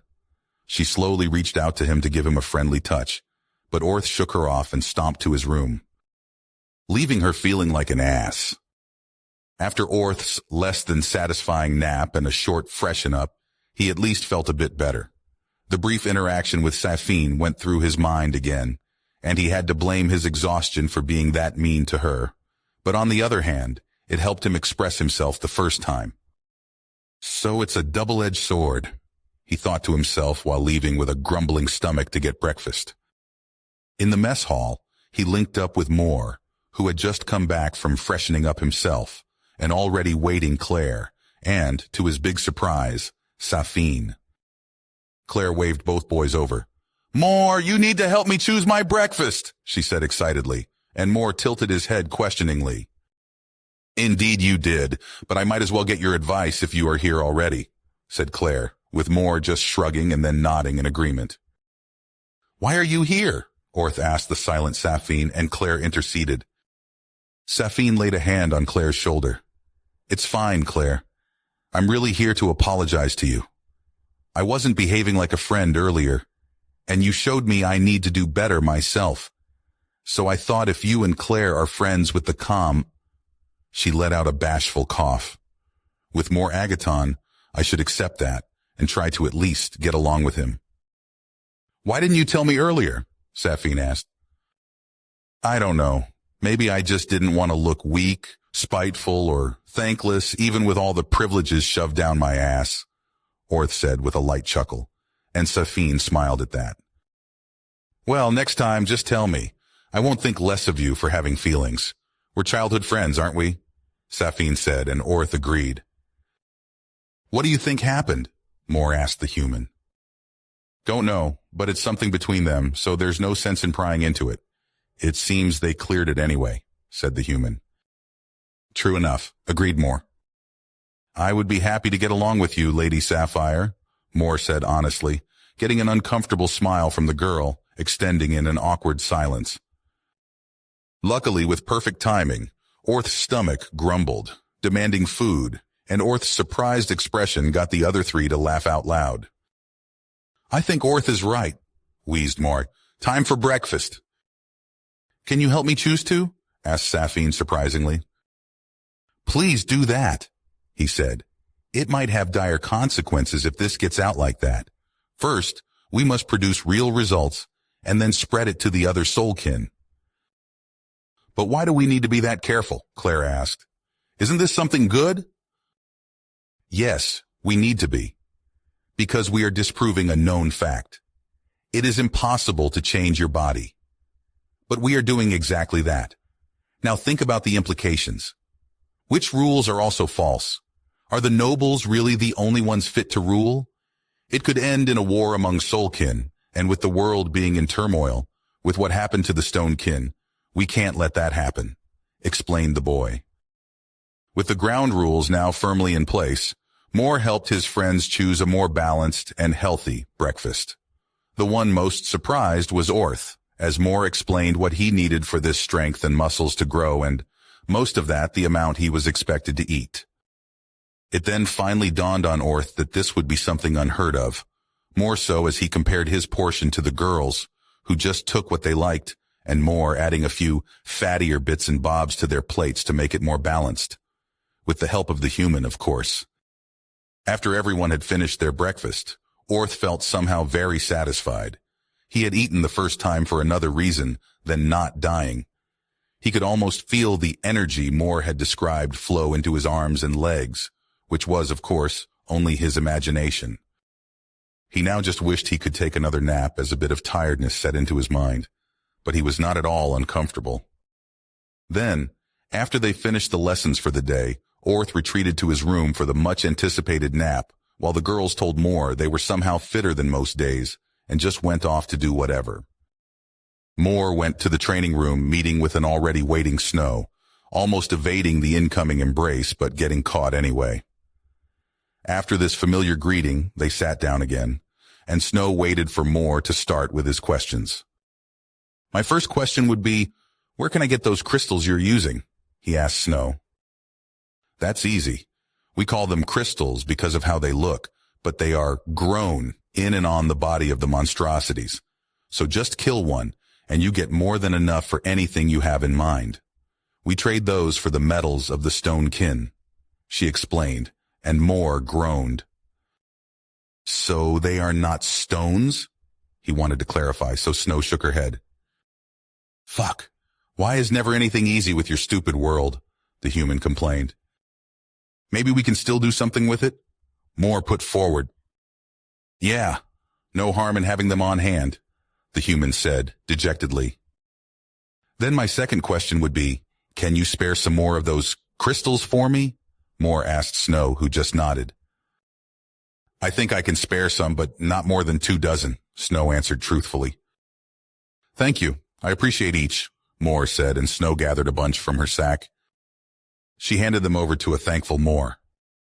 And I have a last request, Moore started. May I try out your weapons? He asked. No, Snow instantly shut him down. The weapons of an icekin are their lives. We build them and we maintain them. They never leave our side. She almost seemed offended at the request. With this, Snow demonstrated her weapons, especially the power of her warbow, to a very attentive Moore. The human told Moore to imagine the arrowhead as a stone. Moore then tried to replicate the speed and power of the arrowhead, with his stones mirroring every shot Snow unleashed. He slowly grasped the power and impact this weapon could produce, and the energy requirement for his spell reflected this. It didn't push his signature spell entirely to group class, but just barely. Still, their time came to an end. The send-off was a small and somber affair. Moore, Orth, Claire, Safine, and the headmaster were the only ones to say goodbye. But in truth, the headmaster was only there because it was required of him, and Safine only tagged along with everyone else. The only one truly invested in Snow's departure was Moore. To Snow's surprise, he sent her off with an icekin embrace, which she happily reciprocated. Moore was earnestly sad to see the woman go. He saw her as a kind of funny aunt, someone you could confide in, but at the same time, she would support you, even though they only had a bit of over a week together. In the end, Moore promised Snow he would visit after he was finished with the academy. At that, she confided in him that it would be the perfect timing for her daughter's coming-of-age ceremony. Finally, after everything was said, the soul-kin teacher standing by to provide transport helped Snow return to her people. And just like that, like a late winter breeze, Snow was gone. A day after Snow left, Moore and the human held a strategy meeting about how to carry on after class. Yes, but do we even need to continue at such a fast pace? I mean, training with Snow was fun, but she's gone for now, and Ranbor isn't an issue anymore. Can't we just take it slow from here? Moore asked. You really want to just trust in the security of the floating city? How long do you think it will take for enough of those monstrosities to emerge until they can launch a serious attack? Call me paranoid, but I think it's better to be over-prepared than to complain about not being prepared enough. The human went on, and Moore had to concede the point. And to really get the point across, would you rather be able to help fight those things or hide like a coward? The human asked. I told you. We'll first go over everything that we have in our repertoire and seek obvious weak points. Then we'll remove them by training other techniques, the human said, and Moore nodded. Then tell me what you think. How are we faring? Moore proposed. Well, let's start out with our strengths and advantages. First, we have a powerful and efficient attack with our rock throw. Second, we can move while concentrating or casting a spell. Third, we have very good physical power that we can enhance with magic. Fourth, we can use any kind of magic without pesky attribute limitations. And finally, we have the crystals from Snow, even though we don't really know how to use them. Maybe we can even refill your reservoir with Snow's technique, but I wouldn't count on that right now. The human listed. Sounds already pretty good to me. So where do we need to get better, except with our reservoir? Asked Moore. That's it. We have some glaring weaknesses. The biggest being our limited energy, but we can do nothing about that. In addition, we lost to Orth with almost the same repertoire, meaning we need something to surprise opponents like that, the human explained. Not exactly. We now know of those weaknesses and can now work against them. For that, I have two ideas. We will leave the glaring energy problems for now. Nothing we can do about that. Still, we should get a few minutes of use out of our trump card body enhancement, which should be enough for most fights. Now for my first idea. If the feedback pain kills your concentration, we need to get rid of it. That means we must harden your skin by punching a lot, which might take too long. So, how do you feel about a weapon? We could even use the crystals we got from Snow for it, the human asked. The problem would be we can't make a dagger, sword, or Snow's special arrows. So what's your second idea? Moore inquired. We can't make a metal weapon and don't have enough crystals to waste them in arrows. But we can make a wooden club or staff, the human explained, and Moore nodded. Still, what's your second idea? He prodded. The second one is a long shot. You told me of elemental puppets, I know. You said a single mage can't control and upkeep those, but maybe we should just try. This would get your body out of harm's way, meaning we are not as vulnerable against area attacks, the human offered. Great. Those two would give us the edge on any close quarters fight. In addition, our rock throw also covers physical ranged attacks, which leaves us with one more problem. What do we do against someone like Orth who can make armor? We can't break through it, and we are at a disadvantage up close. The human pondered, and Moore thought for a bit. True. Our repertoire is very earth magic dependent because the easiest and most cost-effective pup would also be of earth element. What to do? What to do? Well, for now, a weapon with imbued crystals would probably smash right through magic defenses. At least if I did understand Snow correctly, he pondered. Yes, but we can't rely solely on that. We could try to include some of those crystals in the puppet, but it might also be harmful to it. We need one more good spell we can use easily, the human said. Yeah, it seems like it, but I'm not happy with it. It's not creative or adventurous enough. It has no surprise factor. The human grumbled, then got an idea. Do you know a spell where you can see further? The human asked, and Moore thought for a second before shrugging.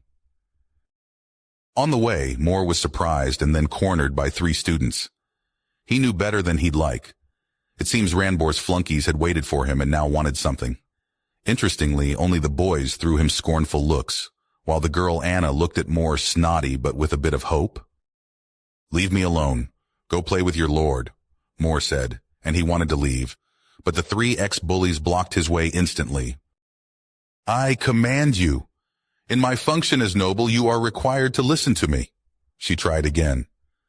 This time, Moore only raised an eyebrow and sighed. Good. You will go to my lord's room and apologize for your insolence, and I will guarantee that you won't be harmed and forgiven for your insults, Anna ordered. And she looked at him offended. Because I order you too. My lord hasn't left his room for the whole week, and it's all your fault because you don't accept your place in the world. Now go apologize and beg for forgiveness. Then I'm sure my lord will rejoin us, Anna commanded. Of course, as you command, my lady, Moore answered sarcastically, and as slowly a satisfied grin grew on Anna's face, Moore added, We tried. We didn't want to deal with you, but no one would do anything other than to go to my lord's room and ask him politely to leave, which is, of course, fine, but it didn't help. He just answered that we should go away and leave him. Anna went on, desperation growing in her voice. See, not my problem.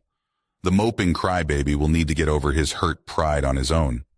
Also, if he misses enough classes, I'm sure a teacher will get him, Moore said, now pushing himself between the boys. They won't. Anna tried one last time, now pleading. You wouldn't understand. For someone as great as my lord, this academy is only a formality. He won't need to attend classes to get passing grades. It's so he can gather more social contacts for later life. Don't know, don't care. As long as he leaves me alone, he can do what he wants, Moore answered.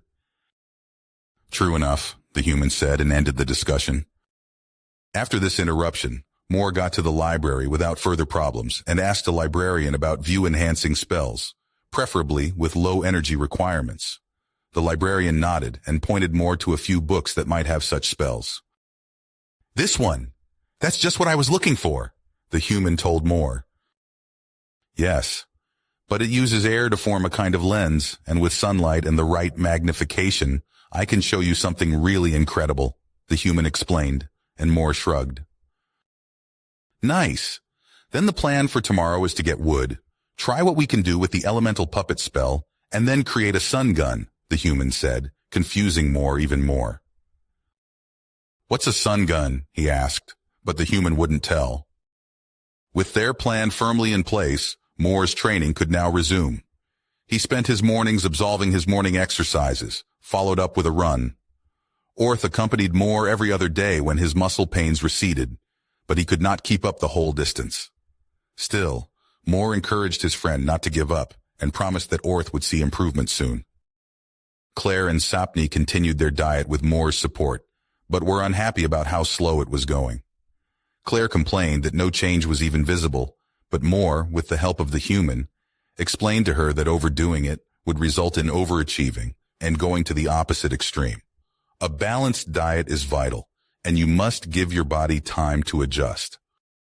After class, Moore would retreat to his usual training room, but as he was the only one always using it, he asked a teacher for the key.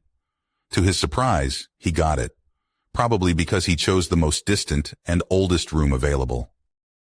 Now returning to the first day of his training, Moore acquired some fitting wood pieces from the Isles carpentry, according to the human's description. He then locked the door and prepared. Great, we got our wood. Now what would you like to start with? The human asked. Well, after you left me hanging yesterday, I want to see your sun gun, Moore demanded. If you like. But then we need to go outside again. We need sunlight for that, the human explained, and Moore sighed. Why didn't you say so earlier? He asked, annoyed. I didn't think that far at the moment, the human offered as Moore reopened the training room door and walked to a bright spot. Use that wind spell, one side to the sun, and with the other, try to hit, let's just take this stone for now, the human said. Okay, Moore said, trying to follow the human's instructions. The first try was a failure, as the lens was rotated the wrong way, dispersing the sun rays instead of focusing them. But with a quick recast, Moore got it right. He focused a needle-thin point on the stone and watched in anticipation. After a few minutes of boredom, he got impatient and asked the human, How long does this take? I mean, this spell is not so exhausting, but still, shouldn't something have happened? Well, try touching the stone now, the human said smugly and giggled as Moore grabbed the stone. The human expected at least a surprised reaction. What do you mean, what now? The human asked incredulously. Isn't the stone hot? The human asked further, and Moore shook his head. It should have heated the stone so much that you couldn't just pick it up. I know you can start a fire with this technique, the human explained incredulously. I thought you didn't have magic, Moore asked. We didn't. We used a tool for that, the human said. But why won't it work? Yeah, it seems like it. Maybe the sunlight was not strong enough, or the lens was not focusing right. Shit. I need to think about this some more. So let's shelf for now and try the other stuff. The human sounded very disappointed at this revelation.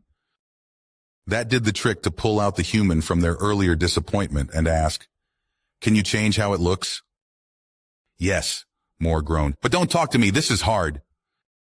The human shut up and instead watched in amazement how the puppet looked until he saw something. What's that? Maybe I can follow this, the human mumbled. Oh, this is awesome.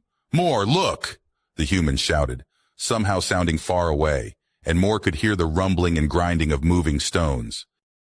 He slowly opened his eyes and was surprised when the puppet waved at him. Look, I can move. Her, the human exclaimed, getting interrupted as Moore's concentration wavered from the shock. The human was pulled forcefully out of the puppet and back to Moore's body, groaning in pain. But that should be impossible. I was only concentrating on keeping the form intact. Moving it would have been beyond me. And it should have been beyond you, Moore explained hastily. Because, to move a puppet, you have to guide the magic energy. It needs to reform the connections and make it seem like a movement. There are no muscles or such things, only magic. Moore went on, exasperated. You must have guided the magic energy I channeled, Moore explained. I don't know, but maybe it has something to do with the continuous nature of the puppet spell. We only tried for you to use my magic on your own. But now I provided it, and you seemingly redirected it to suit your needs. Moore theorized. That means we can use high-concentration continuous spells. I want to try it again with a simpler, less energy-demanding spell, Moore said. Moore channeled a spell for a weak whirlwind, which is normally used to sweep dust. He kept up the energy supply. Now try to move it.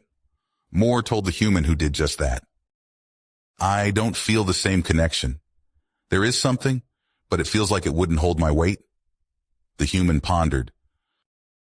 I don't think so, but it is just a feeling I have. Maybe it only works with something of higher energy demand, the human mused. Then, do you want to work on the weapons? Or should we first try to adapt Snow's technique for your reservoir? The human asked. Let's work on the weapons first. They seemed easier to finish than a completely new technique. Moore chose. At this, Moore sat down with the wooden rod the human had called a baton. Moore used simple spells to embed Snow's crystals into the wooden piece. Getting the fitting right still took a lot of time because he needed to ensure the crystals would not fall out after an attack. Finally, the human was satisfied, and Moore looked at his finished weapon.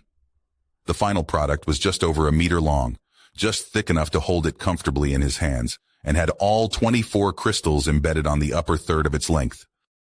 Nice. It looks good. Now, let's give this a few practice swings and then call it a day. The human complimented. Under the human's tutelage, Moore practiced a few different swings and attacks. He tried quick one-handed strikes, heavy two-handed swings, and some thrusts, which might stun an opponent.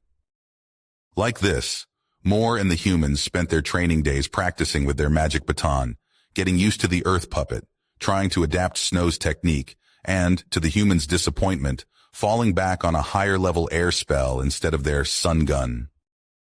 The only annoyances on those days were Ranbor's followers, who would repeatedly plead and threaten Moore to apologize to Ranbor, but Moore always refused. This got to a boiling point after they tried to pressure Orth to order his subordinate, and Orth put them in their place with very choice words.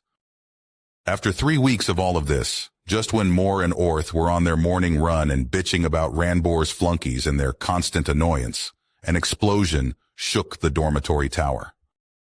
A rumbling thundercrack echoed through the whole school, silencing the bitching of the boys and stunning them into surprised silence and indecision. Time seemed to stand still for a heartbeat, then the rumbling of crumbling walls and the shattering of glass windows took over. "What the fuck was that?" The humans shouted in surprise while they could see the tower crumble, lean, and finally crash to the ground. As the silence slowly vanished, it was replaced by the screams of panicked students, the wailing of magic alarms, and the frantic shouts of teachers trying to regain a semblance of order and evacuate their charges. After the explosion, a single figure hobbled through an empty corridor open to the sky, leaving bloody footprints on the floor and a smoldering ruin on their robes. Ranbor stumbled along, completely lost, wondering what had happened. He had retreated to his room after the headmaster limited his magic output, cursing the ice-kin and the peasant with every breath. And to make matters worse, the limiter's sigil on his chest itched and burned. Still, no matter how much he scratched, it would not lessen his discomfort. Soon it was utterly chafed. Then his subjects would come and try to get him out of his room, but Ranbor didn't want to. If he returned to class with his punishment active, he would be a laughingstock for everyone. Even the commoner would be able to overpower him. But after he sent them away, they would just bring a teacher, which wouldn't change Ranbor's mind. Instead, it annoyed him greatly, and his hatred would fan a wrathful flame, getting stronger with each passing day. He began to imagine all the things he would do to everyone who defied him, and then it happened. The dormitory tower on his level exploded in a thunderous fireball, throwing him across his room, charring his robe and flesh, and leaving him in a stunned, bleeding heap. As he continued to wander the destroyed corridors, a whump vibrating through the floor caught his attention. A teacher teleported next to him, reaching out and saying something Ranbor could not understand. The thundering clap of the explosion had taken his hearing. Still, the teacher's intent was clear. He wanted to get Ranbor to safety. With a relieved smile, Ranbor reached out to grasp the teacher's hand. A secondary explosion erupted before he could touch the teacher's outstretched hand, throwing him and the teacher in different directions. Ranbor was the lucky one. He landed on the smoldering carpet. The teacher, though, had no such luck. His position relative to the new explosion had thrown him against the walls, his neck now bent at an unnatural angle, his body mangled. If Ranbor still had his hearing, he might have heard the audible crunch of a breaking spine. Shell-shocked, Ranbor's mind tried to protect him with madness. He laughed, silent to his destroyed hearing, but sounding unhinged to everyone who might hear him. He slowly got up, returning to his slow, unthinking wandering, leaving a trace of bloody, smoldering footprints behind him. Ranbor only knew he needed to get out. Moore stood there stunned, unable to comprehend the situation, Orth doing the same. "Hey, snap out of it!" the human shouted. Finally, Moore turned to Orth, looking at his shocked friend, his brain finally catching up with the situation. "Orth, what is going on?" he asked, but only Orth blinked in confusion. "This is where the noble dorms are. Safine's room is up there, and so is mine," Orth said, still unbelieving. We need to find out what's going on. But what should we do with Orth? Moore asked. Drag him along. We need to find a teacher or someone, the human ordered, and finally Moore acted. They pulled a stunned, mumbling Orth along, frantically searching for a teacher or someone who might know what was happening. They got closer and closer to the now beheaded tower, finding the first victims of this atrocity. Students hurt by debris were sitting around sobbing, crying, or in stunned silence. We need to help them, Moore said. We can't help them all. The best thing we can do is find adept amber for them, but we should save our energy. We don't know for what we might need it, the human said. But we could heal some, Moore countered. Yes, but if the infirmary is obstructed, we need all the power we can get. It's stupid to heal some and then have to abandon everyone else because we can't get the experienced healers. We need to stay safe, and that means saving our energy, the human explained. Moore nodded, feeling helpless, but forging on with Orth following him like in a trance. The headmaster tried to regain control of the situation. He was shouting orders at the teachers, searching out stuck students, and at the same time trying to find out what had happened. I don't know, she answered. Then she was sent away again to get more students to safety. Get everyone into the gathering hall, the headmaster ordered. And where are the healing adepts? He demanded to know. Why must it happen at this time? We don't know who was still in their rooms and who was already off to breakfast or meeting before class. He pondered to no avail. Claire was bent over Supine's motionless body. They were just on their way to meet up with the boys and get breakfast together, when suddenly a loud crunch was followed by the groaning of stressed stone. They were lucky, as they were already on the stairs downstairs, but unlucky, as the stairs fractured and crumbled, dropping both girls and stone debris down a floor. Claire was protected by sheer luck from the falling debris by Safine, but the other girl was bruised and hurt, half buried in debris, one of her arms pointing in a strange direction. Claire did everything she could with her healing magic to keep Safine alive. While she concentrated, she couldn't hear the footsteps on the upper floor until it was too late. Now back to our usual program. Moore and Orth, who finally overcame his stupor, rushed towards the infirmary. They ran past the destruction of the fallen tower and past mumbling students. While running, they noticed a teacher trying to get some shell-shocked students to move to a secure area. What? Moore asked. The teacher, ask him what's up, the human ordered. Yeah, you just ran by him, the human said, exasperated. Thought as much. You were too fixated on your task to notice your surroundings. That's why I stopped you, the human said, and Moore nodded. Why did we stop? We need to find someone who knows what's going on and get to the infirmary, a heavy-breathing Orth asked.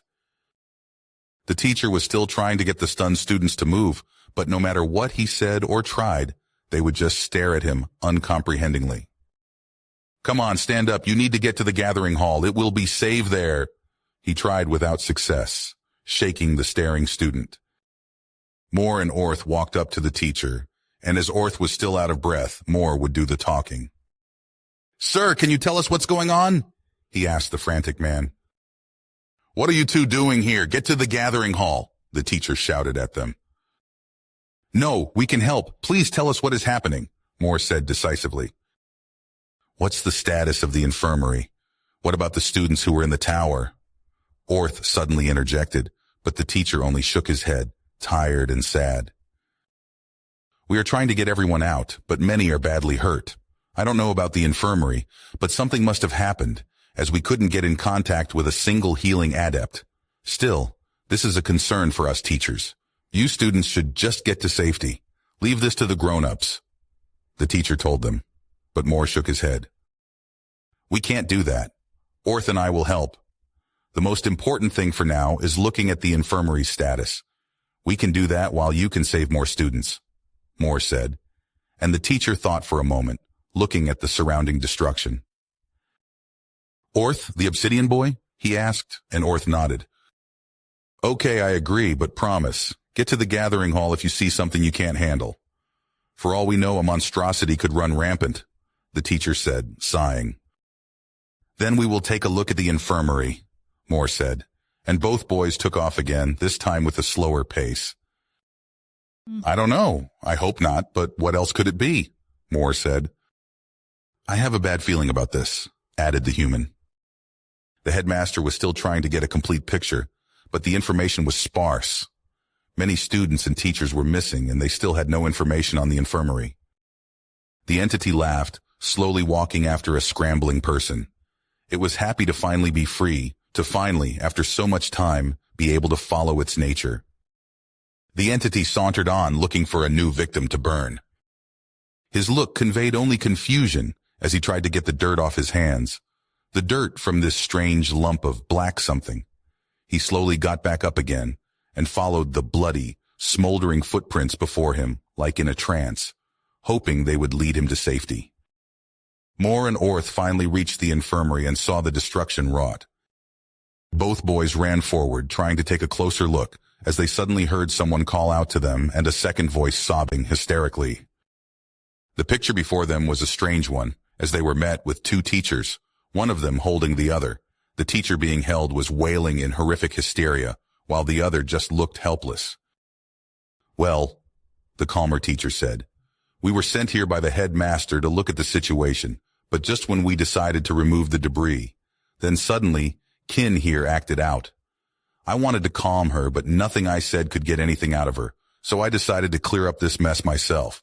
But every time I let go of her and tried to channel my magic, she would cling and wail, completely destroying my concentration. She stroked the wailing woman's hair, trying fruitlessly to calm her down. Okay, what can we do? Moore asked. You need to take her to the gathering hall.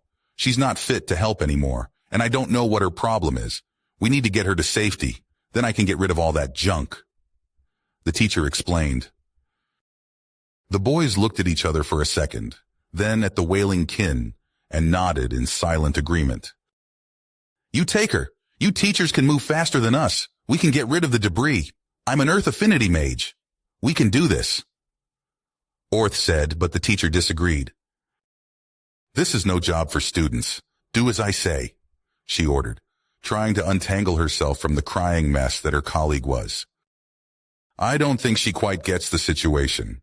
This Kin teacher will keep clinging until she is calmed down, the human said. Yeah, probably.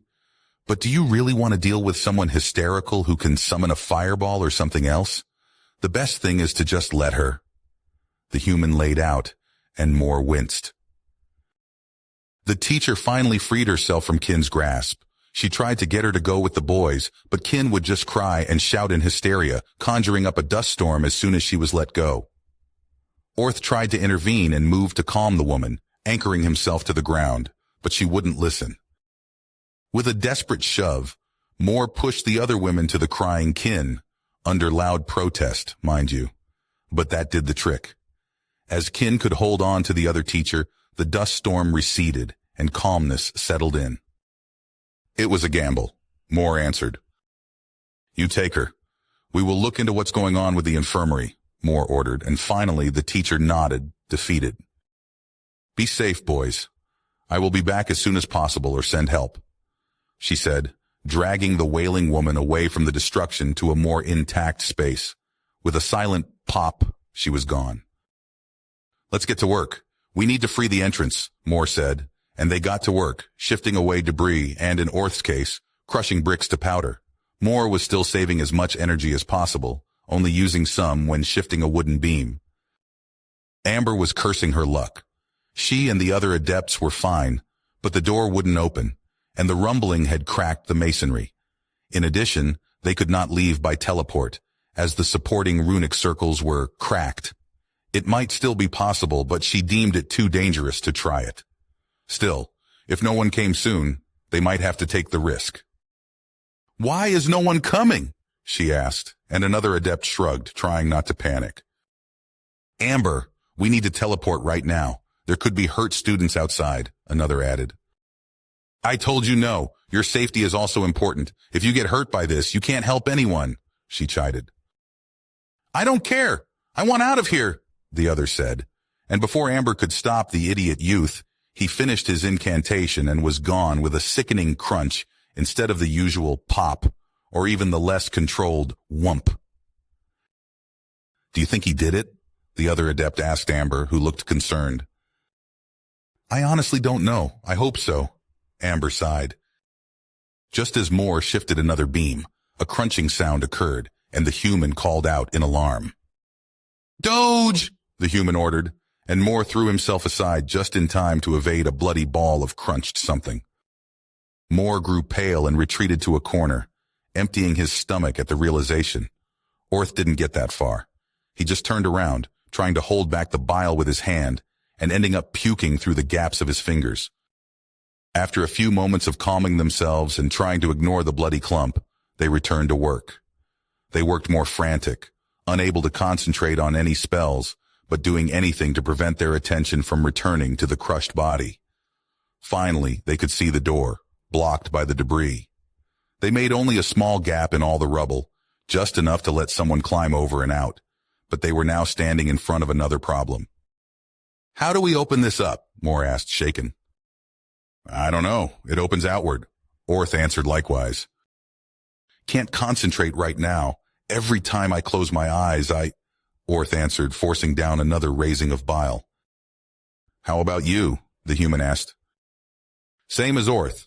The second I concentrate, the pictures flood my brain, and my concentration is gone."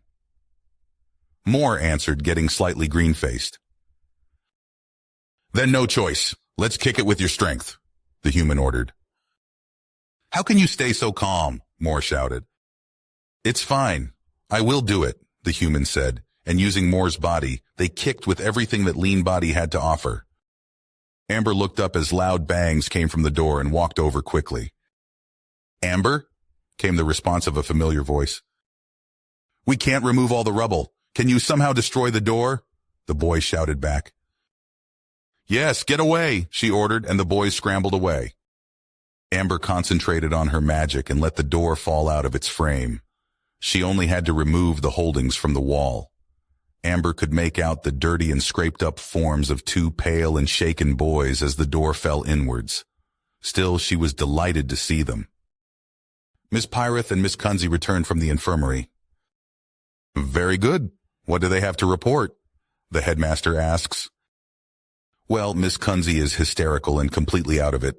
We are not sure what happened to her. Miss Pyrath told us it just happened suddenly. In addition, she reports that the entrance to the infirmary is blocked." The teacher went on. "Why didn't they do something about it?" the headmaster interrupted. "Bring me to them." "What?" the headmaster started to shout but got shushed by the awake Pyrath. "Yes, and I told it already. The infirmary is blocked by debris. I don't know why the adepts can't teleport out, or if something worse happened. But just as I wanted to clear it, Kunze here went hysterical and ruined my concentration," Miss Pyrath explained. "Then why didn't you return immediately?" the headmaster chided. The other teacher started defending himself, but the headmaster silenced him. Moore scrambled into the infirmary, followed by Orth, and both broke down in mostly relieved tears, but those also entailed a bit of something akin to horror. Amber instantly reacted, got them some blankets, and looked at their hands.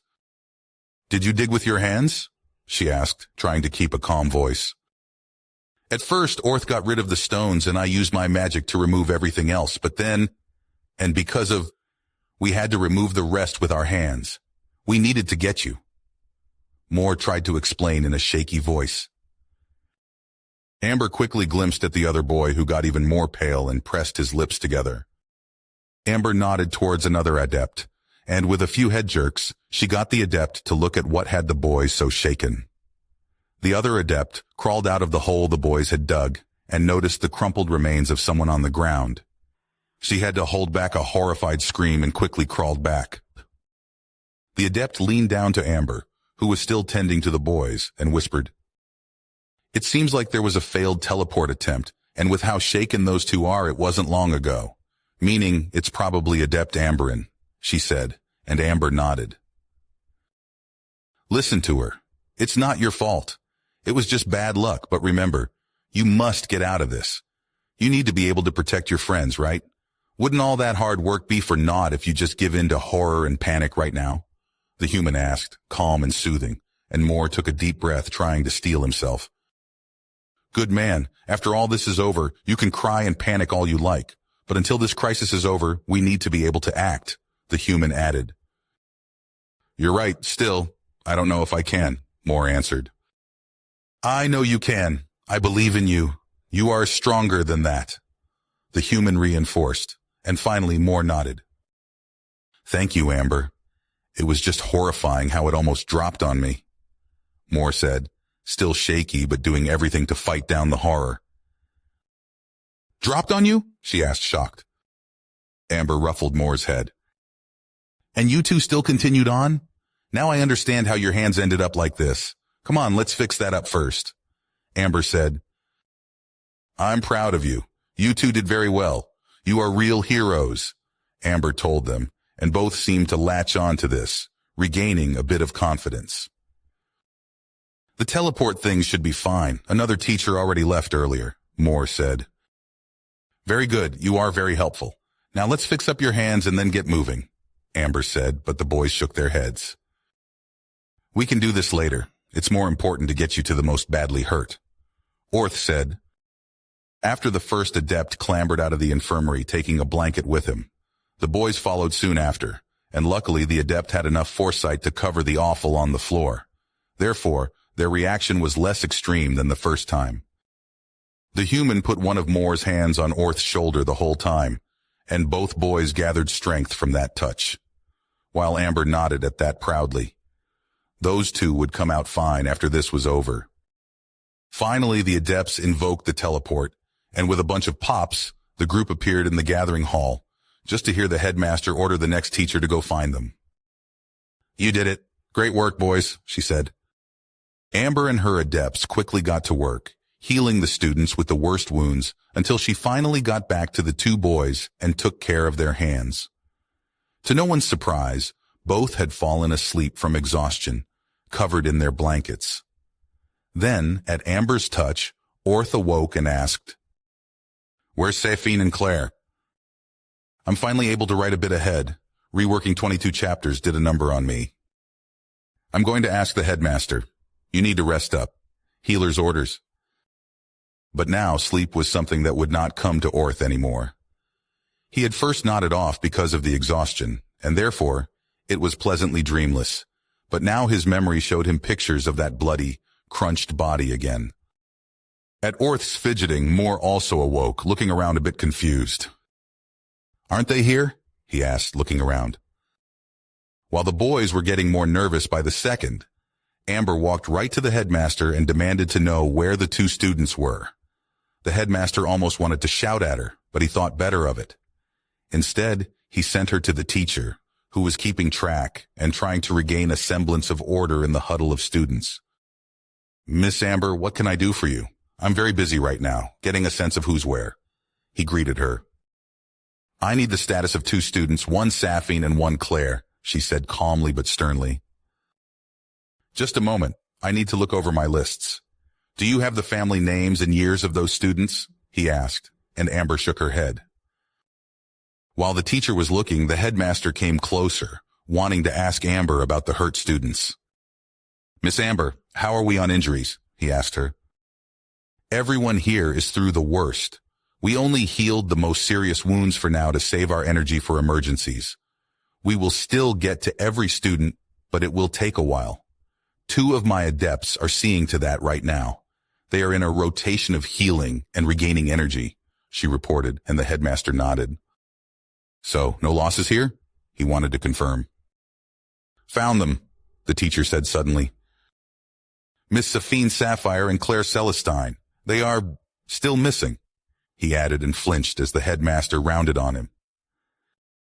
But we already have 3 teachers on that who are tasked with getting the students out of the collapsed tower, he added defensively.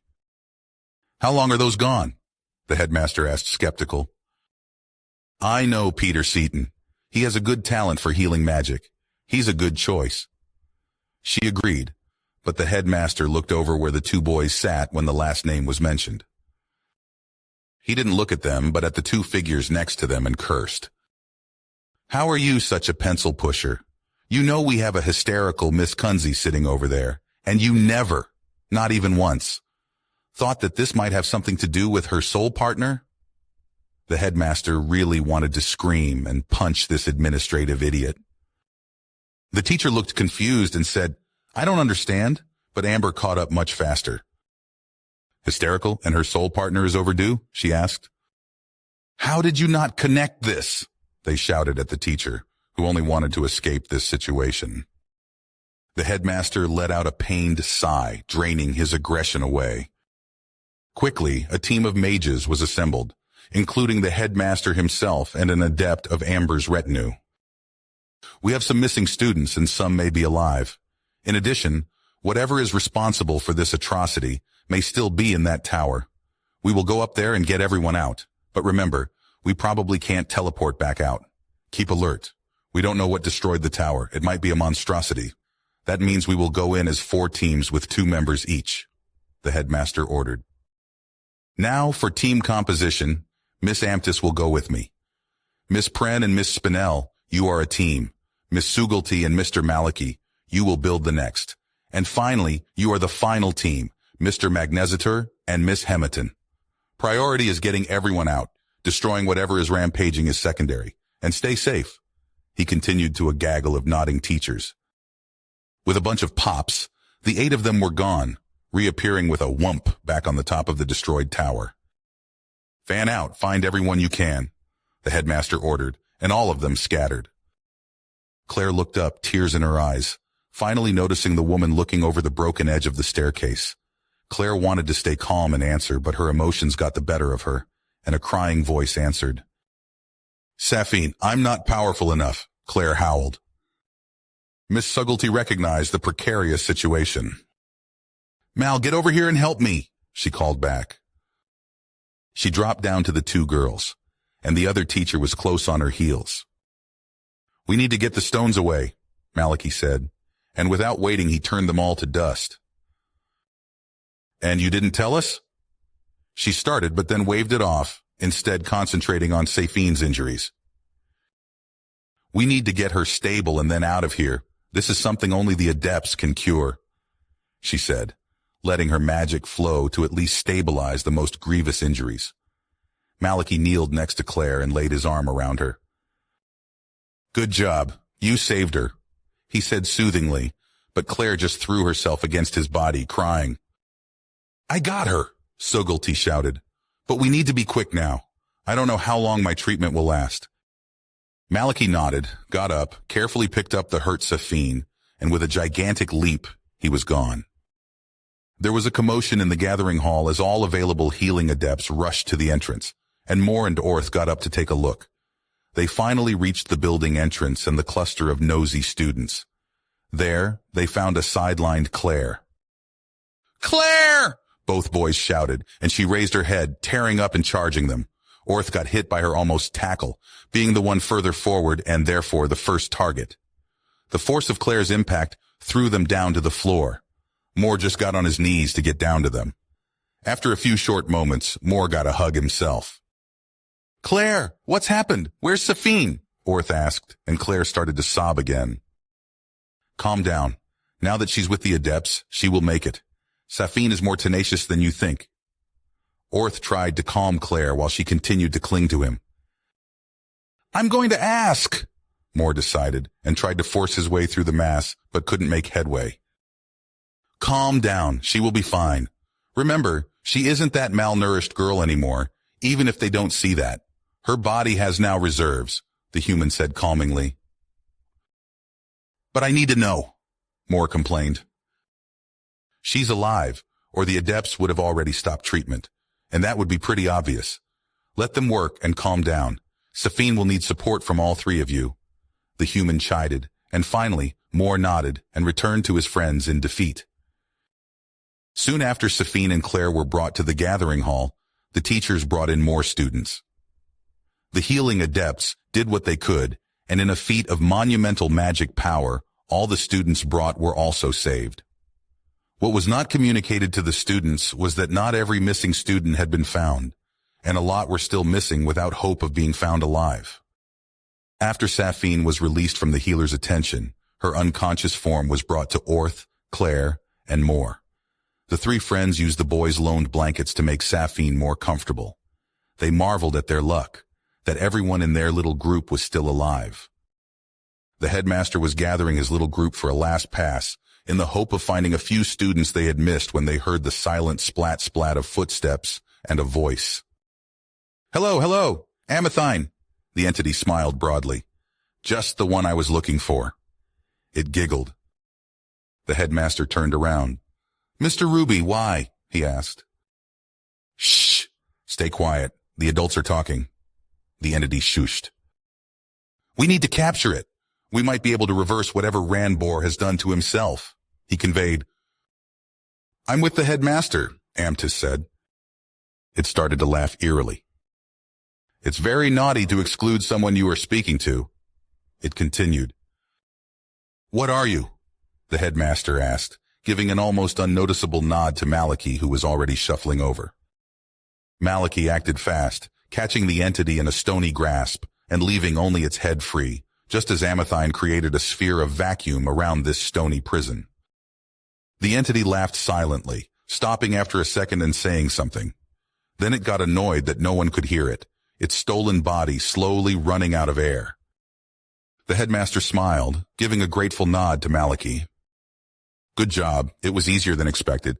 Now we just need to keep this up until it passes out." Maliki nodded and answered, "No problem." But just as they let their attention slip for a heartbeat, the eyes of the entity lit up, and Maliki burst into flames, letting out a silent scream of pain and agony until a moment later, his charred ruin of a body crumpled to the floor. The shocked silence was deafening as the entity continued to laugh silently in its prison. The shock broke the headmaster's concentration and air rushed back to the entity. "Though I need to applaud you. Depriving me of air was a good idea. Well, it would have been if I needed air at all." It cackled. It looked at the others of the strike team and smiled. Amtis flinched at the piercing gaze while the others tried to stay calm.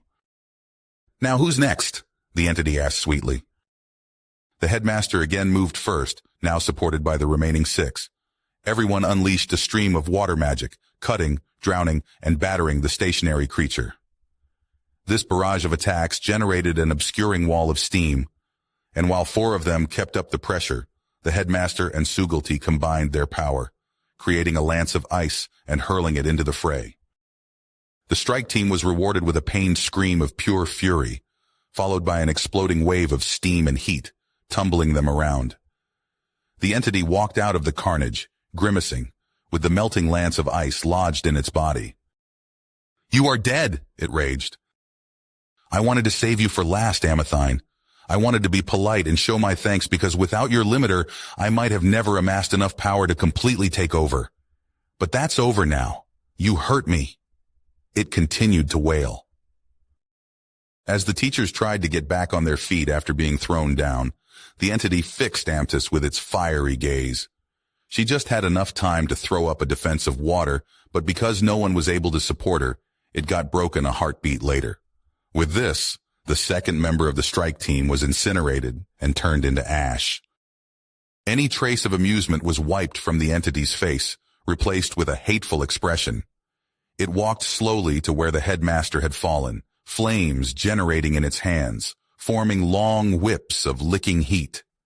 It cracked its flaming whips across Sugulti's face as she tried to buy her colleagues time to get back in the fight, inflicting a gnarling burn scar across Sugulti's formerly unmarred face and dropping her in a cry of pain.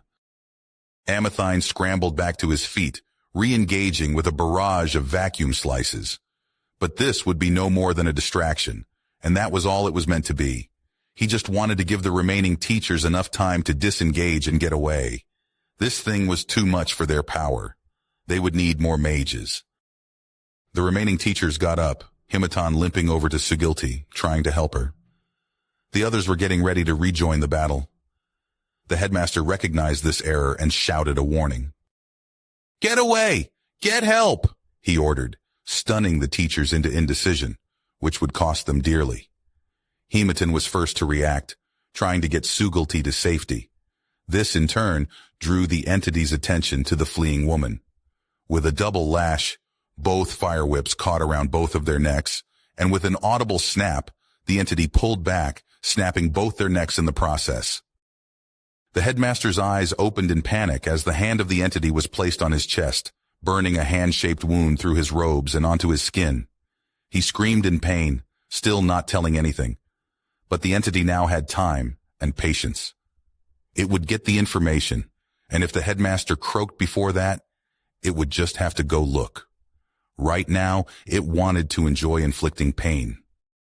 Sometime after the last student was dropped off, a wounded student brought in a badly burnt figure. The adepts instantly wanted to help, but something in the student's gaze held them back. Maybe it was the eyes burning like wildfire, or the smile broader than what should have been possible. We have something to settle before I fulfill my heart's desires. The Ramber thing smiled into the stunned silence until, finally, some teachers encroached on the creature. It cautioned, lifting its victim a bit and forcing the attention to the body it held. Stay back. Your precious headmaster is still alive, but if you intervene, he won't be for long, the entity said. The teacher stopped in indecision, trying to find a way out of this situation without risking anyone's life. Amber tried hard to read the headmaster's body, trying to verify if this Ranbor thing was lying, and to her relief and horror, she had to recognize that the headmaster was indeed alive, if barely. She whispered her discovery to a nearby teacher, who nodded in turn. We must treat the headmaster fast, or he will die, she urged. All the while, Moore, Orth, and Claire tried to make sense of the building situation. Is that Ranbor? Moore asked. I don't know, looks like it, Claire added. Yes, but she's still out. Also, I won't hand her over. That asshole is entirely unhinged. We can't even begin to guess what he would do to her. Moore answered. The burning eyes of the Ranbor thing snapped to Moore, and the smile grew unnaturally wider. Did it hear us? The human asked. Fuck off, the human growled. Moore, is everything all right? Orth answered at Moore's surprised breath. How do you know that? Orth asked. Trust me, not even Ranbor is that stupid and powerful. Moore continued, and Orth nodded. The Ranbor thing stood there, putting a finger on its chin and then snapping it as if it had a brilliant idea. I know, it shouted happily. If you give me the peasant and my dear friend Safine, I will give you what's left of your precious headmaster, and you all get to live. A scared murmuring went through the gathered students, but the teachers took a more aggressive stance. Moore ground his teeth, slowly standing up, while Orth tried to hold him down. He wants me, Moore growled. No, stay here, he will kill you. Orth tried to reason. I can't endanger everyone. It's not my style. I just need to beat that thing down into the ground. Moore tried to encourage himself and calm Orth. You need to keep Safine safe, he disagreed. He's right, though. This one will kill us, the human said. And again, the Ranbor thing gave Moore an evil smile and nodded. Yes, probably. But what else can we do except fight? If we run, it will kill Safine and rampage through the whole school until it gets us. Same if we want to hide. I don't want to die. But if taking the slim chance at victory will stop further atrocities, I will take it. I won't cower while others die in front of me, Moore said, trying to sound confident. The Ramber thing grinned and gave a mocking bow as Moore walked forward. Moore passed scared students and teachers who tried to dissuade him but could not stop him. Mort shook his head. Forget it. True, she always looked down on me, but at least she tried to be a friend, and I won't just hand over friends to their death, more so if she can't protect herself. Look at him, everyone. While the nobles cower in fear and the teachers shake in their boots, the peasant stands against me, it shouted. Then let's play, it purred. So chivalrous, a true hero. It mocked while chucking the unconscious headmaster into the onlooking crowd. It's on, motherfucker, the human shouted, and with a burst of enhanced speed, they bridged the short distance to the entity, slamming their magically charged baton into the side of its head. Moore had moved faster than anyone else could react, and now he was damning the teachers to stand by in fear of hitting this stupid student. At first, the Ranbor thing laughed at their bravado, but then the baton connected. With a pained yelp, the entity was thrown to the ground, its face distorted with bone-crunching damage and pain, while flames started flickering to life around it. "I'll kill you!" it raged. With the sound of the first hit, another sound was drowned out. With a bunch of 4 pops, some new people joined the gathering at the end of the hall, noticing the tense atmosphere and trying to make sense of it. "I want to see how this will go," the second said with a voice full of authority. The fourth was looking around in surprise and confusion, not understanding what was going on. Amber rushed to the prone form of the headmaster, trying to save his life, and was just in the process of berating Moore for his idosity as the first hit smashed into the entity's head. She decided at this moment to have faith in the boy. "How did you like that?" the human asked in contempt. Moore wound up for a following attack, not wanting to give this thing any chance at retaliation, but he was too slow. With an enraged roar, the Ranbor thing unleashed a torrent of flame engulfing the boy, burning, consuming, a distraught cry echoing through the hall.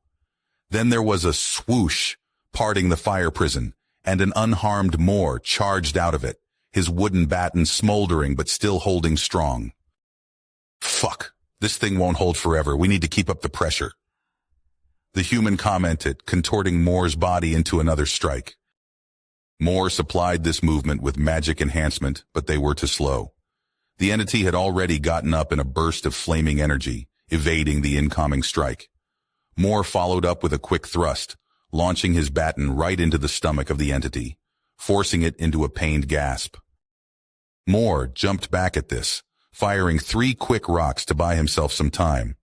The rocks impacted the body of the entity, smashing ribs, tearing skin, but seemingly to no noticeable effect. Still, Moore had bought himself enough time to remove his burning robe, revealing his upper body completely. This time, though, no reaction was forthcoming, because everyone watching was captured by the duel. The entity growled. With the sound of a roaring wildfire, it unleashed a flaming breath to overwhelm the weaker boy, and again, Moore slashed through the inferno before he could take damage, unleashing another barrage of fast stones and following up with a charge. The entity dodged the stones, melting one into slag in the process, but then couldn't evade the downward swing of Moore's baton. The attack smashed through its shoulder bone, disabling the fire sword-wielding right arm, and was instantly followed up with a wide sweep against the entity's left side.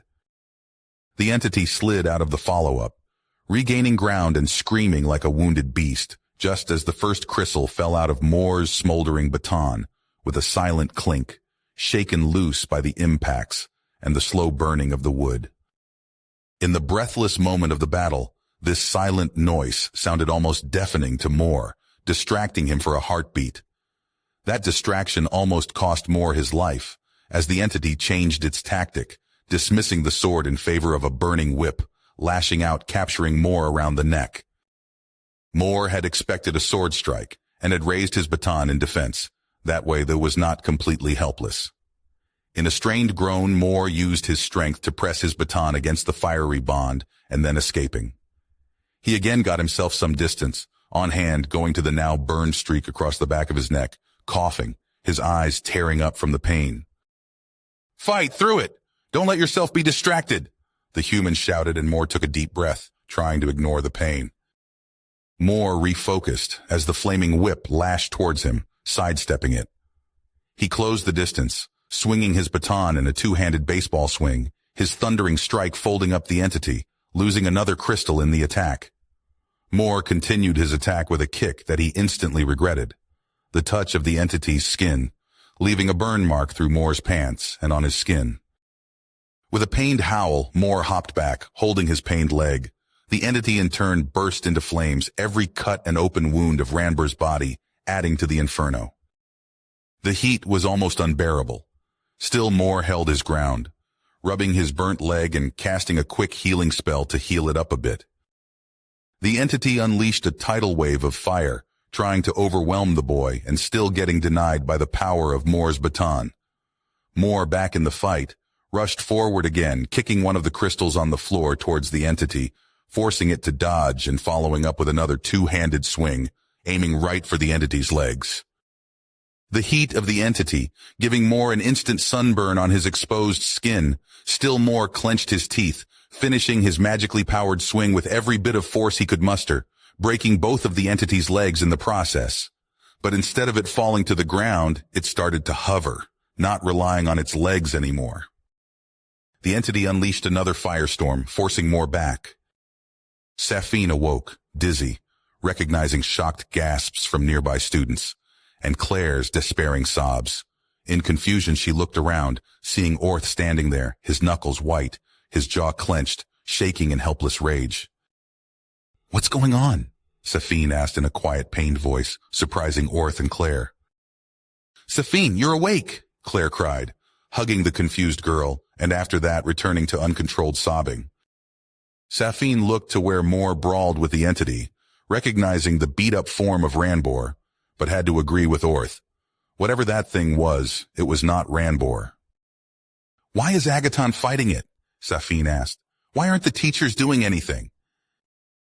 "He fights it because it wanted you and him. I can only guess that a bit of Ranbor is still within it, giving its rage direction," Orth answered, holding back a deep fury. "It said if we give you and the peasant to it, it will spare everyone else," he answered. "But why aren't the teachers doing anything?" she continued to ask. "Because they can't. It killed one of them with a single gaze. It even defeated the headmaster," Orth explained. Safine looked over and shook, where she could see a few teachers averting their gaze in humiliation. But Orth shook his head again. "He couldn't, else he would have damned you and everyone here to death. Additionally, whatever Moore learned from Snow is seemingly the only effective technique against that thing," Orth said. "And all I can do is watch. How can I call myself a noble but my legs aren't moving?" he mumbled in despair. "Why would he protect me?" Safine asked again. "Because he sees you as a friend," Orth stated simply. "How are we on energy?" the human asked, but Moore only grunted. He could feel the headaches slowly growing. They would need to end this soon. With this in heart, Moore continued his attack, choosing a flood of wild swings against the entity. It blocked and evaded almost every one of those uncontrolled swings, damaging the wooden baton more and more, but Moore hadn't planned to end it with those wild attacks. He wanted to corner the thing, limiting its movements, and finally he put all his might and magic into his final attack. He forced his double-handed swing through the fiery defenses, cracking and shattering the baton on the entity's head, the remaining crystals cluttering to the ground with the body of the entity. Moore let out a shout in victory, the whole gathering hall erupting in cheers with him. Orth, Claire, and Safine rushing towards him, just as the teachers did. His friends embraced the exhausted boy, while the teachers took a look at the entity. The teachers quickly noticed that the thing was still alive, and combining their might, they formed a lance of pure magic energy with the intent to utterly destroy its soul. The visitor almost wanted to dispel his magic, releasing his overeager retainer, but something bothered him. He had the feeling that it wasn't over yet. His second retainer started walking towards the finished fight and got held up himself. And he would be right. As the lance of energy touched the entity's body, it opened its eyes and began laughing. The entity took a deep breath, consuming the gathered energy and releasing it in a fiery explosion, throwing everyone back. Only Moore could keep his balance and stay on his feet. Everyone else tumbled to the ground and away, sustaining a variable degree of burns. It focused Moore with its fiery gaze, and in an instinctive motion, the boy dodged, evading the erupting flame by the nearest margins. Moore cursed, firing off a barrage of stones, but without the magic interrupting properties of the crystals, the attacks had no effect. Just as the entity's smile returned to its face, a blast of water doused its form. But as before, the entity's heat evaporated it into steam. Safine stood up, putting her hands on her hips. "Cool down, you idiot," she shouted, and the entity returned to cackling. Don't! The human started, but Moore put himself between the incoming fire and Safine, crossing his arms in defense. Puppet! The human shouted in alarm, and luckily Moore understood. Safine looked in sheer panic as the fire rolled towards her, closing her eyes against the heat, but the pain didn't come. She slowly opened her eyes again, seeing Moore standing protective before her, his half-assed stone puppet defending against the worst, her fast-beating heart and Moore's muscular form stopping her thoughts. The teachers knew they had been premature at this display of power from the entity. They got up hurt, burnt, and groaning, giving Moore space again and concentrating on protecting the bystanders. The commoner boy was their greatest hope to get out of this. Claire scrambled back to safety, vulnerable with her drained energy, and Orth moved up to protect Safine. The stony humanoid charged forward, following the human's control, rushing in an erratic pattern over the ground until finally launching a punch at the entity. "I won this gamble!" the human shouted smugly, plastering a confused look on the entity's face. With a loud crack, the punch launched the entity into the next wall, drowning the gathering hall in shocked silence. The crumbled wall exploded, throwing debris everywhere. "How?" the entity roared. The entity charged forward on a pillar of flame, forming a greatsword of condensed fire. It slashed at the puppet, catching another punch in the face as the puppet evaded and countered. "The boulder is disappointed," the human said, never letting their concentration waver for a second. The entity roared again, attacking in wild, grand swings, which the pup dodged with smooth movements. The entity disregarded its defense in favor of wilder and more furious swings. "The boulder will use the weakness," the human said, delivering another thundering punch, throwing the entity back into the wall. Moore groaned. His energy was reaching his limit, but he had to keep going. He couldn't afford to lose. The human, recognizing the magic supply flickering and slowly getting weaker, redoubled their efforts. They rushed after the entity, hammering the thing flat with earth-shattering blows. The whole hall rumbled and shook with the unleashed power, the human hammering down on the thing like a jackhammer. With another roar of fury, the entity freed itself from the barrage, getting some distance. Then its gaze fell onto the concentrating Moore, an evil smile growing on its face. "You know, you might be problematic for me, but you depend too much on the energy of your host," the entity told the human, unleashing another attack against the now defenseless Moore. Luckily, Safine reacted fast enough, protecting them both with a water shield. The entity grinned and split its fire. While it obscured the puppet's vision with one hand, it increased its power against Safine's shield with the other. Only Orth's supporting earth wall saved them from being burned, but it was not enough. Moore cried out in alarm as the brutal firepower overwhelmed their defenses. Their situation became desperate in an instant. Then again, they were saved, as the puppet threw itself between the young mages and the wall of destructive force. The human had sacrificed their arms to escape the concentrated fire, and now used the rest of the puppet's body to protect Moore and his friends. "Fuck off, I won't let you," the human shouted in defiance as the puppet was engulfed in heat and fire, melting to slag, and as Moore's energy supply finally gave out, he felt something missing. "Are you okay?" he asked, concerned, but the human wouldn't answer. Moore looked up in shock, his mind racing. "The human gone? But that's impossible." "Oh, it is possible. I just had to burn its soul from the puppet." It laughed, and with this, Moore's mind broke, the shock and horror of the day returning in force and overwhelming his young mind. His partner was gone, the one who had always been on his side, protecting, guiding, and supporting him. Moore dropped to his knees, gathering a confused look from Orth and Safine. "What?" Orth began, just as Moore let out a desperate scream of pure despair. Moore couldn't believe it. He didn't want to. He would murder this creature, but he was out of energy. All the held-back emotion vented in his despair, and something inside him cracked. A blockade he didn't know he had, just shattered in his madness. Moore pulled on his surroundings, drinking in the magic around him, not caring where it came from. He pulled on the energy of entity and on the reservoirs of his friends. His whole body began to feel nauseous, but he continued to draw on the power. Orth looked in shock as a burning whirlwind formed around Moore. Lazy discharges of energy playing between his friend's fingers, water dripping down in a drizzle of rain. Orth could feel the ground rumbling and sensed something just outside his field of view, all while Moore's wounds closed rapidly. Orth wanted to run, his every instinct urging him to get away, but something rooted him to the ground, pressing down on him. He tried to scream, but this display of cataclysmic power denied him even this. While Moore screamed and screamed without needing to breathe, two figures closed in, one with the shout of a wailing banshee, the other in thundering footsteps. The entity pulled its captured gaze from this dangerous development. It could feel its energy getting drained by this boy. The entity tried to get some distance, to get away. It wouldn't let itself be consumed.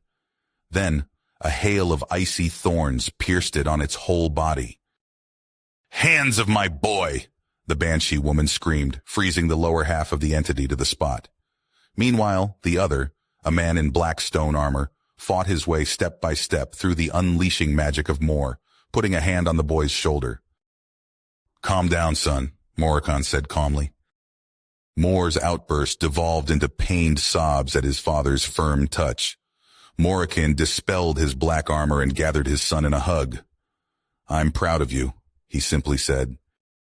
The third figure approached the carnage, looking undisturbed at the unleashed magic of the woman. "I impressed Morricon. Your boy is indeed as talented as you claimed," the third figure, Crown Prince of the Soulkin, said, and Moore's father nodded. "Still, we need to discuss a few things he did today. Some of those shouldn't be possible," the prince said. "As you wish, my liege," Morricon answered. "Also, could you please rein in your wife?" the prince asked, and this time Morricon shook his head. The entity struggled against the icy prison, trying to escape it, but it just wouldn't melt. The entity cursed the boy, who stole so much of its energy, and the mage before him, who could conjure ice all on her own. Sophie Agaton unleashed everything her reservoir would give, creating a localized ice age around the entity. Piercing the entity repeatedly with lances of never-melting ice, she shredded its form and froze its soul. The woman was a force of nature. Finally, she smashed the frozen body of the entity with a giant frozen hammer, shattering it into 1,000 pieces. Still, she wouldn't stop there until no discernible piece of the entity was left, its existence wholly eradicated in the unrelenting cold. As the last pieces were shattered and her emotions were brought into check, she turned around, tackling her sobbing baby boy in a mother's embrace. Morricon knew when to retreat and released Moore from his arms. Instead, he stood up and brushed himself off. "Is it destroyed?" the prince asked, and Morricon nodded. Sophie held her boy, stroking through his hair, whispering calming words while sometimes throwing a stink eye towards her husband and the prince. Slowly, Moore's sobbing subsided, replaced by a depressed calm. He looked at his mother, but his brain couldn't comprehend her presence.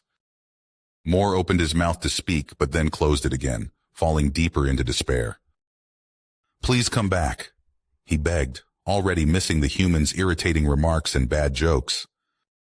Moore would take a look at his hands and his body, unable to find even the trace of burns or cuts.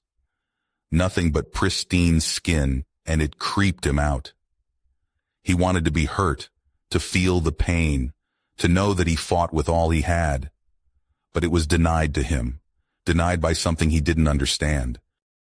Orth looked at him, his smile slowly turning to a confused frown, and babbled something again. His look of excitement turned sour and concerned. Orth called out to someone, and in a rush of concern, Amber entered Moore's view. She instantly took stock of his well-being, barking questions and getting no satisfactory answers. Then she reached a decision, and Moore was ferried off, trudging along, his parents helping him walk. He was brought to a secluded room, far away from the mayhem and the attention of the other students. His mother stuck with him, while his father accompanied the prince to make sense of the chaos. Claire, Orth, and Safine gave additional company. But nothing they did would rouse Moore from his stupor. As the evening dawned, his friends went to find a place to sleep, only his mother staying by his side. He fell deeper into the dark hole the human's death had burnt into his soul. Moore just sat there, not eating for days, nothing able to get him out of his despair. The prince got more agitated because he wanted to know what was up with this boy, but Moore's parents always got in between this. Until, to Moore's surprise, Safine visited him in a lonely moment when his mother was not smothering him. She looked annoyed at him and took a deep breath. She stomped in annoyance, and then inspiration struck, literally in Moore's case, as Safine slapped him across the cheek. "Stop whining, you're better than that," she shouted, and Moore blinked in confusion, feeling the pain radiating from his cheek.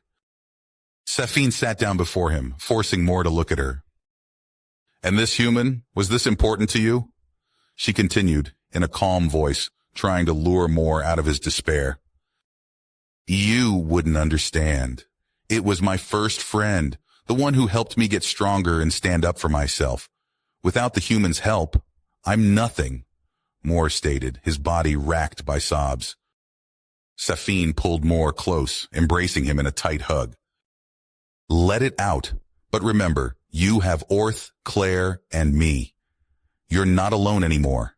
We are not an adequate replacement for your friend, but you are not alone. Grief, all you need. We will be there for you."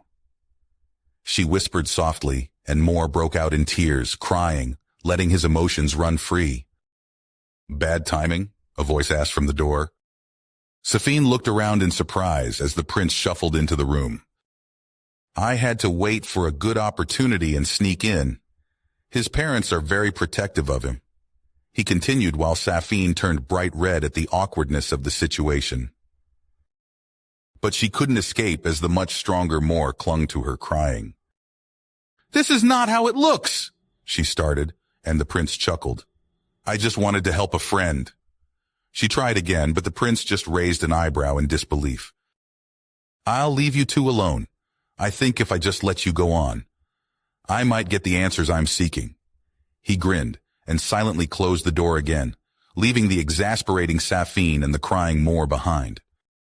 Safine now really wanted to hide herself in embarrassment, but at least she could help her friend. The misunderstanding could be cleared up some other time. Moore's crying slowly ebbed off, and he stopped clinging to Safine, leaving a wet spot on her robe from his tears. "You slapped me," he said, and Safine nodded apologetically. "No, I have to thank you. I needed this," Moore answered. "Great, then we're quit," she said haughtily, but she couldn't keep it up and began chuckling. Her giggling was contagious, and soon Moore couldn't help but start to giggle too. His mother chose to return at this moment, looking surprised at her son and the girl.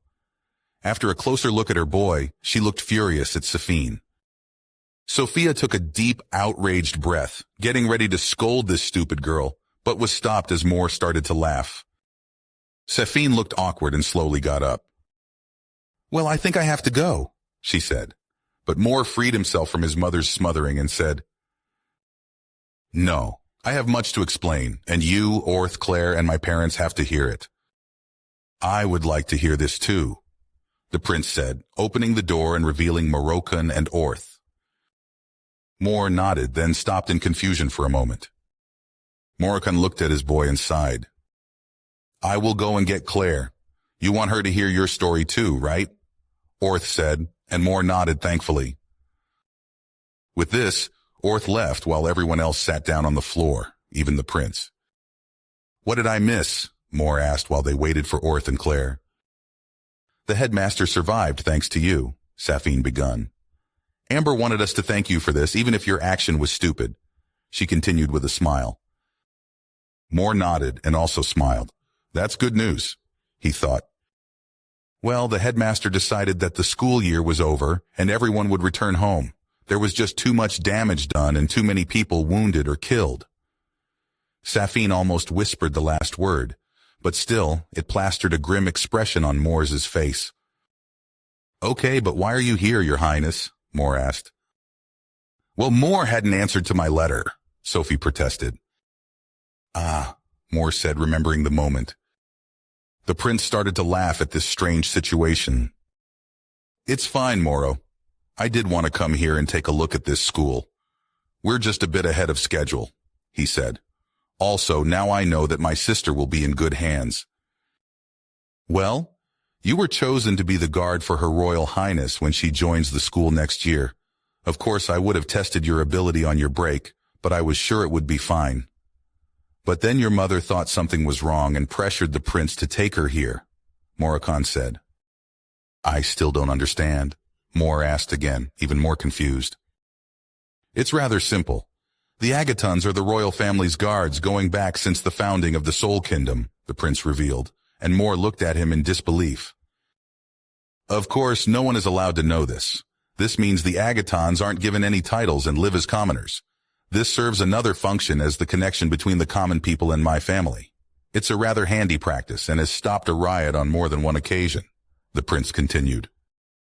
Wait, meaning my parents aren't simple guards? Moore asked, and even Safine looked surprised. Yes.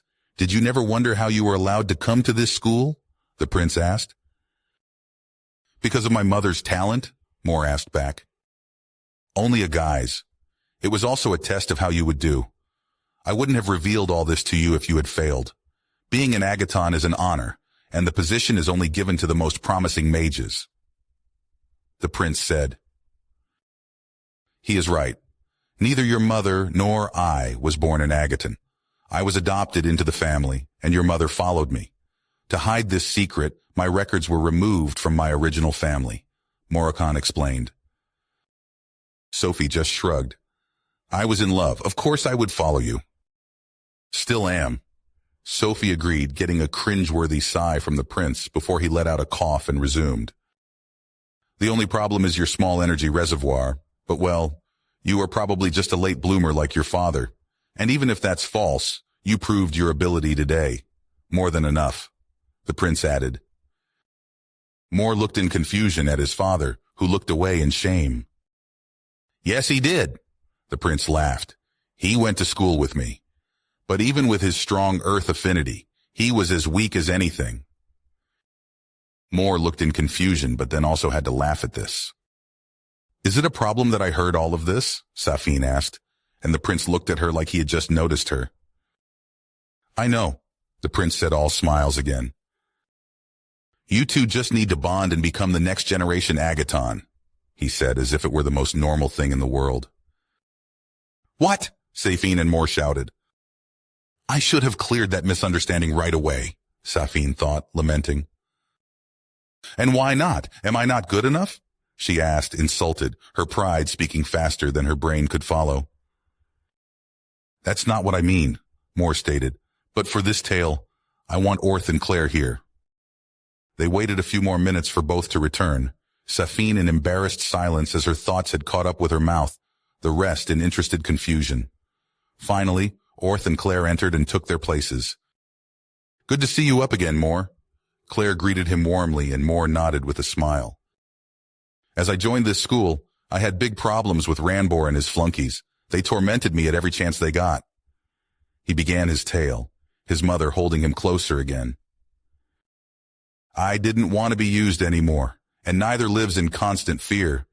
But I didn't know how to do this.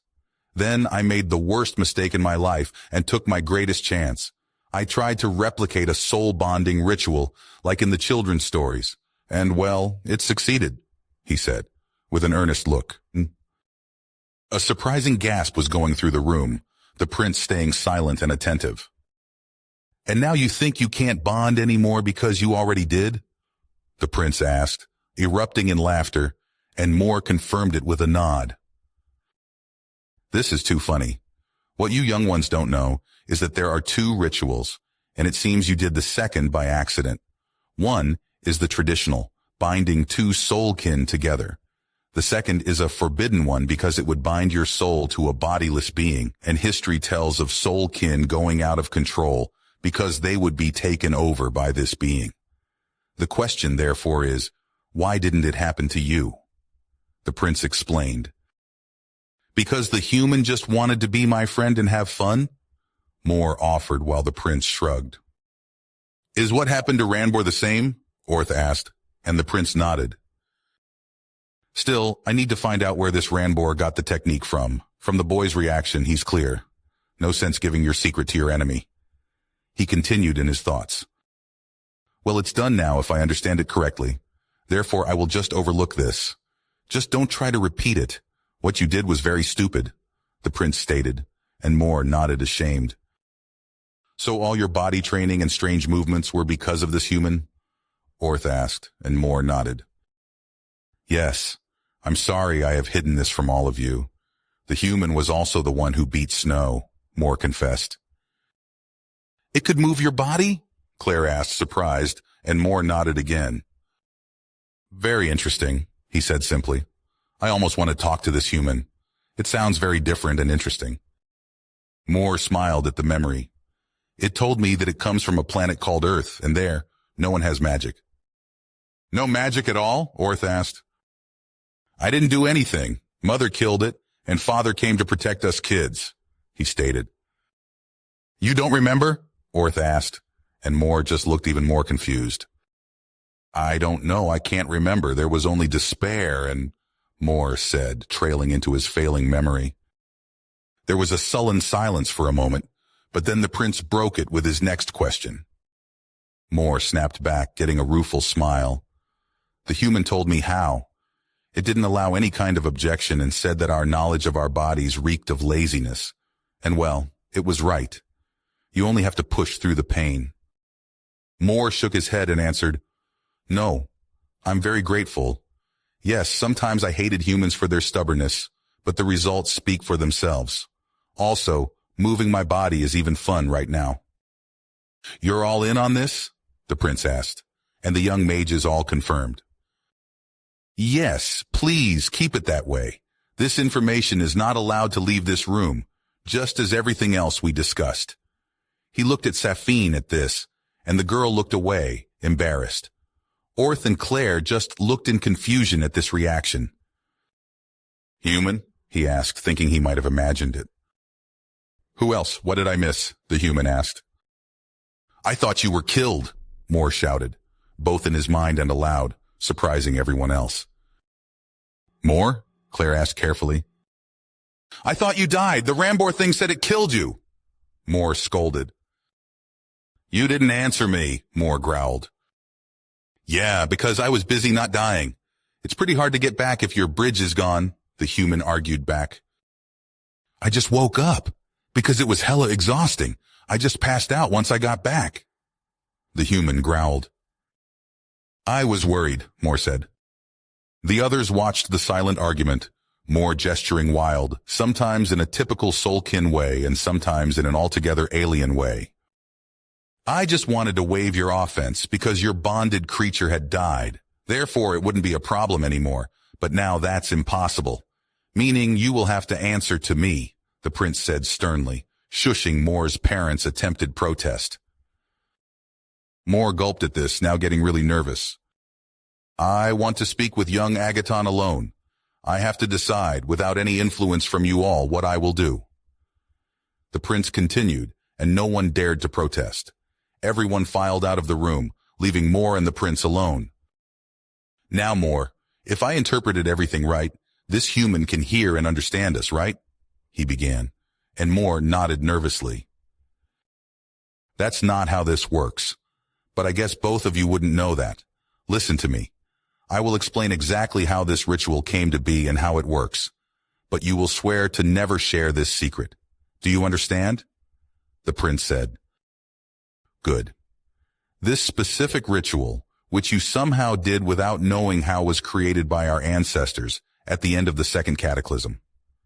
Against common belief, we didn't create the floating islands to survive, but developed another technique.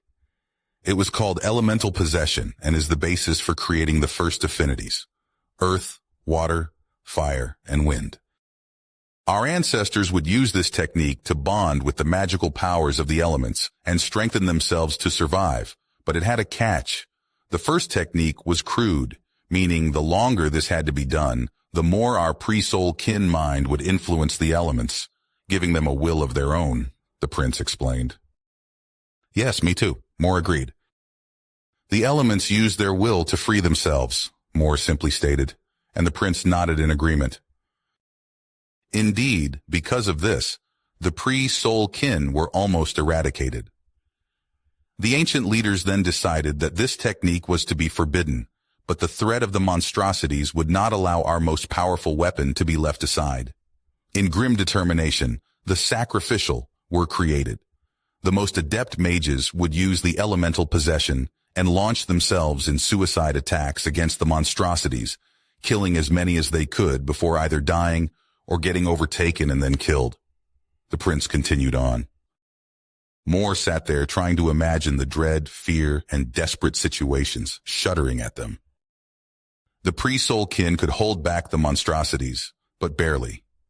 Still, they were trying to survive, and on the basis of the elemental possession, they created the first ritual for soul binding. Instead of an elemental, soul kin would bind to one another and create stronger mages that way. This was also when our ancestors found the floating islands, perfect places to defend and refine this new technique. After establishing their settlements and completing their defenses, they enhanced this new technique, forbidding the old one completely and trying to bury it in obscurity and legend. The prince finished. Then how did Ranbor find out about this? Moore asked. I don't know, but I will find out, and may mercy grace the one who broke the ancient law because I will crush them. The prince answered in an icy voice. I think this question might go further. Mind if I try speaking for myself? The human asked, and Moore thought for a second until reluctantly agreeing. Yes, still, this is strange, Moore said. Yeah, it feels wrong talking in your voice. This will probably be the only time we will do this. The human agreed. At this strange uttering, the prince got defensive. If you take over the boy, I will murder you right here and now, creature, he threatened. Keep cool. I'm just doing this so I can talk to you directly. Also, if you want to hurt my buddy, I'll break every single bone in your body. The human confronted the prince. I don't know, but if this is no strange magic mumbo-jumbo, then we're all speaking a human language. The human said, shrugging Moore's shoulders. Interesting, that means this human language is the same as our kin speak, the prince mused. Strange. Yeah, very. The human and Moore agreed. Well then, what else do you want to know? This situation is strange, and I want to get it over with, the human said, leaning back. Why aren't you taking over the boy completely and instead playing along? The prince asked directly. I like this directness, and you just expect me to tell the truth. You're bold and funny, but I will stay true to my promise. It's pretty simple. Because I'm human, we're known to pack bond with anything. Objects, animals, whatever, if we think it's cute or friendly. The human explained, giggling.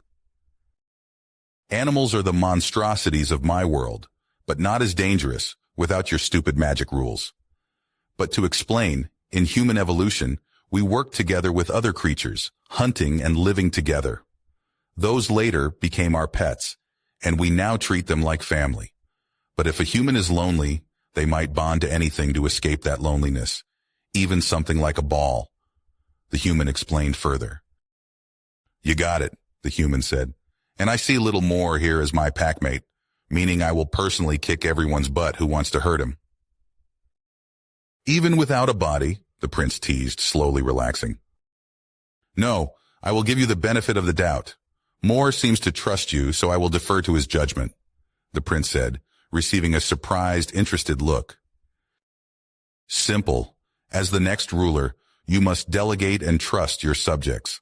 Also, I see Moore more like a nephew, because Morrow and I are close friends, even if he addresses me like my status demands since I became crown prince. Meaning, if you want more, you're allowed to call me Uncle Dino, he answered. The human laughed out loud for a split second, then retreated and gave Moore the control back. Moore instantly stuttered something, then tried again. Easy. It makes me more relatable to the common folk, but if you want, I can be regal with you, the prince said, taking on a more imposing position. As crown prince of the Soulkin and your ancient appointed ruler, I, Denotham Diamond, demand of you, Moore Agaton, to address me as your uncle. he stated in an apparently practiced voice, but then devolved into chuckling again. I get it, so no punishment? Moore asked slyly, making Dino laugh even harder. As long as you don't do anything to destroy the Soulkin, I will trust you, he said between laughing fits. Can you even understand how strange this is for me right now? He asked. Also, she's my friend. We're not romantically involved. Yes, but Moro didn't want to introduce me to you, and now I'm catching up to that, Dino said with a wink. Now, back to the girl. Doesn't knowing you could bond with her change your view? Dino teased further. Yeah, Moore. Tell him how much you're lovey-dovey with Safine. The human joined in. The prince wiped away his tears from laughing too hard and put a hand on Moore's shoulder. I mean it. If you have any trouble, I'm here to help. And with the Obsidian Boy and the Sapphire Girl, your influence is pretty significant. Don't underestimate this if you have a revolutionary idea or need help, Dino said, smiling. Moore nodded, a bit embarrassed at this. Thank you, Uncle, he whispered. Very good. Now I just need you to get along with my little sister, Dino said. Right. I completely forgot about this, Moore shouted. How should I interact with her? Father said I'm supposed to be her guard. Simple. Take care that she doesn't hurt herself, Dino said, producing a sealed letter. And if she makes trouble and doesn't want to listen to you, show her this. Okay, this sounds serious. Read it, the human said, and Moore did so after breaking the seal. I, Dinotham Diamonond, Crown Prince of the Soulkin, Slayer of Monstrosities, Forger of Treaties, Shadow Hunter, and Conqueror of Tundra, hereby name Moore Agaton as fit to fulfill his role as guardian of the royal family. With this letter, the mentioned Soulkin may only be ordered by His Royal Highness, the King, Her Majesty the Queen, and myself. While exerting his duty, he will be allowed to order anyone else, be it royal, noble, or commoner, with the same authority as myself. Furthermore, Moore Agaton is only to use this authority if he deems it indisputably necessary, and not to use it for personal or political gain. He is ordered hereby to conceal his influence until the rulers mentioned above deem it necessary to reveal it or necessity demands it. Should he decide to misuse this trust, he will be outlawed and sentenced to lifelong imprisonment or death. Death? Moore asked in surprise. I can refuse? Moore asked. Even if Orth wants me as a retainer? Moore continued. I would probably make an exception for that, but you will not be able to live as you please, Dino said. I agree, Moore simply said, and Dino smiled. Good to have you at my back, but don't tell your friends that this is official. I will just play this with the Sapphire Girl off as a joke and inform your parents of your decision in private. For now, can you try to look a bit meek, like I gave you a bad scolding? He said, and Moore nodded. As they opened the door and rejoined everyone else, Moore looked to the ground, not making eye contact with anyone, his shoulders shuddering, while Dinotham had a stern look plastered on his face. He looked to the ground and evaded eye contact, not because he was crying, but because he was trying to suppress laughter. While Moore was talked to by the prince, the others were waiting in the adjacent hallway, and now, as the imitating presence of the Royal Highness was gone, Orth gathered his courage and spoke up. Mr. Agaton, Sir Black Knight. He opened up and then got nervous as Moricon fixated him with his gaze. What do you need? He asked, trying to sound relaxed and friendly, but his concern for his son was glued to his face. I'm a big fan of yours, but now I have some questions. Orth continued on, and Moricon made an inviting nod. Why are you accompanying the prince? Orth asked. Sophie and I went to school with the prince. That's how we know him. In addition, she's the reason why we are accompanying the prince. She was worried about Moore, and I learned early on not to stay in the way if she sets her mind to something. Moricon chuckled at some bittersweet memories. I thought this school was only for nobles. Orth continued his questioning. The teachers also said this school is only for nobles, Claire interrupted, Safine uncharacteristically silent. Sophie, could you please calm down? You're making me nervous, Moricon said with a deep sigh. Be quiet. I can't understand anything. What if Dino sentences my boy to be killed? She hissed. He won't. Moore will probably just get a slap on the wrist and a deserved one, depending on how his human conducts itself, Morricon said, hoping he was right. Could you train me, please? Orth asked straight out. I don't need to return to my family over the break. Nobody will even be home, and I wanted to learn your Black Knight spell. Morricon was taken aback at this request and gave it some serious thought. Also, it might be good for Moore to have a friend and training partner close. I don't think he is completely over everything that has happened. He's just suppressing it very well. He continued. Safine and Claire rounded on Orth, who suddenly found himself on the back foot. You're just lucky. How would you like to be separated from all of us for the whole break? Safine scolded him. You are mean, Claire added. Orth looked to Morricon, pleading for help, but the man just gave him an apologetic smile and chose to stay out of this. Orth began, and Morricon knew the boy was only digging his grave deeper. I just wanted to say it's not so dramatic. We're able to meet again after the break. So you say it's okay for us to be separated like this? Claire asked unbelievingly. I thought we were friends. Sophie then returned to try listening back in on the prince's and Moore's discussion without success. Don't you also want to learn from the Ice Empress? Orth tried to change the subject. This again drew Sophie's attention. I will not allow it. I won't be the reason, she articulated mockingly, for you to spend time with my boy. No matter what Dino says, I won't agree to a possible bonding between you two. Safine turned red in embarrassment at this, and Orth and Claire looked surprised. I didn't agree to that. Safine tried to defend herself. I just now accepted Moore as a friend. I don't see him that way. No chance ever I would bond with him. Morricon smiled at that vehement refusal, remembering himself after Sophie declared her intentions the first time. Funny how those things could turn out, he thought. He watched the kids argue for a while, Orth and Claire drilling Safine for more information, and decided he liked this little band of friends. Then the door opened, and a cowed Moore and a stern Dinothom walked out. After this last bit of excitement, the rest of their time at the school went uneventful. Moore was asked to visit the headmaster and then thanked for saving the school, while Amber berated him for his stupidity at every opportunity. True to the headmaster's words, the school year was over, and all parents had been informed, some of them not taking the news well.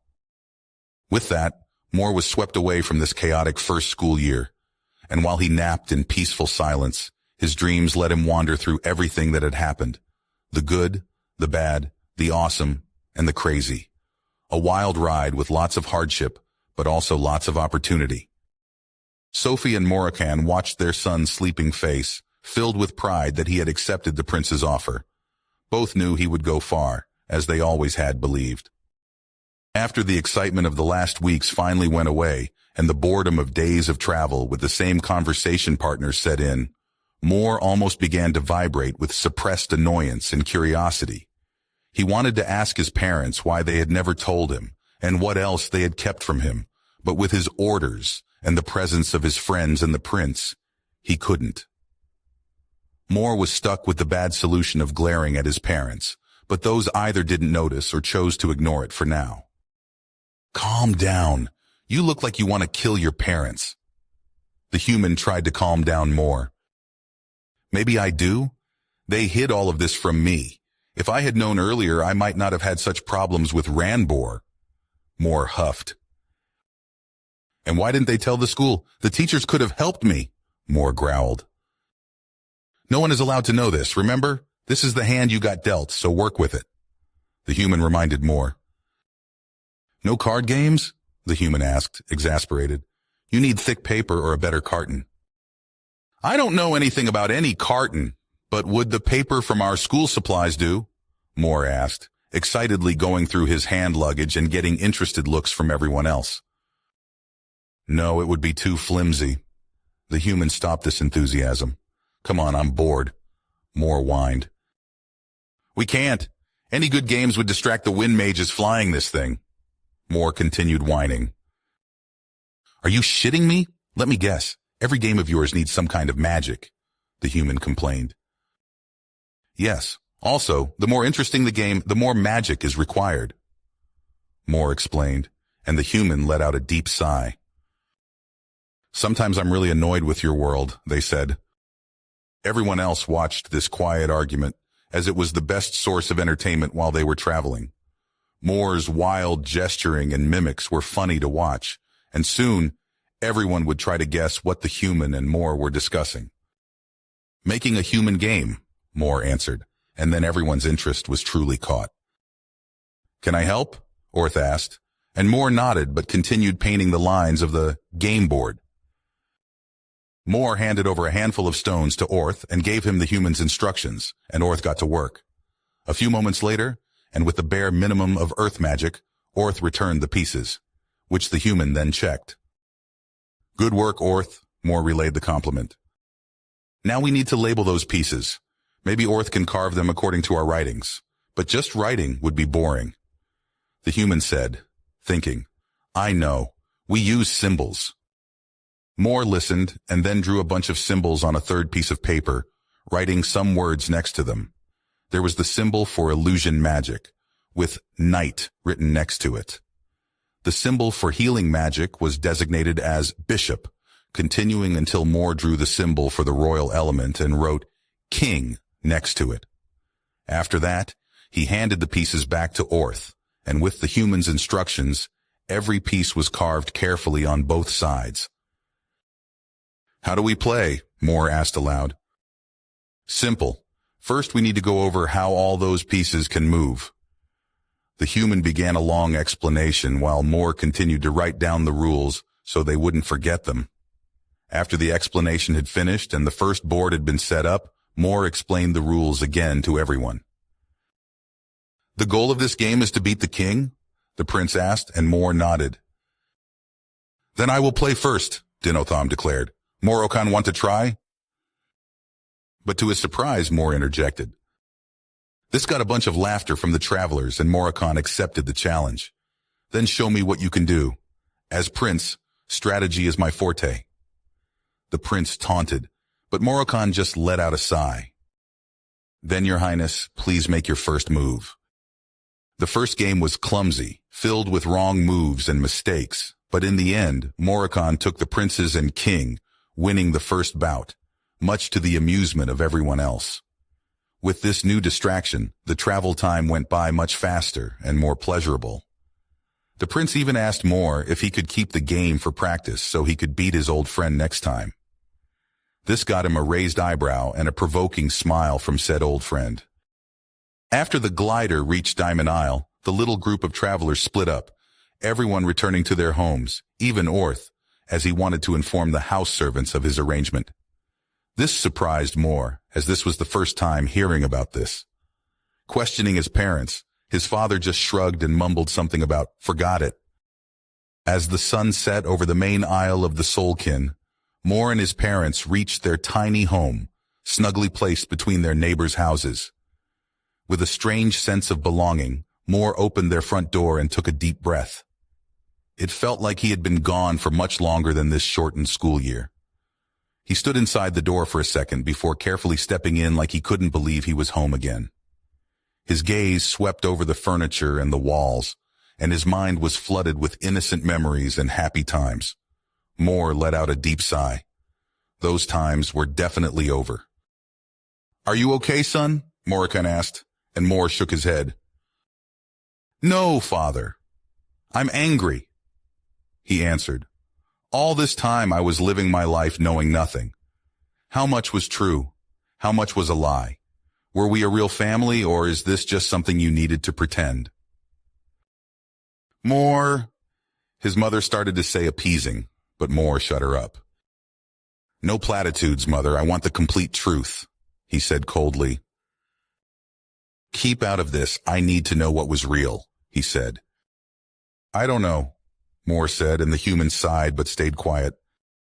Moore turned around, looking at his parents, and noticed that his mother had tears in her eyes, while his father wore a hurt expression. The human was right. He was an ass, but he was too far in it to turn back now. You know why we kept those secrets from you, but never once for a single second was this family not real. Moroccan growled, and Moore was surprised at the intensity of his father's gaze. I need to hear everything in your words, Moore said, returning his father's intense look. Can't we forget this and be happy that we are all together now? Sophie asked hopefully. No, not after everything I went through. You sent me to that school specifically. You used my desire to be my own mage against me. Moore shattered that hope. I knew it, Moore growled, his fury burning brighter. Moore, could we sit down, and would you let us explain? Moroccan asked, defeated. Moore wanted to deny it, to rage further, but the human's calmer head prevailed. You can continue to be angry later, but you should at least hear them out. They offered a compromise. The family sat at the dinner table, Sophie fidgeting in her seat while Moroccan buried his face in his hands. Moore was sitting defiant, his arms crossed before his chest, looking at his parents expectantly. Turn down the hostility. Gosh, you only took on the bad human habits, the human said, exasperated. And? Moore asked, provoking his father to let out a deep sigh. As you already know, secrecy is a big part of being an Agaton. Our true duty is not allowed to get out, and ironically, this is why the Agaton family was chosen. The Agaton are commoners, but also one of the biggest families, and honestly, they take a stupid amount of pride in that. Moroccan smiled at a bittersweet memory. You know, I was adopted into this big family to protect the next royal heir, and at that time, I was already older than you. I had reached adulthood and was courting Sophie when I got the offer. I couldn't deny my friend or this honor, but this would mean I had to cut ties with Sophie. He continued in a sad voice. But you couldn't, Moore said, and his father's face showed a sad smile as his mother held on to his father's arm. I could and I did, he said instead. This time Moore looked shocked, but this quickly changed to confusion. I was a wreck at this time, but my predecessor took me in and dragged me to a family reunion to meet the rest of the Agatons, and I don't have to explain to you what this had looked like, Moroccan said. And now Moore had to grin.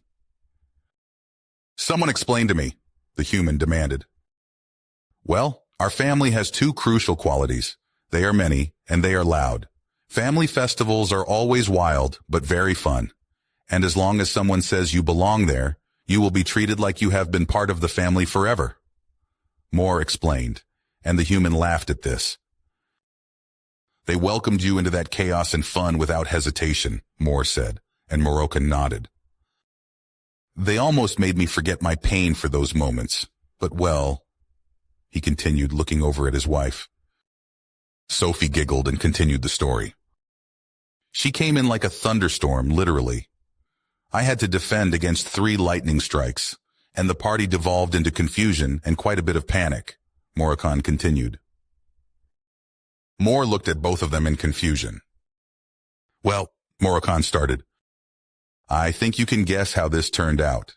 The panic of the Agatons was instantly gone, and the whole family scolded or congratulated me, depending on who talked to me. And just like that, Sophie was also part of the family.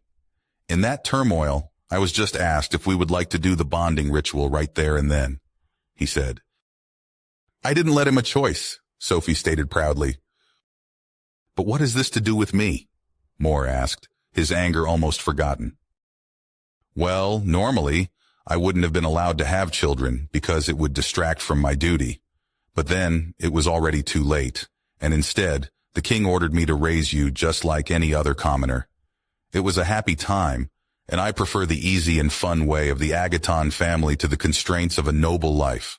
But it also meant we couldn't tell you anything, which brings us to the last part. Moroccan explained, and his wife took over again. Because of this, we made a deal, and luckily Dino was on our side. You needed to prove that you could carry the family name and take over our duty in the future.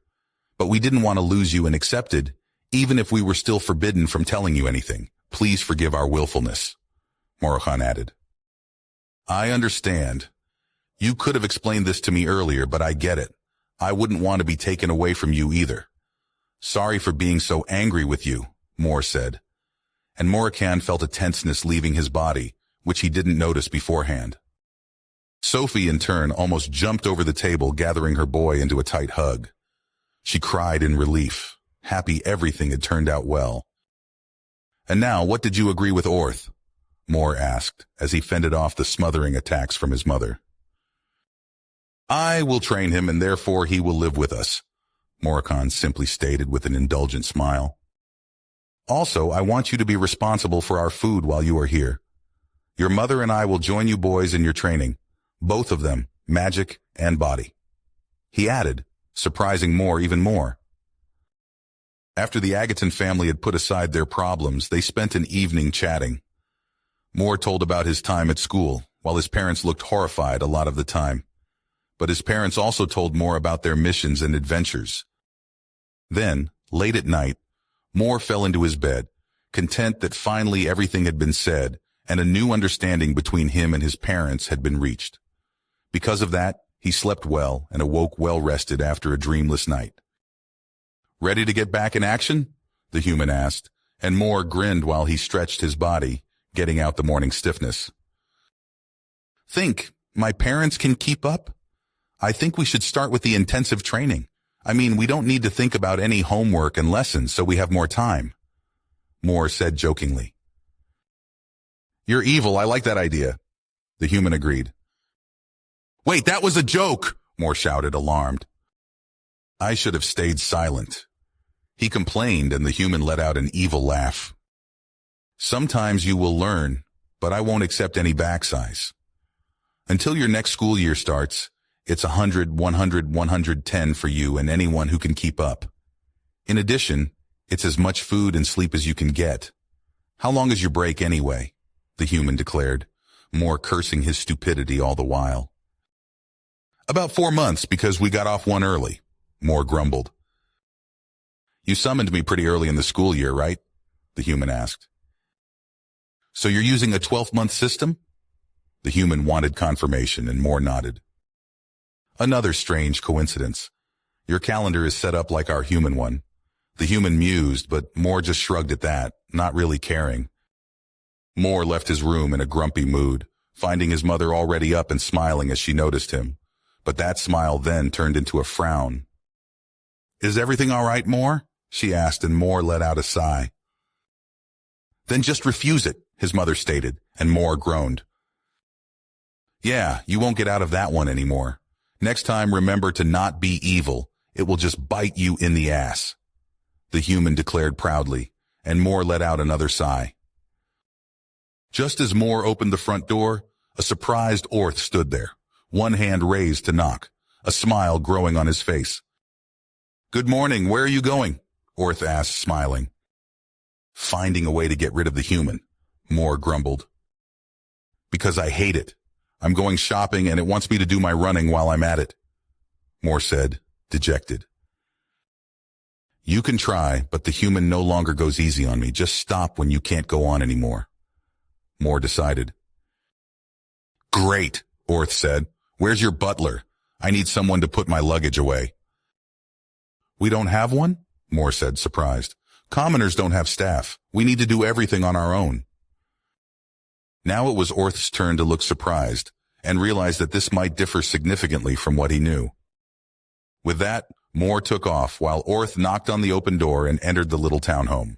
Sophie greeted him first and showed him around, and Orth was constantly surprised by how cramped everything was. Moore jogged at a fast pace along the familiar roads when suddenly a voice called out to him. Hello, Agaton boy. Why are you running? An old woman asked, and Moore answered without stopping. The woman laughed at this and let him go. While he was underway, this would repeat a bunch of times with a bunch of different questions. It's nice that everyone is so friendly here, the human said, and Moore agreed. Yes, it's refreshing after spending almost a year with primarily stuck-up nobles, he said. Sorry, but you need to share a room with Moore, Sophie told Orth, who slowly realized what he had gotten himself into. Just as he had put down his stuff and got situated, the front door opened again. Morrican was annoyed. He was summoned to the prince first thing in the morning, before he even could get breakfast, only for the prince to challenge him to that human game again. Moroccan did win again, but that did nothing to brighten his mood for that unnecessary summon. "He's out right now. I sent him to get breakfast," and Orth said. "Moore wanted to do some training on the way?" Sophie said, and Orth nodded. "Yes, he wanted to do some running," he confirmed. "Why? We wanted to join him," Moroccan asked. "Trust me, you can't keep up with him. What he's doing is a long and painful thing," Orth said, shuddering. "In the beginning, I also wanted to just keep up with him, but soon learned that I had to go with my own pace." Moroccan shrugged at this piece of wisdom, not seeing the truth in it. "It can't be that bad, but while we are waiting for Moore to return, why don't we get to your magic training?" he asked, and Orth agreed excitedly. Moroccan and Orth went down into the cellar of the Agaton home, which was just spacious enough for simple magic exercises. Moroccan began to explain his signature spell, guiding Orth through the first steps. About an hour later, Moore returned with food for everyone. Moroccan and Orth stopped their training and joined them for a late breakfast, noticing that Moore was out of breath and glistening with perspiration. Orth shuddered at that, which Moroccan couldn't understand. Sweating was completely normal, and after running to go shopping, it was also understandable. Only Sophie sent her boy away to freshen up before eating with everyone. He remembered Moore's temper from before his shopping run and knew it was foreboding something awful. "Yes, we are ready," Sophie told her boy, looking a bit confused as a big grin spread across Moore's face. And not one of the pleasant kind. Right now, Moore had more in common with a monstrosity that had found its next victim. This time, the whole family plus Orth went down into the training space, and Moore guided everyone through a series of simple warm-up exercises to loosen the muscles and limber up. "Not everyone is a monster like you," Orth protested, but that only got Moore to laugh out loud. "Don't laugh too much. You started out just like them. Also, I might just add a bit to your training if you have enough energy to make fun of everyone else." The human threatened, and Moore instantly shut up. After that, he started on the rest of his exercises. Orth tried to keep up as well as he could, but he was still far away from catching up. But at least everyone had the satisfaction of watching Moore fall to the ground, exhausted and shaking, after the human had drilled the boy through all his exercises. For the rest of the day, Moore explained some of the things the human had taught him, and they watched Orth and Moroccan train. All in all, it was a nice and peaceful day. While the boys had an exhausting first day and therefore a dreamless night, Sephine didn't. She returned to the Sapphire estate and was welcomed by the staff, but while she felt protected and at home, she was also lonely, and more so in the deep darkness of the night. Her dreams were tormented by visions of the crazed Ranbur baying for her blood, hunting her down. But every time the monstrous Ranbur almost got her, another figure would appear and save her from the nightmare. She would always wake up then, never seeing the face of the savior. Sephine grumbled, and after a week of torturous nights, she finally decided to talk with someone about this. Because of that, she made her way to the Obsidian estate and asked to speak with Orth. The Obsidian butler told her that she would have to go to the commoner's place because Orth would be staying with his friend Agaton, never even hiding his disgust at that situation. Grumpily, Sephine paid for a magic chariot to take her through the streets towards the Agaton household, warily watching the commoners passing by. She felt exposed and on edge the whole time, and when the chariot finally stopped at her destination, she looked around suspiciously and carefully. Sephine went to the tiny hut and waited, gathering a lot of attention, mostly questioning or confused looks, but also some hostile. Still, nobody dared to get close to her because she was obviously noble and, therefore, dangerous. Sephine got increasingly annoyed that she needed to wait, and the door stayed stubbornly closed no matter how much she glared at it. She would need to have a stern word with Moore about the quality of his servants, but on the other hand, how good could a commoner's servant be? She was almost ready to turn around and return home when a voice called out to her. "Can I help you?" a man asked her, and she regarded him with a huff. "Are you with the Agatons?" Sephine demanded, And after a brief second, the man nodded, a bit confused by this interaction. Finally, I'm waiting here for an eternity. Now go on, open the door, she demanded in annoyance. Do you want something from Moroccan and Sophie? The man asked, and Safine looked at him as if he were retarded. I want to speak with my friend, and everything else is not your concern, she hissed.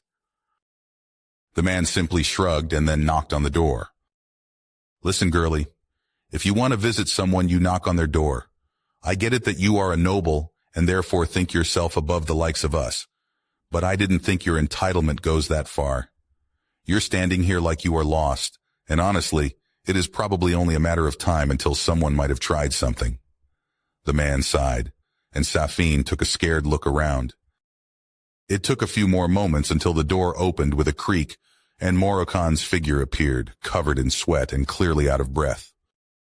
Safine opened her mouth to complain, but before she could get a word out, she was interrupted by Moroccan. Arrow, nice to see you. How's the family? He greeted the other man. You know, rowdy as always, you need to show up more. Also, is everything all right? You look awful. Arrow answered. Good to hear, and don't worry about me. I'm just working on a new project, Moroccan said. Safine again wanted to draw attention to herself, but got interrupted again. I get it.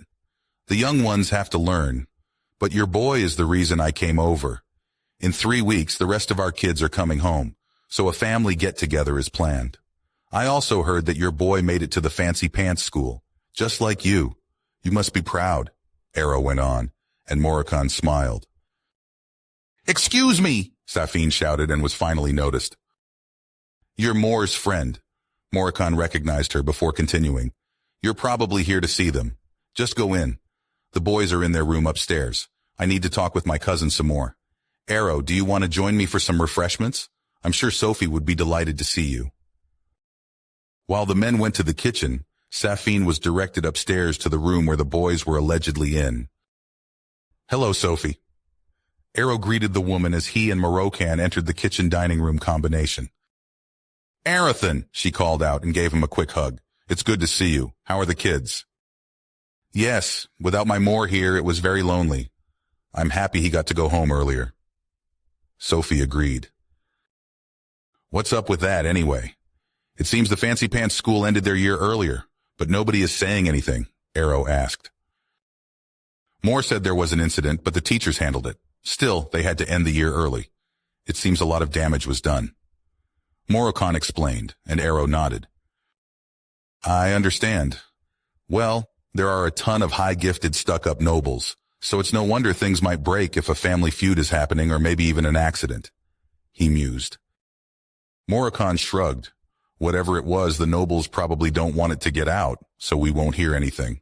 No sense fretting about it. You're right, Moro, Arrow said, but then got thoughtful. What was up with that girl earlier? She seemed like a noble, but she wanted to see little more?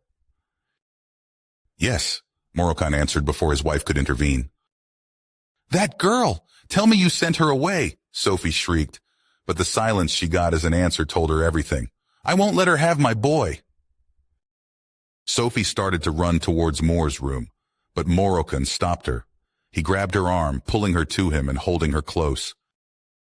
Calm down, she won't. Don't forget Orth is also there. Moroccan tried to calm his struggling wife while Arrow laughed. Let's get to why I'm really here. As I told you before, we want to throw a party for our kids, and I wanted to invite you too. Your family as well, even if you show up rarely, Arrow said, smiling. Sounds fun, and I think Moore could use a bit of commoner chaos to ground himself after having contact with all those nobles. Moroccan joked. Would it be okay if he invited his noble friends? Arrow thought for a split second, then shrugged. Of course, you know the Agaton motto. Everyone from friends and family is welcome to the chaos, he said, and both men chuckled at the truth of it, while Sophie still tried to free herself and rushed to her son's help. While the adults spoke downstairs, Safine entered the room where the boys were supposed to be and was greeted by both of them, lounging around in complete chaos. Books were strewn everywhere, together with discarded papers, some crumpled, some put aside with more care. Well, the human told us to rest today because resting is as important as training. And because we had nothing better to do, we read through children's stories to find some fun spells to try and replicate. Moore explained. You never know what you might find, the human added. Moore stood up from his lounging and carefully put aside some of the chaos to make space for Safine to sit. I wanted to talk with Orth. Could you please give us some privacy? She asked in return, and Moore shrugged. Then I'm getting snacks. Orth, do you also want some? He asked, and Orth nodded. Moore went to the kitchen and saw his mother restrained by his father and his uncle Erothan sitting with them. What's going on here? He asked, almost getting knocked over when Moroccan let his wife go, and she tackled her boy, much to Arrow's amusement. Sounds exciting. Can I invite Orth and Safine? Moore asked, and Arrow nodded. And what's up with Mother? Moore asked, trying to get away from his mother. What brings you down here? Moroccan asked. Something she couldn't say with you in the room? Arrow teased and was again rewarded with a blush from Moore. There's definitely something there, he thought to himself. Well, I would like to stay a bit longer, but it's time for me to leave. Morrow, Sophie, Moore, I'm glad to have seen you all. See you in a few weeks. I will inform you about the specifics when we have organized everything, Arrow said, and left the Agaton home, accompanied by smiles and good wishes. After this visit, Moore sat down and chatted a bit with his parents about the upcoming family meet while he waited for Orth and Safine to finish their talk. Claire had the worst time of all. The boys were probably together, training under the Black Knight, and Safine could visit them whenever she wanted. But Claire was stuck on this backwater isle, almost detained in her family's mansion hospital. Celestite Isle was the home of the Celestite family, and Claire belonged to a branch family. Because of that, she was forced to help out with the sick and wounded every day she was home. It wasn't like she hated healing people, but she missed her friends and the freedom school life had shown her. At least her request for a changed diet was accepted after simply saying she had developed a taste for it. Claire would follow Moore's recommendations and surprise her friends after the break. She could even see a bit of progress whenever she looked at herself in the mirror, whispers of her hidden beauty slowly showing themselves. Also, she seemed to have more energy, not the magical kind, but just in her body, and this gave her a strange need to go on walks. Soon, it was a daily routine for her to stroll through the premises and the carefully cared-for gardens whenever she was allowed a break. But even the beauty of nature couldn't get rid of her deep loneliness. All of this would change when her father wanted to speak with her. Claire was called into his office like a human might call a pet, but her father's coldness was nothing new to her. Chorn was a hard, no-nonsense man, and many patients mumbled outside of his hearing that he had no compassion. Claire was the total opposite of her father, almost too compassionate, but therefore also very liked by the patients. Still, nobody can say Chorn is a bad healer. He might even surpass the main family in pure skill, but he couldn't keep up in magic power, unlike his daughter. She needed a lot more experience, but was already showing great magic aptitude. And this talk would be about her potential. I was told to come here at exactly 1 p.m., Father. So I did, Claire answered, suppressing a sigh. Moore's influence was not always positive. Indeed, and therefore you are 2 minutes late, her father said, looking disappointed. You're almost 16 now, and that means you are almost of the age for consent. I intend to get ahead of your competition. You will be engaged to the second son of the main family. My influence will take care of that. Chorn ordered coldly. What? Why? Claire demanded in protest. But I don't know him, Claire protested further. Doesn't matter. Is it official? Her father asked. Quiet. I indulged in your defiance long enough, but now you're wasting my time. I know what's best for you. End of discussion. Her father interrupted her sternly. You may leave now. I will finish up the preparations. Claire turned around and stormed out of the office, not wanting her father to see her tears. She ran to her room, surprising a bunch of the staff, and slammed her door closed with more force than any soulkin could, except a handful now. She slowly lowered herself to the ground, clutching her arms around her knees, lamenting this injustice and cursing her father's stubbornness. If only her mother was here. But she's off to wherever healing people. Claire wanted to talk with somebody who understood her. She wanted to speak with Safine or Orth. Those two would understand. Even Moore would do, though as a commoner, he might need help understanding her problem. Just as tears flowed down her cheeks, her pleas were answered in the most surprising way possible. I told you, this is not how it works. You need to see your target. Just imagine it won't work, the first one said. Then why, Mr. I know everything, are we using energy? Explain that. The second one countered. Hello, Claire. Can you hear me? It's Moore. The first voice said, adding, Are you happy now? It's not working, as I told you. Claire somehow caught a glimpse of Moore sitting at a table and could feel a connection. Like someone drowning, she clamped onto it, feeling it drain her energy and strengthen the connection in the process. Moore, she cried out both in her mind and aloud. I'm not hallucinating, right? You're really talking to me? How are you doing that? Claire asked, half expecting exactly that. No, I'm here. I was bored because Safine and Orth are taking ages talking about something I'm not allowed to know. So I said something along the lines of, I wish you were here so I could talk to you. And the human made me try. It took quite a while to get it right, but now it works, Moore explained. No, she howled, shocking Moore and the human. Claire, what's wrong? Are you hurt? Came the concerned question.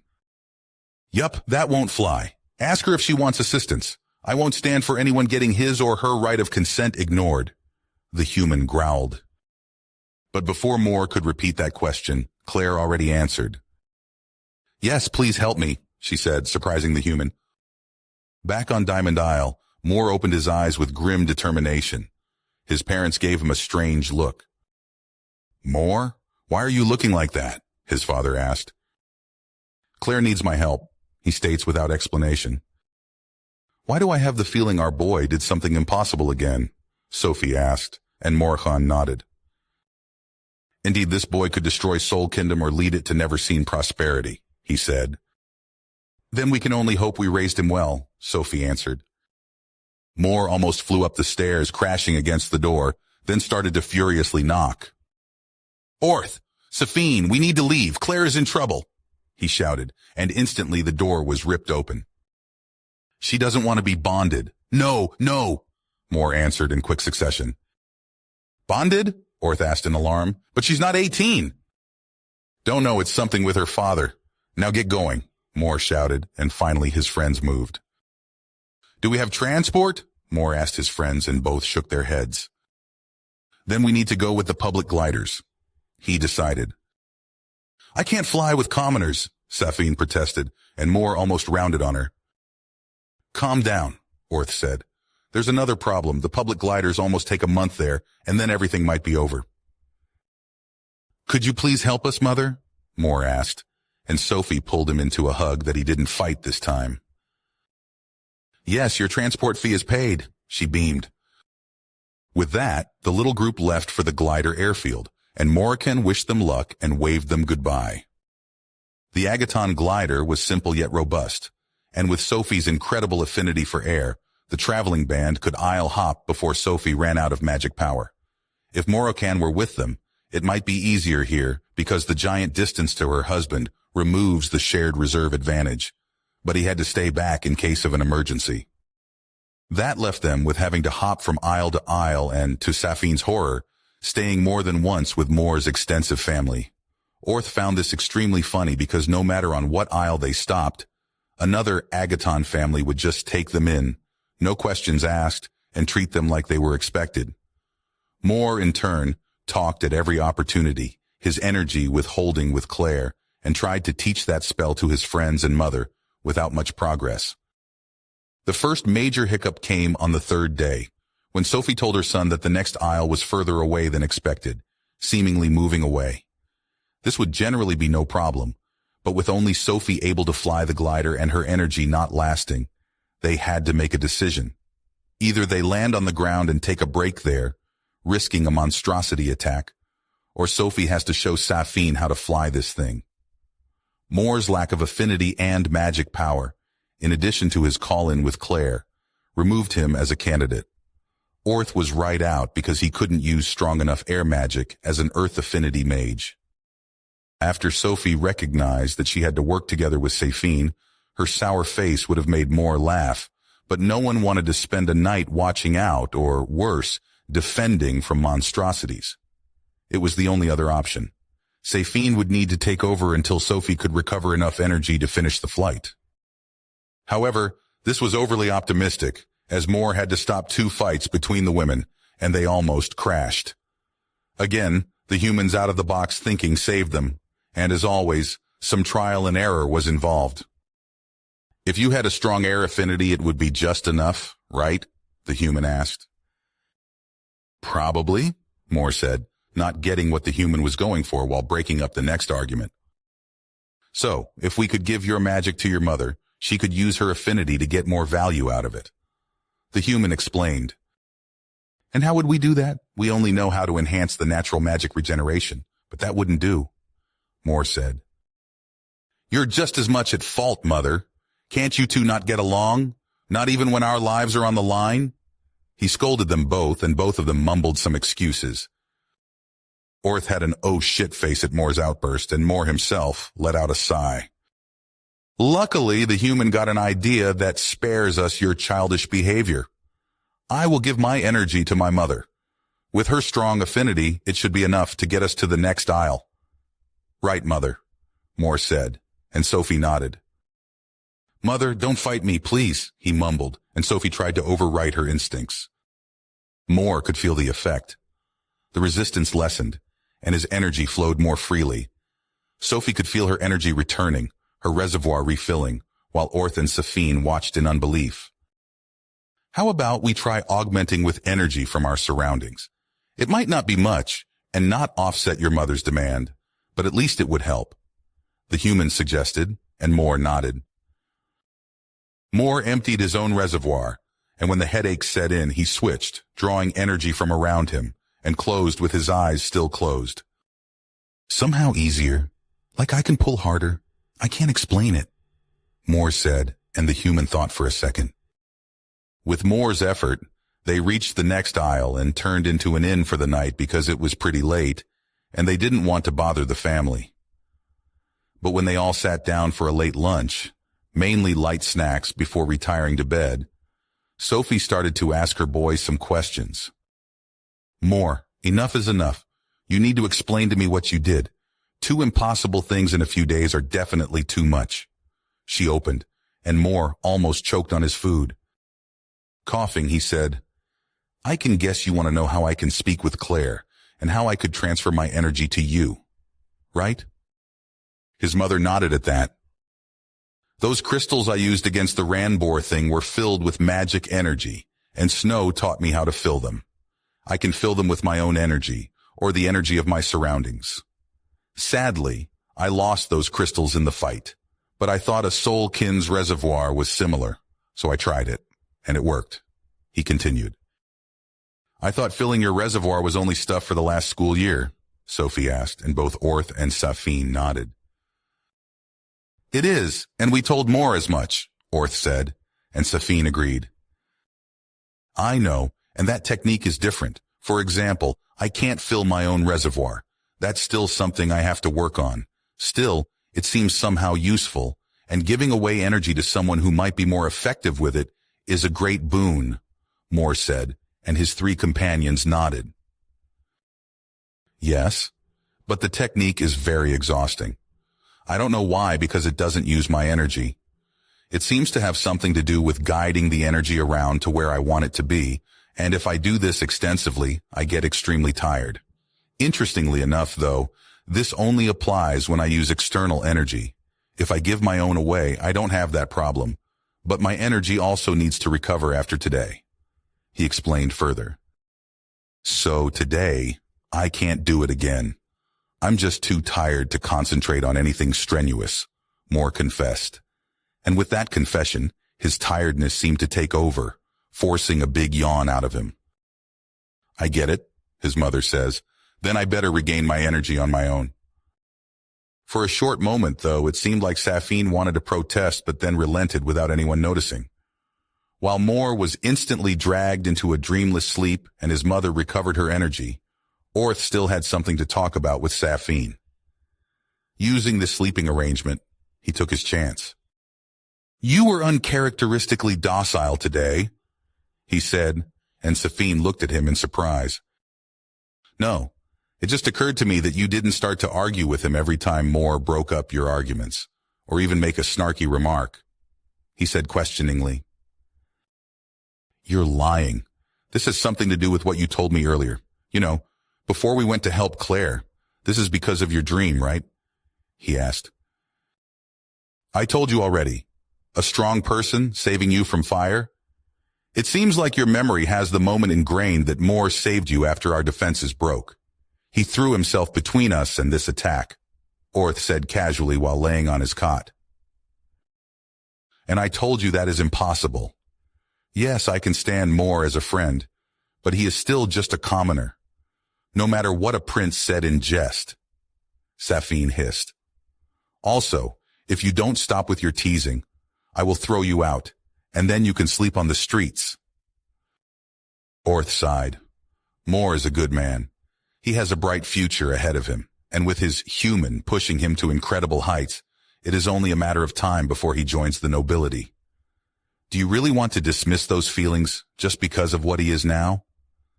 I already offered him a position at my side, but others will too. And if the prince hears of Moore's new impossibilities, he will do so too. If he hasn't already," Orth said, then sat straight up as a cold splash of water hit his face. "There are no feelings. I don't care about Moore," Safine huffed. "Keep lying to yourself then. For me, it's clear as day," Orth said, grumpy. "Did you need to make my bed wet?" "Your own fault. I warned you," Safine huffed. Moore woke because something was crushing him and he couldn't breathe. He tried to get up but was constrained to his bed. He could hear soft breathing at his side, and with a glance, he could see his mother. Sophie had snuck into the bed with him and snuggled her boy as close as she could. "Mother." Moore tried to wake her, but the human giggled and received only a murmur in return. "Mother!" he tried louder, this time trying to free himself more forcefully. "And you can, but I need to get up," Moore urged and finally struggled free. "Good morning, Orth, Safine," he called out. Safine turned away in a huff, and Orth smiled apologetically. "Nothing, we had just a bad night," Orth answered, and Moore looked at him confused. "Where's your mother?" Orth asked. The kids decided to eat breakfast and chat until Sophie had recovered enough to continue the journey. While her friends were coming closer day by day, and Moore was trying to talk to her as often as possible, Claire slowly gathered courage and had hope. But Claire grew concerned when Moore didn't try to contact her on the third day. Of course, her father chose to have another talk that day. "What do you want now, father?" she asked defiantly. "I don't like your tone, little lady. I called you to tell you that your engagement is almost finalized. Tomorrow you will leave our estate and go over to the main family's home," Chorn ordered her. "No?" her father asked, incredulous. "You won't?" Chorn asked again, his face slowly growing red from anger. "You don't," she fought back, hating her shaky voice. "I won't allow any backtalk, girl," her father growled. "And I won't bond with someone I don't know and don't love," she countered. There was a moment of tense silence, and then Chorn's anger erupted. With an outburst of magic energy, he shot a minor magic projectile against his daughter, the soul-kin equivalent of a slap to the face. Claire didn't expect this, and therefore had no chance to defend against it. The magic slap hit her face, and she looked in shock at her father. "And if you defy me any further, the consequences will be worse," Chorn growled. "Your mother agrees with my assessment. You had it easy long enough and time to learn how the real world works," Chorn huffed. "Bring her to her room and prepare her travel case. From today onwards, she will start to live with the main family," Chorn ordered, and the servant bowed. The servant tried to pick up Claire and carry her away, but to Chorn's disgust, he struggled to get the prone girl away, In the end, the servant needed to use some body-strengthening magic to fulfill his order. Chorn let out a deep sigh. I need to reevaluate the quality of my staff. This display was shameful. Moore's merry band started later on the fourth day, but Sophie had enough time to completely recover, so they made good time for the rest of their journey. Moore had tried to contact Claire again, but somehow couldn't reach her. I'm asking if you have any ideas. Moore sighed. I can't contact Claire anymore. I'll try again later, Moore said to his companions. I don't know. It's a new spell, and it might just have failed because today is a bad day, Moore said. I hope it isn't something more sinister, Orth mumbled. Why? Why did you have to say that? The human complained. But what can we prepare if we are stuck on this thing? The human continued.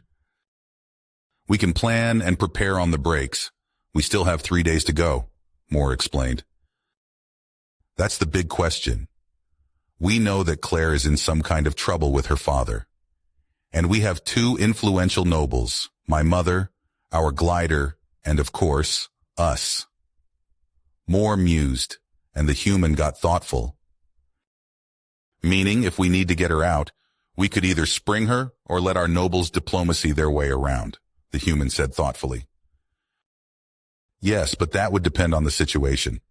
Maybe we're overreacting, and Claire only needs some emotional support. But better safe than sorry, Moore said. Orth ruined that possibility. Murphy will come for us now, the human grumbled. Shut up, you idiot, the human shouted. And you are just paranoid, Moore stated simply. Don't come crying to me if shit goes south. I will get my chance to say, I told you so. The human answered. Moore tried the rest of the journey to reconnect with Claire, but became increasingly restless, constantly failing. Orth and Safine also got nervous while the human only ever commented, told you so. Because of that, they reached Celestite Isle, wound up like springs. They stored the glider and found a place to stay, this time to Safine's dismay, again with some Agaton family members. Do you want to go right now? Moore asked his friends, and both nodded. Then let's go! Orth led the charge. The exhausted Sophie wished them well, as the 3 friends departed to ask their way to the Celestine house. After an hour of wandering around, they reached the entrance gate, and Orth pulled on the magic entrance bell without hesitation, and waited impatiently. What do you mean? He wants to see Claire as much as we do, and it's clever of him to take the lead. He's a noble, Moore said. Safine crossed her arms before her chest, tapping impatiently with her foot. She almost started to say something in annoyance when a servant finally opened the gate, but not completely. I want to speak with Lady Claire, Orth demanded while the servant looked the boy up and down. I'm sorry, but that is not possible. The lady will not speak to people as shabby as you, the servant said, closing the gate again. Orth was ready to destroy the gate for this disrespect, and Moore had already started to gather power for an enhanced kick when Safine stopped them both. Wait, that lesser being is right. We need to keep our manners. We do indeed look like some beggars, she said, and the boys stopped their attacks barely, looking at her incredulously. Are you serious? Moore started. You can't mean that, Orth added. I do. Let's leave, clean up, and come back tomorrow at a more respectful time of day. Manners must be upheld, she said. Then we can get that idiot thrown out of his cushy job for disrespecting me. Safine turned around with a huff, leading the sad retreat. They rested for the night as well as possible, cleaned off the dirt and sweat of their travels, and told Sophie about their failed attempt. Thank you, Safine mumbled, and Sophie gave her a cordial nod. It's reasonable. I'm not as impulsive as the boys, Sophie said, and Moore looked at her skeptically. Yes, Mother, you are never impulsive, he said, and the human laughed at the sarcasm in Moore's voice. The next day, Safine led them back to the estate, and this time she would lead the talk. When the servant opened the gate again, he looked annoyed at them. Moore took a sideway glance at Safine while Orth giggled. Safine was fuming. Moore, Safine growled. Please open this gate for me. Moore smiled and took a few steps back. Well, here we go, the human sighed. If the lady wants me to open the way for her, who am I to deny it? We need to show good manners. Moore giggled. Moore sprinted forward, channeling more power into his legs. After a final step that cracked the stone bricks of the road, he kicked against the massive gate with a full power kick. The gate shook with the impact, the magic enhancements failing one after another instantly, until finally, with a crunch, the wood splintered around his foot, the final lock not holding. With a slow creak, the door opened a bit, and Moore pushed it open more. Your wish is my command, my lady, he said with a smile and bow. Much to Orth's amusement, Safine blushed slightly at this display, but then she strode on gracefully. The servant was sitting on the ground, shocked at the destruction of the gate. She walked past the stunned servant, and Moore and Orth followed quickly. Safine leads the party towards the mansion properly, just as the servant regains his wits and raises the alarm. A few seconds later, the Celestine family guard surrounded the three friends.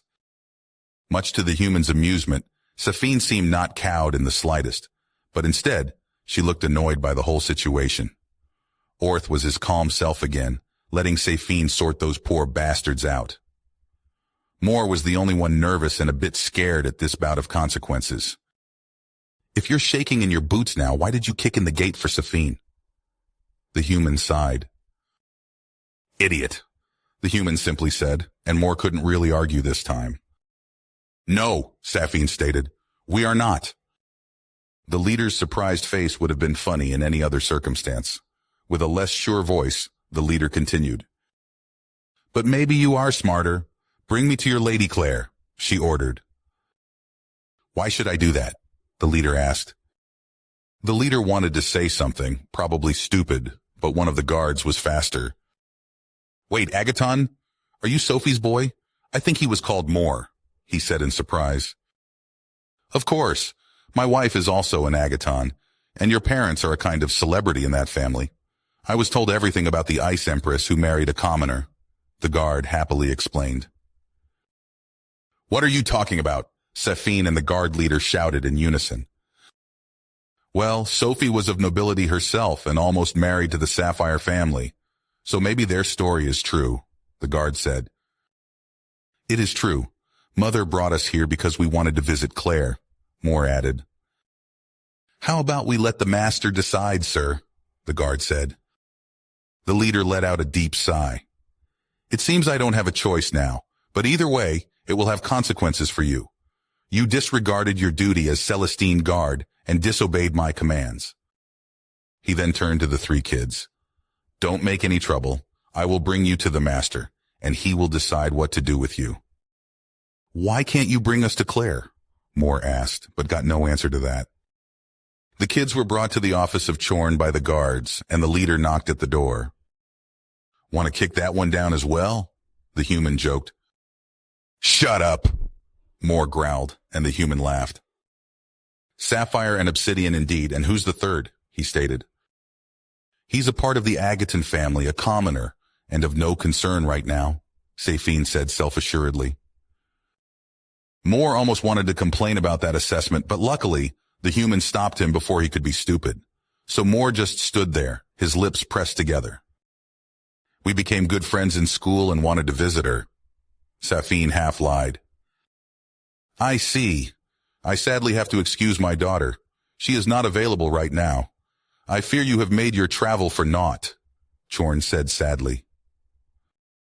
Something's up. He's not annoyed enough or just hiding it very well. The human grumbled. Why should he be annoyed? Moore asked. Are you shitting me? Or are you this stupid? If someone kicked in my door and showed up unannounced after disrespecting my guards, I would be livid. The human sighed. No one told him about that. He just doesn't know it. You're paranoid again, Moore answered. So we're stupid again. Who said somebody needed to tell him? First, the crash was loud as fuck. You had to be deaf to overhear that. And secondly, you aren't the only one that can communicate without talking, the human said, disappointed. Moore suddenly got nervous at the human's evaluation and took a sly gaze at the guards, slowly shuffling a bit to the side. "When could we meet her?" Safin asked. "I'm sorry, but my daughter needs to concentrate on her healer's training, so I can't let you visit her," Chorn said. "I see. Would you be so cordial and send her our regards?" Safin asked with a nod. "Of course. I'm sure she will be glad to hear about your concern. Please excuse me now and leave. I'm very busy running a hospital," Chorn said. "Garnet, would you be so kind as to escort our guests back to the front gate?" he said, not really questioning.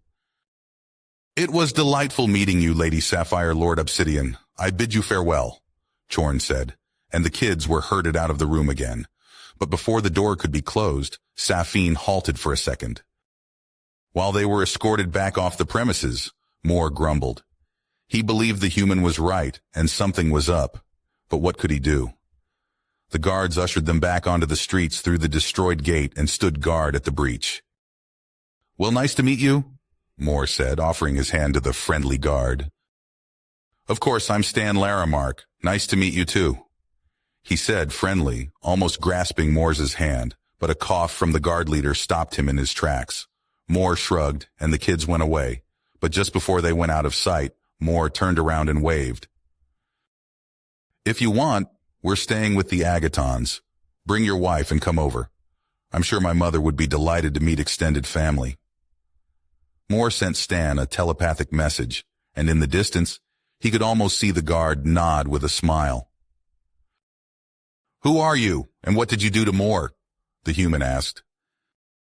"What? We need information, and it didn't seem that Claire's father was forthcoming, so I took the initiative," Moore said. "Nothing without seeming rude?" Safin sighed, and Moore grinned. "I have a plan," Moore said, and both looked at him questioningly. "I invited that friendly guard to a little family gathering, and somehow I have the feeling that in the relaxed company of the Agatons, he may give us some hints about Claire.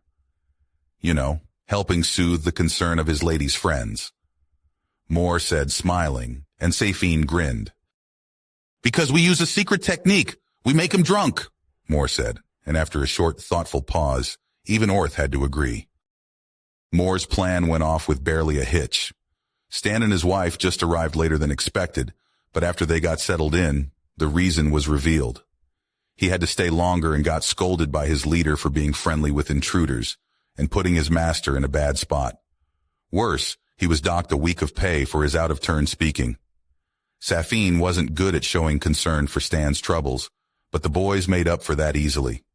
Moore's open personality and Orth's calm demeanor lulled Stan into security, and the provided beverages did the rest. Throughout the evening, they discussed many things, and Moore and Orth turned the discussion to Claire. "Indeed, we traveled very far for nothing, I guess," Orth added. "Lightweight. He only had 4, the human grumbled. "Shut it and be happy. It just makes everything easier," Moore chided, and the human shut up again. "The master was displeased with Lady Claire," Stan mumbled. "That's why he sent her away." "To where?" Moore asked, alarmed. "Ah, you wouldn't know. The lady-ish going to Bond. We're very happy for her, but she seemed shad when it was time for her to leave." Stan continued blabbering. The friends did know that already, though Moore had filled them in. But now the interesting thing was to whom. "Really?" Moore asked. "Can you tell us who the lucky guy is? We would want to congratulate him." Moore said, but he thought he could Orth here mumble something far more sinister. He shrugged and put it down to imagination. "Yes, you would want to do that. We're not allowed to talk about it, though," Stan told them. "Why not? You seem nice enough. Let me think about it for a second. Well, it is a great honor for the Celestine family after all.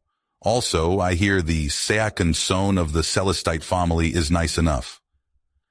Stan murmured, and then seemingly made up his mind. "Sorry, but still can't tell. I really don't want to lose my job," he continued with a sorry expression. "I see," Moore said, and Orth had to hide his devilish grin. "Too bad, but I guess nothing we can do," Moore added while Safin looked at them in disbelief. Whose idea was it to get my husband drunk? Amy asked. It was the idea of my boy. Sophie beamed with pride. Yes, but I was always an outlier in that family. They are too rowdy for me. So the quiet life with my husband suits me well. Amy explained just as another woman sat down with them.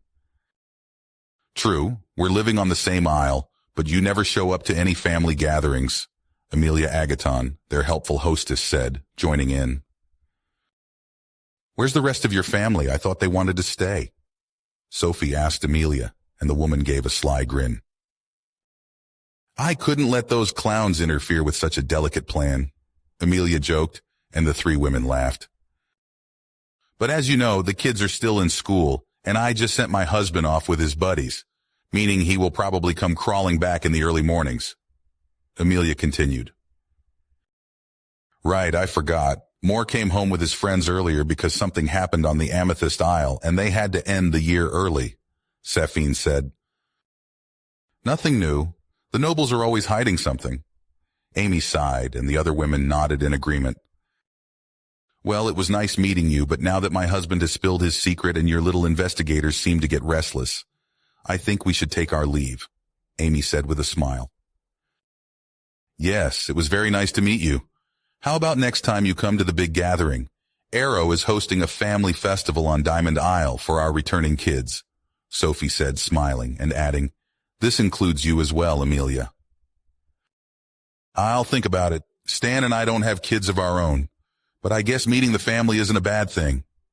Amy thought for a second. Yes, maybe. If so, see you there, Sophie, Amy said, and went to gather up her drunk husband. Come on, dear. Let's get you to bed, she said, and her husband murmured something. Can we help? Moore asked. Yes, you could. Can you help me get him into our chariot? That would be really great, Amy said, and Moore nodded. No problem. He supported the drunk man with his body and, seemingly without effort, dragged him along. Amy stood there for a second, surprised at the boy's strength, but then hustled after them. After that, the three friends met up again for another planning session, this time including Sophie. Time to kick down more doors? The human asked and was promptly ignored. Right, so tomorrow we will pay them a visit, Orth stated. I still can't believe that actually worked. But how do we go about the next part? Safine asked.